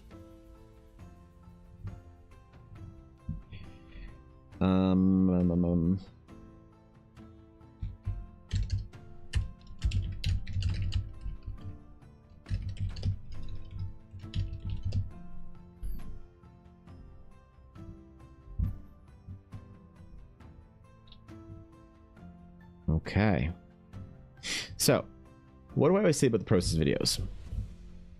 The process videos are my key takeaway from building sort of a sense of value into the art that I do. And so, what are we going to do? We are going to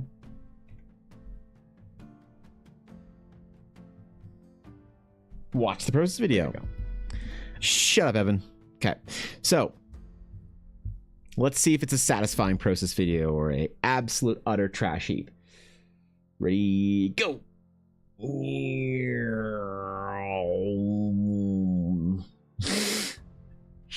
That was good, dude.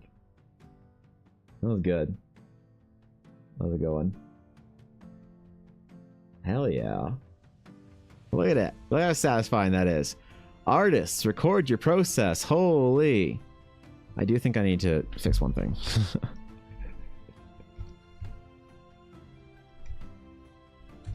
I think I need to focus his eyes a little more. His eyes get lost just a smidge.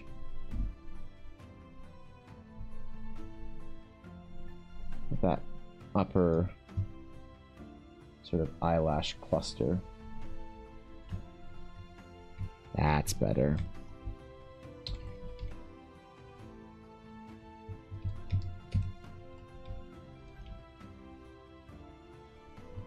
That focuses his eyes more. Great. Okay, let me save that again. Let me save it again. Real quick.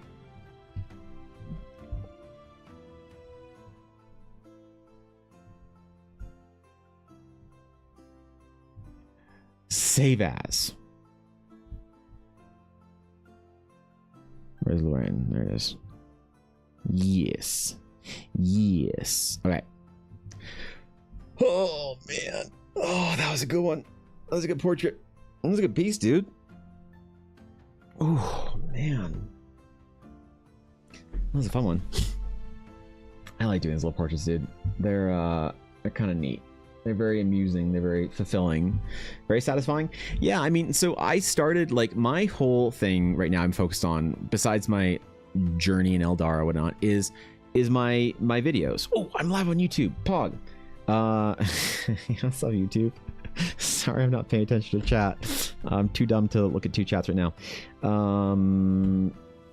Shorts, yes. So, I started posting my process videos at the beginning of thank you, Sleep Time. I started posting my process videos at the beginning of the year-ish, in January, maybe February, around there. I did a couple like last year, but I really started this year with this one. Or no, with a couple of these. I don't remember. Whatever. Who cares? Screw it. And I did this for the one important reason of seeing my work. In the last video, I said that all... Shut up, Evan. Okay. The one important reason was me seeing and sort of remaining aware that the work that I do sort of happens. Because one thing that happens with artists, I think, that's an issue, is you get so deep into your craft, into what you're doing, that it's very easy to sort of like... It's very easy to kind of get stuck and to forget that what you're doing is sort of like important, and that the work that you put in, the work that you like continuously kind of strive for, adds up. And so for me, seeing images and seeing my art and seeing my portfolio, whatever, is like, it's good, sure, but like I forget sometimes that I did a project or whatever on stream, and okay, so like posting it online, that's good. But there's something different that activates my brain when I see myself performing the task, when I see basically playback recorded video of me resolving things, solving problems, rendering stuff like this, changing things. There's just something interesting that happens in my skull, on my smooth, wrinkleless brain, that causes me to feel very fulfilled. And so like the memes and stuff in the video and all the kind of funny, dumb stuff that I talk about, sure, it's like a meme and it's supposed to be funny and entertaining, and hopefully people have fun watching them, you know, which I guess they are, which is awesome. But the most important thing for this is that I'm doing it for myself so that I can go back and see this. And like, this brings me a lot of joy to see the process of me rendering a character out like this. This makes me happy.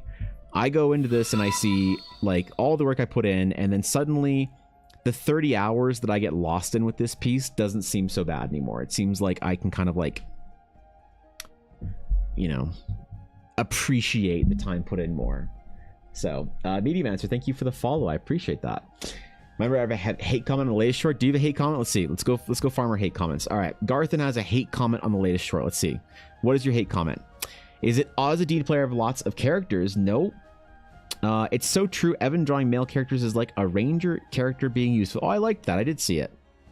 Found the 3.5 player. True. Yeah, unfortunately never played 3.5, just like memeing on classes. Well, there you go. Congratulations, Garthan. Your comment was featured on stream today. That's right. And apparently 30 people liked it. Congratulations. 30 people thought you were funny.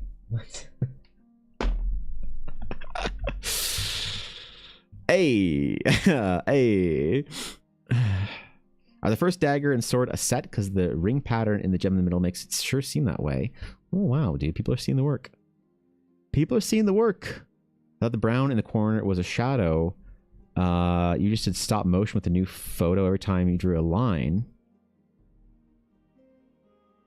Oh, this person thought that I was doing stop motion recording of a traditional process? Oh, good God. Could you imagine that?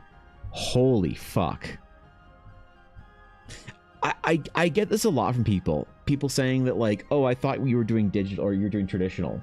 Which I guess is like kind of the best comment I can get because it's supposed to look like old in-world RPG art. Like the one of the reasons why I do this is because it's immersive for me. So seeing artwork that looks sort of like this, that's kind of, I don't know, what's the way to say it?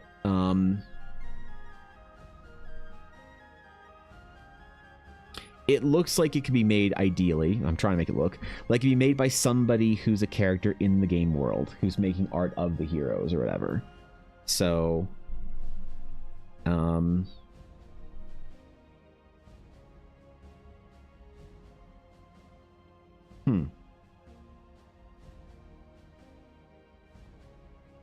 wonder why people think it's traditional, though, especially when they see the process videos. Like, how could you see this and think it was traditional? Unless they thought that I was just literally stop motioning every single line. Oh my God, that would take fucking days to do a piece like this. If I was stopping to take a picture every time I drew like a line or whatever.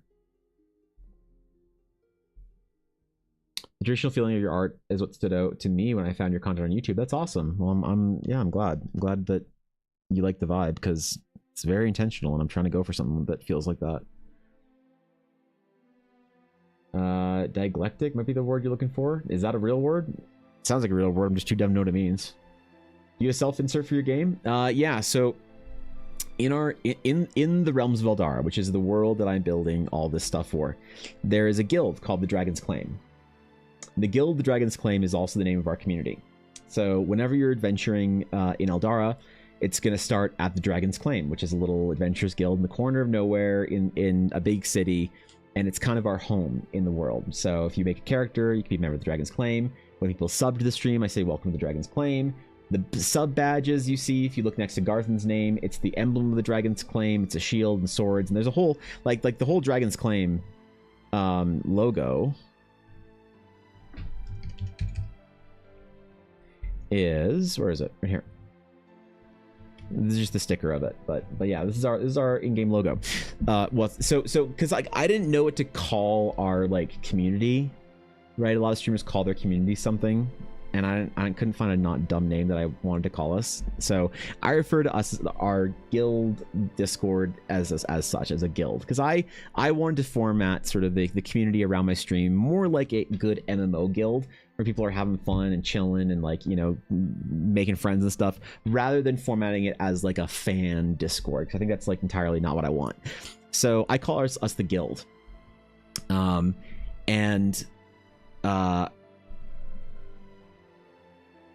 it's the word that I was drawing to saying dagger twice. Anyway, and so the Dragon's Claim in world, the guild master of the Dragon's Claim is my self-insert as Endrick. And so it's my sort of like legacy in the world. So you get your first quest from Endrick. He sends you over to Horizon, and I've started making art for him, but it's never been a priority for me, so I haven't ever finished it. But he's basically a fighter who's already had his adventure and his grand saving the world campaign. And now he started up this Adventures Guild for some reason, and it's a bit of a mystery why. So it's kind of a fun thing for players to hopefully uncover as they play through the adventure as to why this guy Endrick Avalon would create this whole Adventures Guild. So I have art of him that's like older, that is like a couple of years old, that I never finished, that I want to, but this is pretty old. This is years old. So it was an undersketch that I was going to do a full character piece off of him and all his like armored fucking warrior adventure glory, as if he was posing for his grand portrait with all of his spoils from adventures. So I wanted to show him in his, like, you know, with all the tools and gears that he had, or gear that he had acquired through all his years of adventuring in the Dragon's Claim. Obviously, if you find him in the world, he's just wearing a simple shirt and, you know, has a sword in his hip, and that's it. But Endrick and his wife Alara are going to be kind of the legacy characters from me and my wife Ella. And are they important characters to the story? Not really. They're not supposed to be. That's a story. Eldar is supposed to be a story and world for other people to play in and tell their stories. But Endrick and Alara will always be kind of the place where you could always go to find me in the world. If you ever want to go say hi to me, you could go in your D&D game, go say hi to Endrick at the guild hall, and he'll pour you a drink and ask about your stories. So it's kind of a self-insert character, but more of a legacy character for me. And then obviously Alara is going to be the character that I make for Ella. I've made a lot of characters for my wife. She's had a bunch of, like, dude, she's the person I made the most characters for so far. You know, like this was one of her characters. This Astral Sage right here. That's the first Astral Sage. Obviously, this is Ella Blackwood, her paladin. This is Charlotte Swati, her Astral Knight, the first Astral Knight I ever made. Fuck, man, this is Amelia Hearthwood, Ella's first ever character she made in the Realms of Eldara. This is why it's the most important character in the Realms of Eldara to me, is because this was Ella's first character.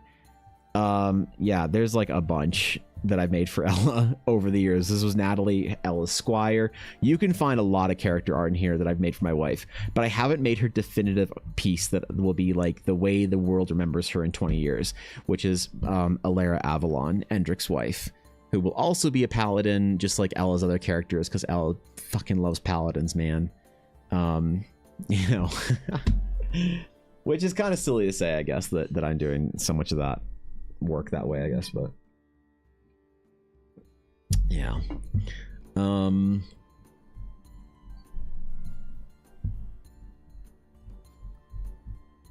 Okay. Let me go post my art in the for Mossy real quick, so I don't forget to do that. Oh, that's not what I want to do. Maybe I'll just do it later, because I don't want to worry about posting it right now. That could probably... He is live, and I could raid him, but I would have to bounce pretty quickly. So I think that what I'll do is I'll just post the thing on Instagram. Maybe I'll make the Instagram post right now, actually. So, you know what? Fuck it. Let's do that. Let's make the Instagram post. The process video, the post, all that stuff. Why the fuck not, man?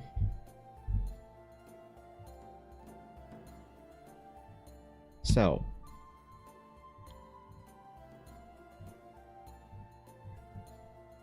You can post on Instagram at 5x7, right? Create. You have to post on Instagram, by the way, if you're an artist. Never post your regular full-size stuff and have it get cropped to the max.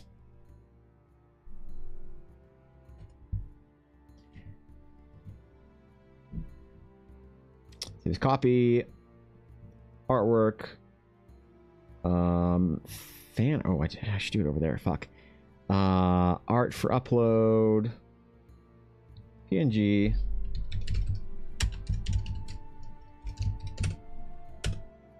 Wayne, Instagram. All right, let's post some art. Let's do the art thing that we never talk about. The part of the art journey where you actually have to do the thing. Post. Select from computer.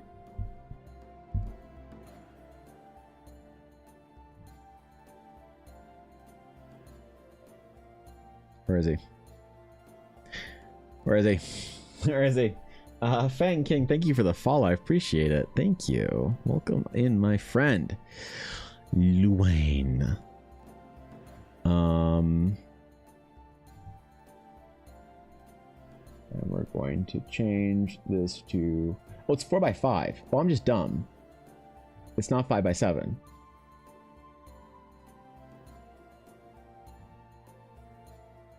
Okay, so I'm dumb. That's fine. Like, we know I'm dumb, but, like, we didn't realize I'm this dumb. Do I want to do the full... Oh, God. Okay. Okay. So width 4 by 5. Okay, proceed. Nah, blah, what the? What? Help, Luane, help.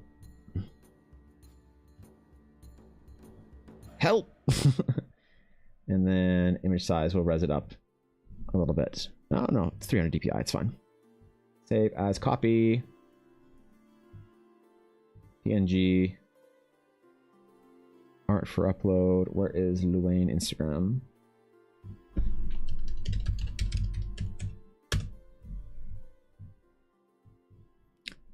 Okay. Sorry.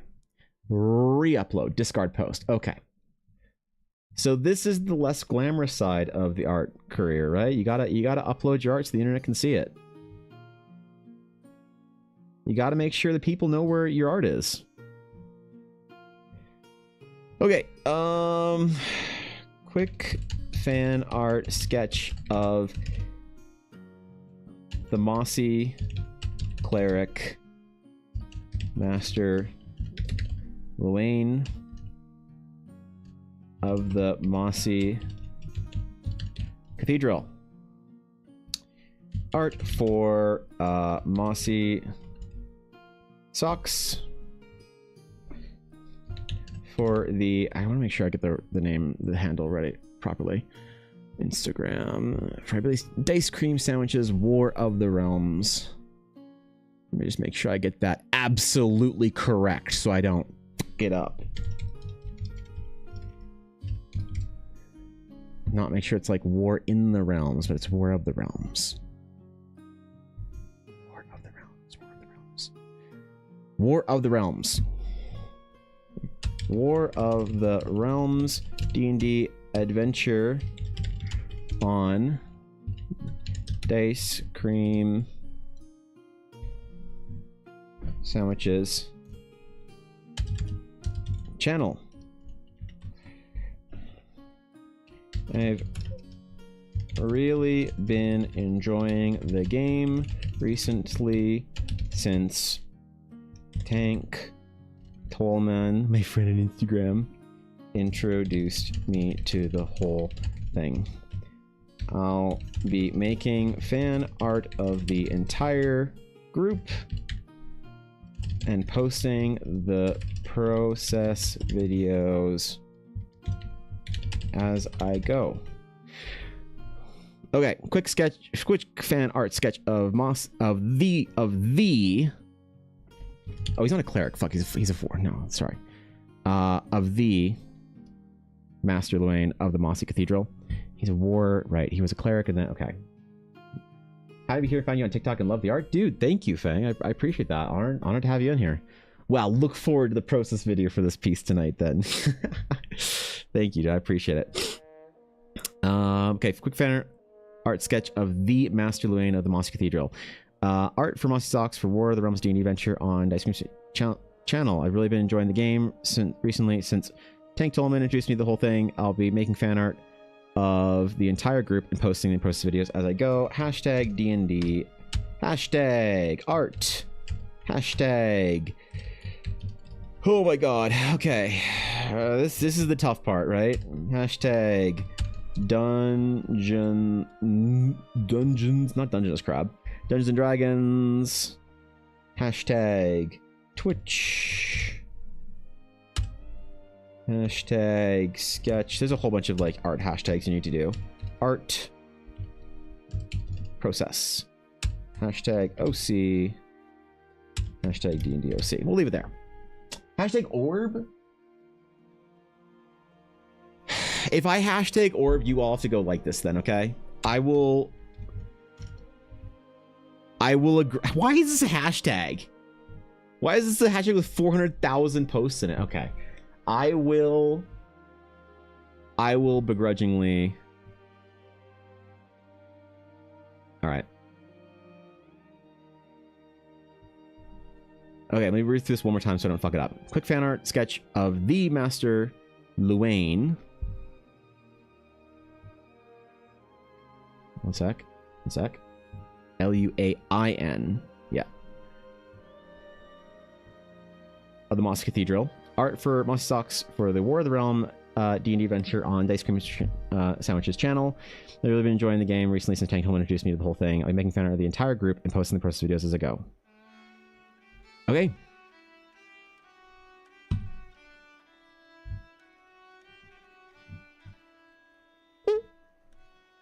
It says sharing. It says sharing. Your post has been shared. Now the next thing, my friends, is what do you do when you post something on Instagram? You share it to your story. Where's your story? Wait. Is that a thing you can search for?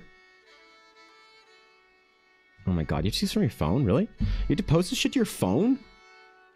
What? Is this working as intended? Let's find out. Well, it doesn't exist on my Instagram yet, so that's cool. Thanks, thanks Instagram. Remember when I said that Instagram is the place where artists post their work? Yeah, ignore me. Apparently I don't know what the fuck I was talking about. All right.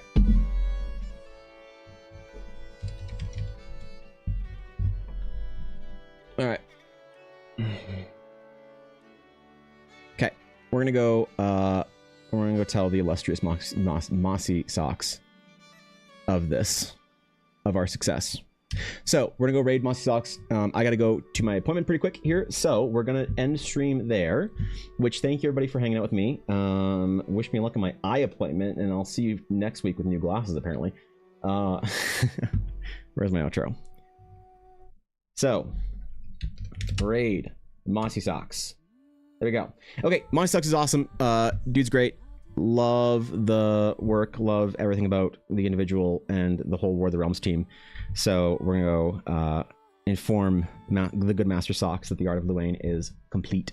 So please go in there and spam your orb raid emotes or whatever the fuck you guys like to do with your little weird orb obsession. But anyway, I will see you tomorrow. First thing, 9 a.m. If you want to see any of the process videos, please follow any of the links over there, and I'll be posting all of them later. The process video for this tomorrow. So Monster Socks also play Monster Hunter Wild, and that's fucking sick. I love Monster Hunter Wild. So I'll see you guys tomorrow. Thanks for chilling with me today. I really appreciate you. Let's go over there and bounce into the raid. All right, let's go do the thing. I will see you guys later. Go show support for Mossy Socks.